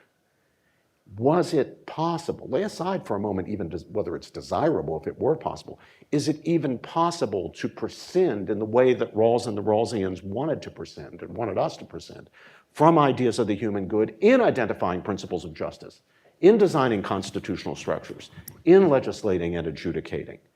And critics such as myself, Michael Sandel, Alastair McIntyre, John Finnis, so many of Rawls's critics faulted the theory just there.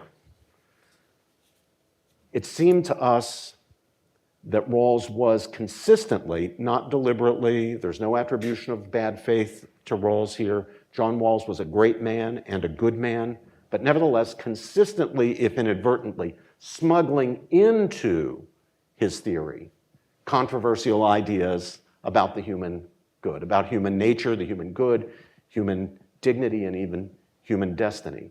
Precisely the sorts of ideas that his theory formally excluded as grounds of political action. Rawls himself saw the problem, which is why in 1993 he wrote a new book to revise his very influential 1972 book, A Theory of Justice, the new book being called Political Liberalism, to deal with a point on which he felt and said, to his very great credit, his critics were right, that he was smuggling into his allegedly purely political liberalism ideas about the human good that were drawn from what he now called comprehensive doctrines, worldviews, ideas about human nature, the human good, human dignity, and human destiny, admitting, conceding that the flaw in a theory of justice was to incorporate into it ideas drawn from comprehensive liberalism, the liberalism of Kant and Mill, a liberalism that does propose certain fundamental ideas about human meaning, about the human good, about human nature, about human dignity, about human destiny. And so in the book explicitly titled Political Liberalism, he tries again. He wants to purge his theory of those concepts drawn from comprehensive liberalism, the liberalism that competes with other comprehensive doctrines, be they religious or secular, Catholicism or Christianity more generally, Judaism, Islam, utilitarianism, Marxism, what have you. Purge his theory of comprehensive liberalism so that he could provide a purely political liberalism, one that could be affirmed by those who did not subscribe to liberalism as a comprehensive doctrine, as well as those who did, that could be adhered to by Catholics and other Christians, by Jews, by Muslims, by utilitarians, by anybody who subscribed to a reasonable comprehensive doctrine. And Rawls was very broad-minded in his view of what count as reasonable doctrines. He didn't exclude religion, nor did he treat non-religious, or what we might call secular comprehensive doctrines, as entitled to any prerogatives that religious comprehensive doctrines were not, that applied to religious doctrines. To put it the other way, Rawls argued that the same strictures, whatever they are, that apply to religion in the public square need to apply to non-religious comprehensive doctrines, including comprehensive forms of liberalism. To my mind, again, mainly descriptively, truly heroic. The trouble is it just doesn't work. It can't work. And push did come to shove over, the issue of, abortion. Rawls used very few examples in any of his writings, in either of his two main books on political morality, in A Theory of Justice or Political Liberalism. One of the few was a footnote in Political Liberalism on abortion, in which he argued that, properly applied, his theory would require that abortion be permitted, at least for the first trimester of pregnancy, and perhaps going forward, for the sake of protection of women's rights in society, in the workplace, and so forth, that there could be some constraints having to do with the importance of the family and ordered reproduction. But basically, he gets you Roe versus Wade is what he's aiming for in the footnote. And all the critics, including those who were personally pro-choice, went right at him. Because there's no way you get that conclusion without making certain judgments that by his own strictures would be excluded in designing political institutions and making law, for that matter, identifying principles of justice.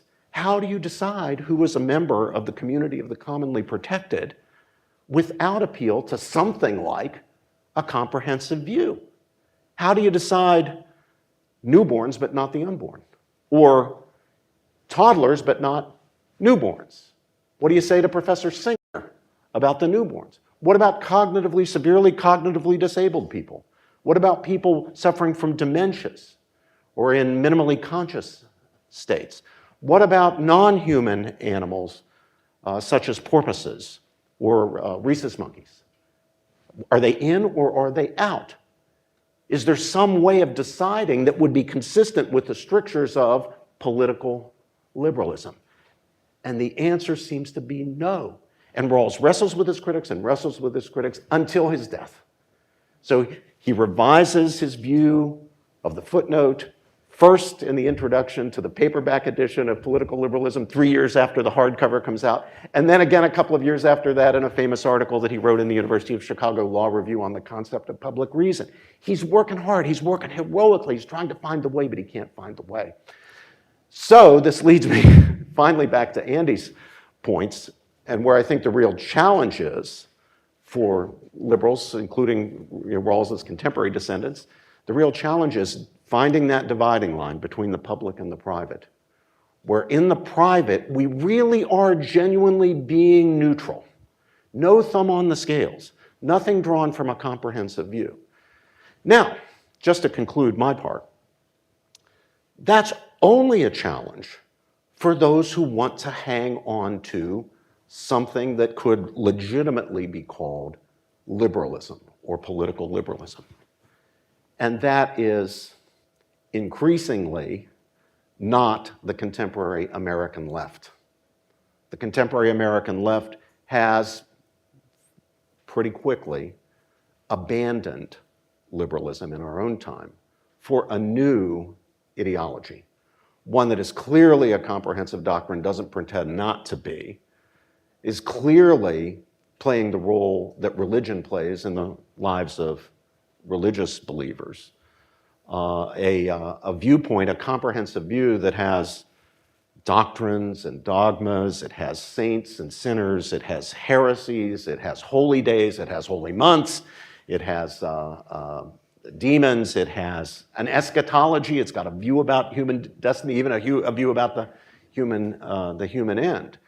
So for those who are in that camp, which I think today is really, if anything, a majority on the left, certainly among activists on the left, they're not interested in what I think Andy's project is, which is trying to accomplish what Rawls failed to accomplish, trying to build on, trying to find the way to get there, to find that area of the private in which we really can have a neutral public square. The real clash seems to be today between those who more or less openly acknowledge that this is a clash of comprehensive doctrines, which then takes us back to the question, if the Rawlsian solution or some form of it can't be made to work, how do we avoid, in circumstances of pluralism, tearing ourselves apart? Andy, are you completing the Rawlsian project? Is that how you see it? In some ways, I think that it is a misunderstanding of Rawls to make him a neutralist like Ronald Dworkin or Bruce Ackerman. But there are aspects of Rawls that lend themselves to that reading. I've got some writings that try to offer a different reading of Rawls on this. I will say that it isn't a killer argument against any particular worldview to say, well, within your worldview, abortion is a hard problem. I think abortion just is a hard problem. And and I mean, Rawls's footnote is no good at all. It's just a bare conclusion with no argument at all. But I will also say that the problem, I mean, liberalism is first and foremost a practice and not a theory. And if the question is it possible for people with radically different conceptions of the good life to live together peacefully, I will say, you know, for all the problems that America is having we're doing it right now. If you ask, well, you know, what would it be like if we were having elections on a regular basis, but one side was regularly using terrorist violence, not just shouting down speakers, but killing large numbers of people in order to make sure that they win elections? Americans have done that. That was how Reconstruction ended. So things have been worse. You know, we are actually, for the most part, conducting our disagreements non-violently. One thing I will agree with Robbie about is that there is a fight going on in the left now between the liberals and the non-liberals. And the faction that he's talking about are non-liberals. You could say, well, given that there's this fight among the liberals, that shows that the liberals are doomed. But I think it's sort of like you said, if you said in the middle of the 30 Years' War, well, the 30 Years' War show that in 20 years there won't be any Catholics anymore. It's the wrong conclusion. You've got two quite potent factions fighting with one another. I am on the liberal faction. I don't know that my side will win. The same as any time you're in a struggle, you don't know that your side will win. I will say that the liberals are alive and well, and that the basic structure of what Rawls proposes, which is terms of cooperation, that the different fractions, each from within their own comprehensive view, can say, yeah, we sign on to that. That has been done, and in contemporary America, there are struggles on the right too. So suppose that you lose an election. Is it okay to lie about that? Is it okay to publicly disseminate falsehoods and raise money from those falsehoods? There is a struggle among conservatives about that question. And what the answer is to it, there's a side that thinks that it is so important for us to win that any means necessary, that leftist phrase, is what they think. So I actually think that the liberals on the left and the right need to get together against their common enemies on either side of them. Well, to some extent, of course, that is happening. That's what Heterodox Academy is. Yeah. That's what the Academic Freedom Alliance is. To a very considerable extent, that's what the Foundation for Individual Rights in Education, I think it's got a new name, Foundation for Individual Rights and Liberty or something. Expression, yeah, which is a great organization. You are seeing this alliance between conservatives who believe in fundamental civil liberties and liberals who believe in fundamental civil liberties. Now, we have different conceptions of the basis of those liberties, and to some extent those differences of conception cash out in terms of different shapes. We see freedom of speech, we on the conservative side tend to see freedom of speech shaped somewhat differently than those like Andy on the liberal side, and you'll see that come out with regard to something like pornography, for example. But in terms of the protection of the ideas, the right to express ideas, no matter what the ideas are, no matter how radical they are, yeah, there's plenty of common ground right there. Now, Andy, I'm not suggesting that it shows that liberalism is false, that there are disputes within the left, any more than it shows that conservatism is false, that there are disputes in the right. Nor am I inferring that there's anything wrong with liberalism as such because abortion is a hard problem. You're right, it's a hard case. within any movement. There are pro-choice types in the conservative movement. There are pro-life types, fewer than there used to be, but there was a time when there were lots of pro-life types in the progressive movement. I'm here talking about the way that problem shows the impossibility, strictly speaking, the impossibility of the Rawlsian project. It does not mean that a perfectionist form of liberalism couldn't be devised that would work, regardless of where it happened to come out on the abortion issue. My claim here is that there is no way, it's simply impossible to decide the abortion question if you presuppose that we must refrain from bringing to bear in such matters ideas about human nature, the human good, human dignity, and human destiny. You can't figure out who counts as being in and who counts as being out. And it's not just about abortion. It would apply to euthanasia, the status of the severely, perhaps congenitally, cognitively disabled. You have the question of higher animals. So I think it's a heroic project. It's pushing the great boulder up the hill, but you know where it ends up. You know, the boulder ends up coming back down the hill on the person pushing the boulder. So I would say to my friends on the liberal side, the anti-perfectionist approach is probably not the right way to go. There was a 70-year effort to see if we could make it work, roughly speaking. If we go back to Rawls's articles in the 1950s, let's try something different, which of course many liberals have, Raz and Sandel. And I think, Andy, frankly, to some extent you yourself, because you're not an orthodox anti-perfectionist liberal, you are trying to carve out the No, I'm not an I will say that, I mean, and this is the idea of an overlapping consensus, that there are some ideas that abstract away from some conceptions of the good. I published an article many years ago called The Fluidity of Neutrality. It is possible to be neutral about an infinite number of things, you know, and you get confused if you think that neutrality has to mean neutrality toward everything. You know, if I say that baseball umpire is not neutral, he's a registered Democrat, you've gotten confused about what you mean by neutrality in that context. So there's lots of things about which we can have an overlapping consensus within multiple comprehensive views. You might think that deciding one's leaders through democratic elections, or having freedom of speech that allows you to criticize the behavior of incumbent office holders, and you could converge on that view from multiple comprehensive views, and that's, I think, all that Rawls means by overlapping consensus. Charles Taylor has a good article about criticism of Rawls's account of overlapping consensus, where he says the problem is that Rawls wants the consensus to include not just a schedule of rights and liberties, but a philosophical apparatus attached to them, and that's too much to ask. For those who perhaps haven't read Rawls's Political Liberalism, just to be clear with people, the overlapping consensus is the idea that there are a range of reasonable comprehensive doctrines. Those are comprehensive doctrines that are compatible, generally speaking, with liberal democracy, with civil liberty and a basic democratic Republican setup. Now, that doesn't mean that there aren't unreasonable comprehensive doctrines. They can be ruled out right off the bat.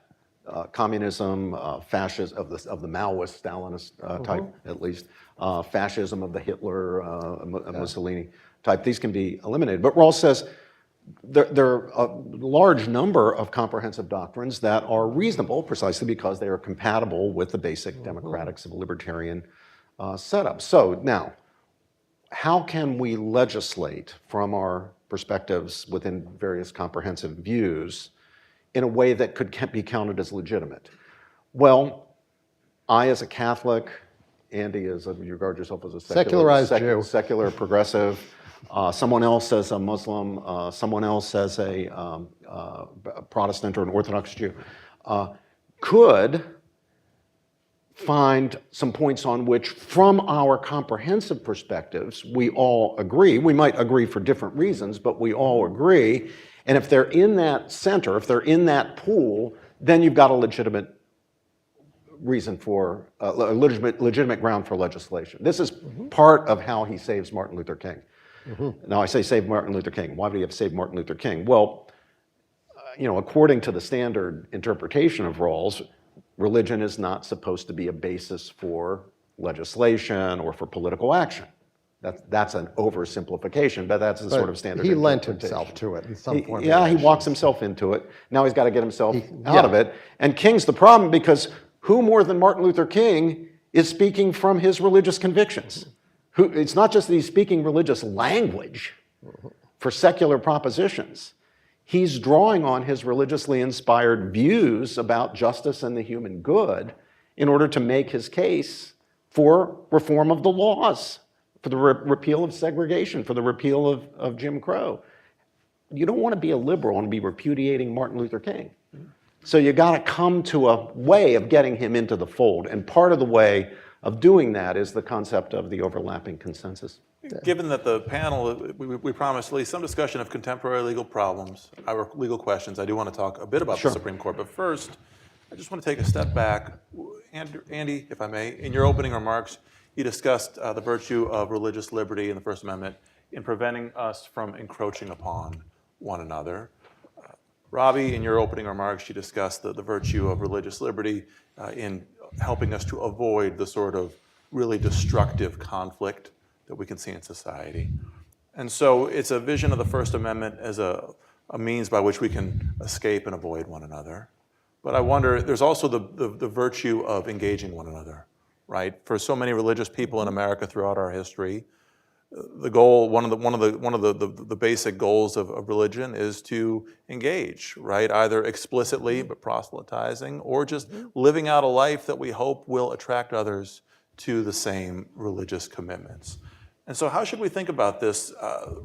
Religious liberty as a way for escaping each other, and religious liberty as creating a space for us to engage one another. Can I try this? Please. Yeah, go ahead, Andy. The one aspect of religious liberty that has been generalized into secular terms is freedom of speech. The restrictions on freedom of speech that, the forms of religious oppression that were primary because faith is so important to Christianity, and religious wars were among Christians. It was heresy and blasphemy that were the objects of persecution. And we don't have any specific American law of heresy and blasphemy. It all just gets subsumed under freedom of speech. Freedom of speech is not about eliminating conflict. Freedom of speech is a recipe for vituperation. Freedom of speech channels bitter conflict into nonviolent channels. But people say really nasty things about one another. I published a piece a couple of weeks ago in the Chronicle of Higher Education about the Stanford episode where speakers from the Alliance Defense Fund were shouted down. And I was, this is an example of rhetoric. I think that one was Yale. Stanford was Judge Duncan. Right, Yeah. That was Judge Duncan, you're right. Judge Duncan, who had been a litigator for Beckett was shouted down. And here I've really presented my view from within the comprehensive view of, I'm a gay rights advocate, talking to other gay rights advocates. I'd been on their side all of this time, and I said, you guys are trying to create safe space where your views aren't challenged. This is a paltry and piddling ambition. That's what you want. I want to win litigation. I want to change the laws. I think that's a better ambition. And the way that you do that is by actually learning what the arguments are on the other side, and there is no substitute. I was thinking about Robbie. I didn't name him in the piece, but I thought there's just no substitute for actually having conversations with people on the other side where when you ask, how can you possibly believe that? You are really curious and you really want to know and you're capable of learning. You're more effective. And the great victory that I participated in, which was the Bostock case, which adopted a theory that was one of my arguments for getting hired at Princeton because I published it that long ago. We won that because I was willing to entertain the idea, repellent to many people on my side, that Neil Gorsuch is an honest, conscientious person who really wants to do the right thing. And that if you try to show him that within his view of statutory interpretation, he's got no wiggle room, maybe even if it's contrary to his political priors, he'll rule in your favor. because he's an honest person who wants to do the right thing. And he was the one who Bill Eskridge and I were thinking about when we wrote our amicus brief. And you got him. We did. He was wrong, but you got him. If people on the left can't think in those terms, they're going to lose, and that'd be bad. Now, that would be an argument from within a comprehensive view, but this is Rawls's overlapping consensus. People from within their comprehensive views, Catholics have got to decide whether they agree with Vatican II or Torquemada. It's got to be one of those. I can't adjudicate that. I'm an outsider. I can do reasoning by conjecture. But I can argue within the gay rights tribe and say, we should be in favor of free speech. Does that help? I think my friend Andy would agree with me. I'm not sure. I hope so. That there's something more fundamental about free speech and the importance of free speech than winning. No, it's rhetoric from within my own side. I'm trying to speak to that part of my audience who I know don't care about the abstract idea of free speech, trying to persuade them that they should. Do you agree with me that the most fundamental value protected by free speech is truth itself? Mm-hmm. So it's the possibility that we might be wrong. It's the recognition of our own fallibility. It's the acknowledgement that we can be wrong not only on the minor, superficial, trivial things, but even on the great, big, existential, important questions of meaning and value. That this we is want chapter to 2 listen. of On Liberty. Yes. Chapter 2 of On Liberty, exactly right. On Liberty, of course, John Stuart Mill's famous work. So if I can take a stab at Adam's question. Anti-perfectionist liberals and perfectionists, whether they're liberals like Mill or non-liberals like me, differ on how we would go about deriving a right to religious liberty. And I think it would produce a difference in the shape or contours of the right. Let me just quickly explain what I mean here. So it would be one thing to derive the right of religious liberty this way. Imagine that you don't know anything about yourself. You don't know your height, you don't know your weight, you don't know your race, you don't know your sex, you don't know your religion, you don't know your views of the good. And most important, you don't know your religion. What would you choose as a principle to resolve disputed questions pertaining to religion in the public square? What principle would you choose if you were behind that veil of ignorance? I've just put you in what Rawls calls the original position. Well, Rawls conjectures, as do most anti-perfectionist liberals, that you would choose a principle out of a sense of fairness and self-protection, since you don't know whether you're going to come out and find yourself to be Catholic, an Orthodox Jew, a secular progressive, a Muslim. You would choose a principle of strict neutrality on the question, to the extent that you could manage that. So that's how an anti-perfectionist liberal would address the question. I, or another perfectionist, a liberal like Mill or a non-liberal, would say, what good or goods is or are protected by religious liberty? Mill would put the emphasis on truth, and I'm with him that far. But I would lay some emphasis on the kind of truth that we're concerned about when it comes to the question of religion. We're concerned about ultimate truth. So I would want to say that there's a good. I like to call it religion. If you don't want to call it religion, call it something else. But I'll describe it for you so you can say whether you agree that there is such a good and whether it's worthy of protection. This is, to my mind, the good of raising basic questions about meaning and value. Where we came from, whether we're going. Is there a more than merely human source of meaning and value? If so, how do we relate ourselves to God or the gods or whatever we regard as the ultimate sources or source of meaning and values? That's number one. That's the first part of this good. The second part of the good is answering those questions, those basic questions of meaning and value, honestly. Not out of wishful thinking, not out of a desire to get ahead or to look good to the political establishment or to your boss or anybody else, but just honestly, truly honestly answering that question. And then that's the second part of the good, the second aspect of good. And the third aspect is living with authenticity and integrity in light of one's best answer to those questions. That, which I call the good of religion, you can call it something else if you like. That is the good that I think it's vital for us to protect, and that's the good that religious liberty protects. And it protects it precisely as an aspect of human well-being and fulfillment, in that sense, a perfection of the human being. So we need to be very, very careful that we don't impede anyone's ability to participate in that good. And you're participating in that good whether your conclusions are theistic or non-theistic, whether you're Catholic or Jewish or Muslim or atheist.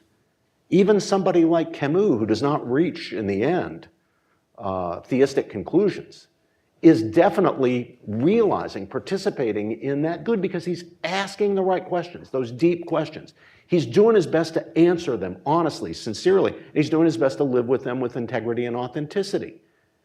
If you try to force traditional religion on Camus, you're harming him precisely, even if the religion you're imposing is itself the true religion. You're harming him precisely by denying him those goods, or the possibility of participating in that good. So that's my answer to the question. Right. So, well, first of all, this idea of religion understood in an abstract way as a good, I think this is an idea that has been developed by a number of people, not just Ravi, but John Finnis and Germaine Grisset. And I have to say that as a scholar, I've gotten enormous nourishment from this because I have a book called Defending American Religious Neutrality that begins by saying that I swiped the idea from you guys and says that descriptively, one way of understanding why America has been so good at managing its religious diversity is because it understands religion as a good at such a high level of abstraction. Now that raises a question for anti-perfectionism. It's clearly contrary to anti-perfectionism because it's relying on a contestable conception of the good. I have, in other writing, offered the following friendly amendment to Rawls. Rawls imagines us in the original position, this, which Robert behind that veil of ignorance. Behind a veil of ignorance, we don't know who we're going to be. But in the details of the 1971 book, Theory of Justice, he says, they're going to agree, you will agree to very abstract principles in the original position that leave lots of things unresolved because you don't know the particulars of the society you're in. There is a later constitutional stage where once we've set out the basic principles of, for example, no persecution, freedom of speech, let people, then what, it's possible to have a society with no specifically intended religious persecution where it's very hard to be religious. At the constitutional stage, when we're trying to figure out what are going to be the rules for our society, Rawls himself says you can take into account what it is that people actually care about in that society. So if you were going to try to figure out rules for a society like America, you would think about what are the things that people actually care about, what is important to them, because you don't want a society where lots of people are not getting the things that are important to them. And then you would notice that lots of Americans are intensely religious, and you can give that weight under a different description than you've offered. But this is an example of overlapping consensus. So, I'll protect religion because, it's something that you guys care about, and I'm trying to protect as a liberal, I'm trying to protect a general right to be weird. And I know from observing the world that of all the weird things in the world, nothing is weirder than other people's religions. So then I'm going to protect religion for the same reason and under the same description as I am going to protect sexual practices that I find weird. Okay, but that's don't a kind you of need... overlapping consensus. Robbie, Andy, let me ask you about the Supreme Court before we open the floor. Just in the generalest possible terms, what's your sense of the Supreme Court's trajectory right now on religious questions? And of course, there's the substantive doctrines that occupy so much of our attention over the last 50 years. But there's also other components to it. Right now, some of the biggest criticism around the Supreme Court is that in cases involving religious liberty, especially during COVID, the court was too fast to intervene, the so-called shadow docket. What that really is, in many ways, is a sort of an implicit argument about what religion means to people. Right? Am I injured if I'm prevented from going to church on a Sunday? Am I injured irreparably? And so when the court has intervened in the early stages of a case to sort of freeze things in place, let people go to church while the case is pending. The court is sending a message about its understanding of the value of religion to religious believers. So in a minute or less, what's your sense of the Supreme Court's trajectory on religious liberty?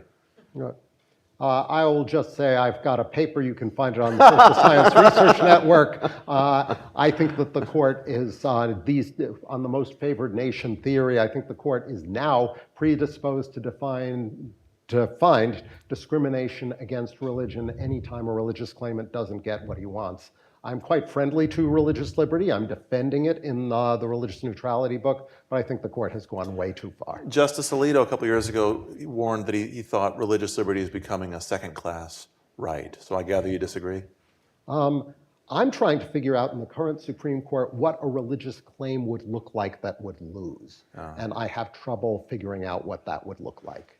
Robbie? The hostility toward religion, or the suspicion of religion at a minimum, the idea that religion is inherently divisive and dangerous, that inform much, I think, of our jurisprudence of the Establishment Clause, or so-called Establishment Clause. There's really just one clause there, not two, but the establishment provision of the Religion Clause of the First Amendment. I think that hostility, which informed our religion jurisprudence going all the way back to the first interpretation by the Supreme Court of the Establishment Clause in the Everson case. I think it was 1947, Andy, if I remember correctly. It was right down the road from Princeton, New Jersey, in Ewing Township, New Jersey, a case involving the provision of state-funded, government-funded transportation to and from school for kids in parochial schools. The bus transportation didn't have catechism class or crucifixes up or anything like that. It was secular in that sense, transportation. And the court actually upheld the provision of the transportation by 5-4, as a narrow decision, upheld it as constitutionally legitimate, but declared that the proper understanding of the First Amendment was one that required not only neutrality as between different religious communities, the Lutherans and the Catholics and the Jews and the Baptists and so forth, but neutrality toward religion, that the state or government generally could not favor or disfavor religion. And if you trace that all the way up through the 60s, through the Warren Court, it seems very difficult, at least for me, to not perceive at a minimum suspicion and often something much more like hostility toward religion as a potentially very dangerous sort of thing. And the treatment of religion as irrational, as at a minimum purely subjective, not having anything to do with reason. There's a certain form of fideistic Protestant background understanding of religion that's there. Not that all Protestants are fideistic. That's gone. I think that's gone. You don't even have that on the liberal wing of the court, certainly not with Kagan, I suspect not with Ketanji Brown. You didn't have it with Steve Breyer. I think the justices who were responsible for that are now all part of history and probably now know one way or another whether they were right or wrong about religion. So the court is much more favorable toward religion claimants. I think that the Establishment Clause jurisprudence that had gone really far awry has been largely now corrected at the theoretical level, and that has to be now incorporated into actual practice. The really more interesting issues, I think, are in the free exercise domain, especially those having to do with conduct exemptions to general neutral laws. There's certainly support on the court right now. I think 3 justices explicitly.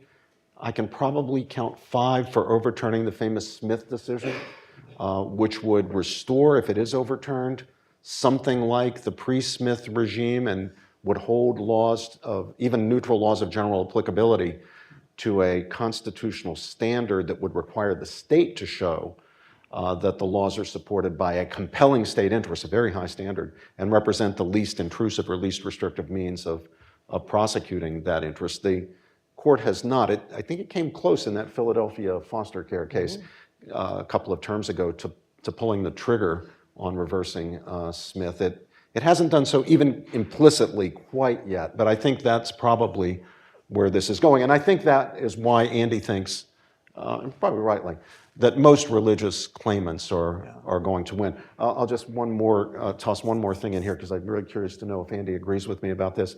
I think the Martinez decision is going to be overturned. Oh, yeah. Yeah, okay. If it comes up again, yeah, the votes are clearly there. I hate to be greedy, but just one last thing before we open it up. So many of the canonical cases around free exercise were cases involving legislation.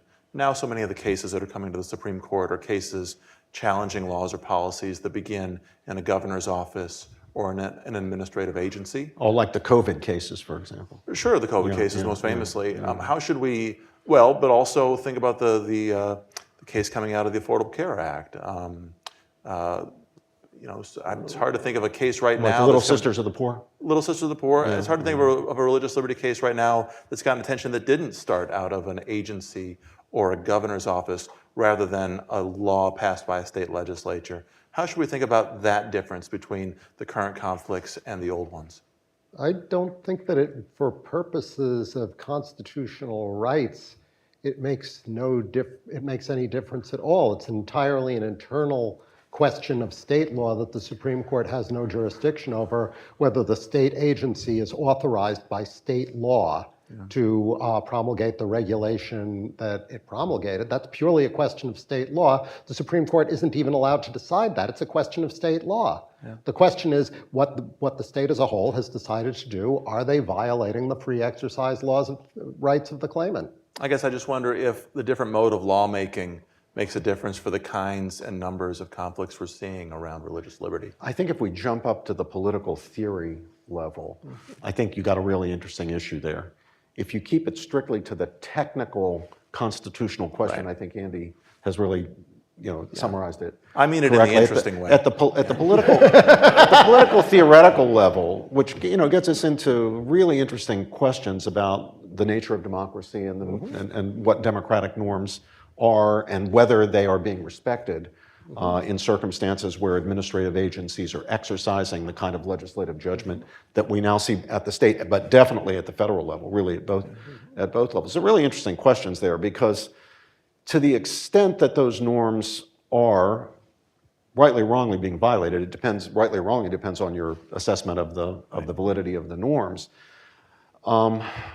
If you think that they're wrongly being violated, then I think you would want to be more suspicious of non-democratically enacted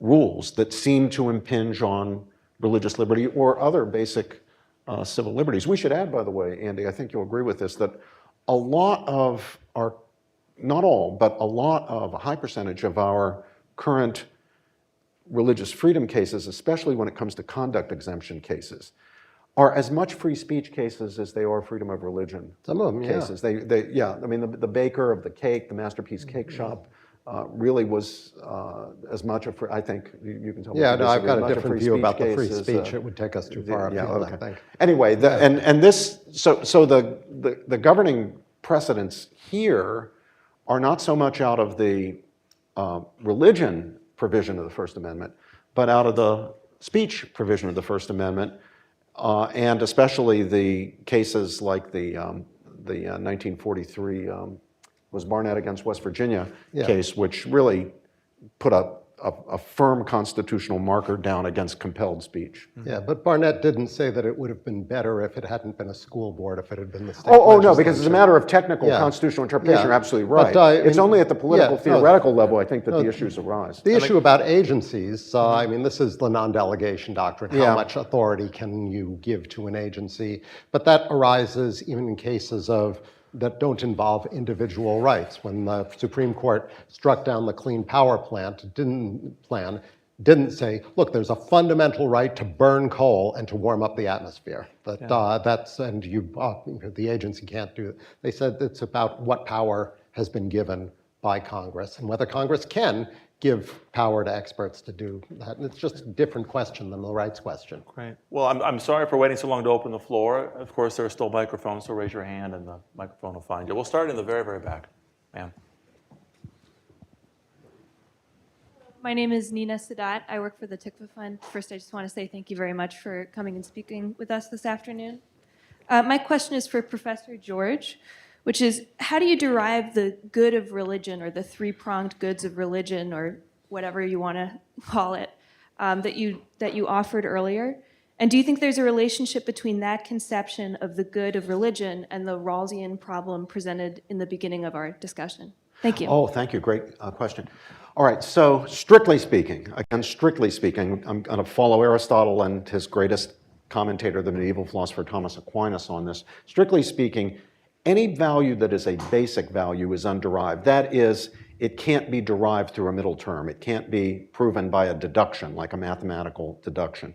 So take anything that we regard as intrinsically and not merely instrumentally valuable. Think, for example, of friendship. A purely instrumental friendship, so-called friendship, where the two parties are not really fundamentally motivated in the relationship by the friendship, but by what each gets out of the friendship. Because I'm, quote, friends with Andy, I get invited to the best party because he knows all the beautiful people and all that stuff. You know, being a gay rights advocate has certain advantages. You get Hollywood invitations. And Andy, you know, wants to be, quote, friends with me because, you know, I bake really, really great baklava, and he likes baklava, and so he wants to get hold of the baklava. That wouldn't be a friendship at all. But we know what a real friendship is. It's a friendship where the friends are motivated by their regard for each other, where each is identifying himself or herself with the good of the other for the sake of the other. And we get what Aristotle, I think, Karen will correct me if I'm wrong here, is it book 10 of the Ethics, talks about that dialectic of friendship. So I'm valuing my good even more than I would because Andy is valuing my good, and he's valuing his good even more than he would because I'm valuing his good and I'm his friend. Now, how do we know that? Can't derive it, strictly speaking. Can't be deduced through a middle term. If we know it, then it's got to be in the technical sense, not in the colloquial sense, self-evident. Can't be known to be true, but can't be derived through a middle term, like the principle of non-contradiction. You can't prove the principle of non-contradiction in the sense of offering a deductive proof, but we all know it's true, right? We know that something can't both be and not be in the same respect at the same time. Well, when it comes to goods like friendship, like knowledge, like the good of religion, my triple-headed good that I described, we know it by understanding the intelligible point of it, by grasping the intelligible point.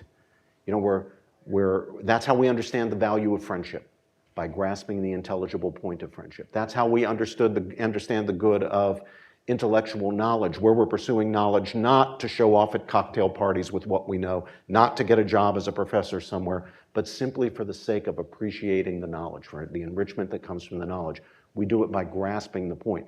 We grasp the point of the activities of friendship. We grasp the point of pursuing the truth for its own sake in a way that we wouldn't be able to make sense of. We wouldn't be able to get the point of my suddenly standing up and doing cartwheels across the room for no reason at all. You'd be left puzzled, you know, scratching your head. Why in the heck is that goofy professor doing cartwheels across? You wouldn't be able to make any sense of it. I said to you, oh, can't you see? It's worthwhile for its own sake. You'd say, no, as a matter of fact, professor, I can't see. And pretty soon you'd be sending for the guys with the white coats because you think something wrong with that professor in the white suit. So friendship is different from that. Knowledge is different from that. So is the good of religion as I've described it. And you don't have to be religious in the traditional sense to see it. Camus can understand that. A deist can understand that.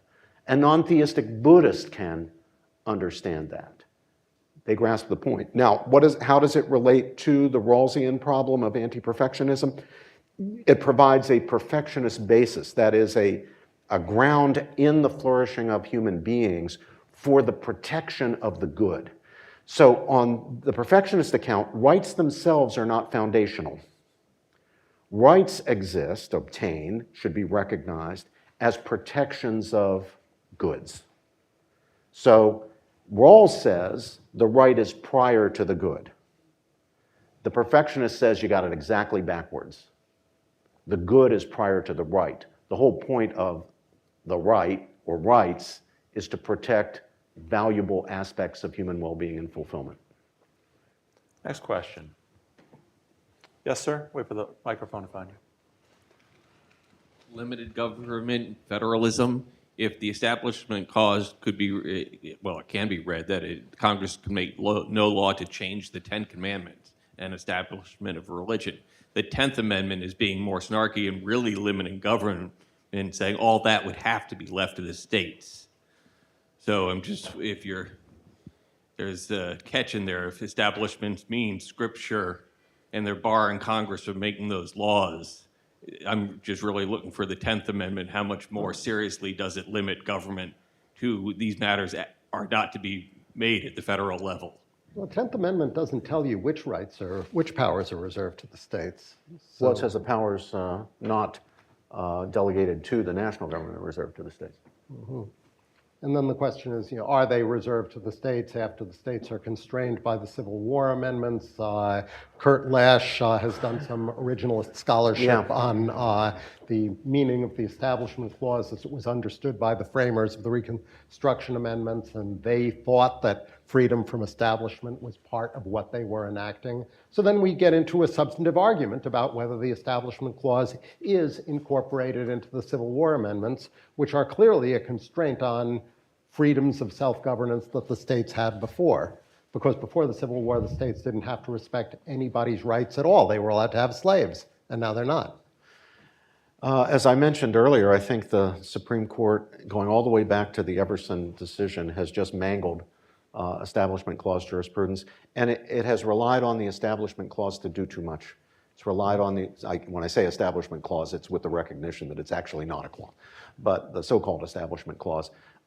It's much more limited, I think, in its ambitions and purpose than the court up until recently has imagined. My own reading of it is as a federalist principle. It prohibited the federal government from establishing a religion that would compete with or in some ways undermine the establishments in the states for those states that had established churches. It also prevented the federal government from disestablishing or interfering with or even taxing the state-established churches. Establishments did not die out finally in the states until the 1830s. So I think it was basically a federalist principle, and some of what jurists have attempted to do with the Establishment Clause would be better done either with the Equal Protection Clause, which we now have in virtue of the ratification of the 14th Amendment, or other constitutional provisions, including the prohibition on tests for religious office. So one more hand back here. Oh, Ken Masugi, my old friend. Hi. Thank you, Professor Koppelman, for your comments on the Stanford business. I'm wondering, I hate to blow up a friendship here between you and Robbie, but doesn't your construction of the 13th Amendment require certain steps that in arguments over abortion and other such issues? Oh yeah, so in other writing that we haven't talked about here, I've argued that the right to abortion is protected by the 13th Amendment. Compelling women to bear children against their will is actually constitutive of slavery for a significant part of the slave population. I'm not sure what I can say in this short time except that abortion is hard, and we are not soon going to reach an overlapping consensus on abortion. So all we can do on each side of that issue is make the best arguments we can. I do not expect that the arguments that I've made are going to reach the kind of consensus that we have achieved on freedom of speech and freedom of religion. And I think this really illustrates the point that I made earlier in my discussion of roles in the footnote on religion. To get to an understanding of abortion and to get to an understanding of what constitutes slavery and of the nature of the evil of slavery, what slavery is, requires a whole lot of information and belief that is part of a comprehensive doctrine. So it's not that I have a comprehensive doctrine from which I derive my views about abortion, that Andy doesn't. We both have comprehensive doctrines, but they're very, very different, and we both have our analogies to slavery. He thinks that forbidding abortion is analogous to slavery. I think that permitting elective abortion reads an entire class of members of the human family, human beings, as non-persons, committing precisely the sin committed by the Supreme Court in the Dred Scott decision, which treated blacks as non-citizens, and really for all intents and purposes, in any meaningful moral sense, as non-persons.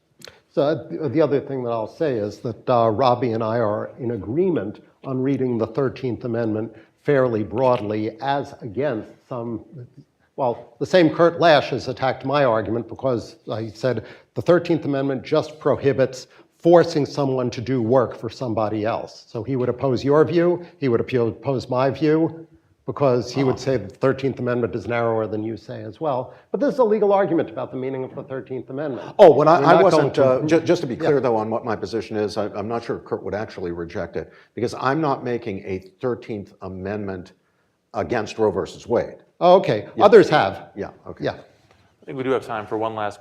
Did I see a hand up here in front? I'm always looking. There's a Did I miss any hands young over lady here? back there with Did her you hand. have your hand up? No. Go ahead.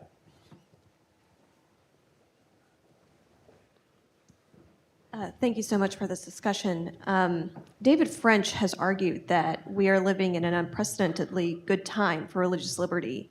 So my question is he right? And if he's right, why does the sense of persecution of religious people seem to be so pervasive?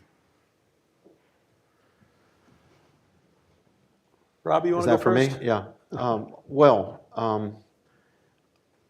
I would say we're living at a good moment for religious liberty as far as the constitution of the current Supreme Court is concerned. I think things are heading in the right direction. Andy thinks things are going too far, but I think even Andy believes that some of the reforms that the court has made of the previous establishment, and you speak for yourself, Andy, but previous establishment and free exercise jurisprudence is in the positive direction. Andy and I would probably draw the line at different places, but the court is certainly reforming some things that needs to be reformed. Maybe it's done enough, maybe it's done too much.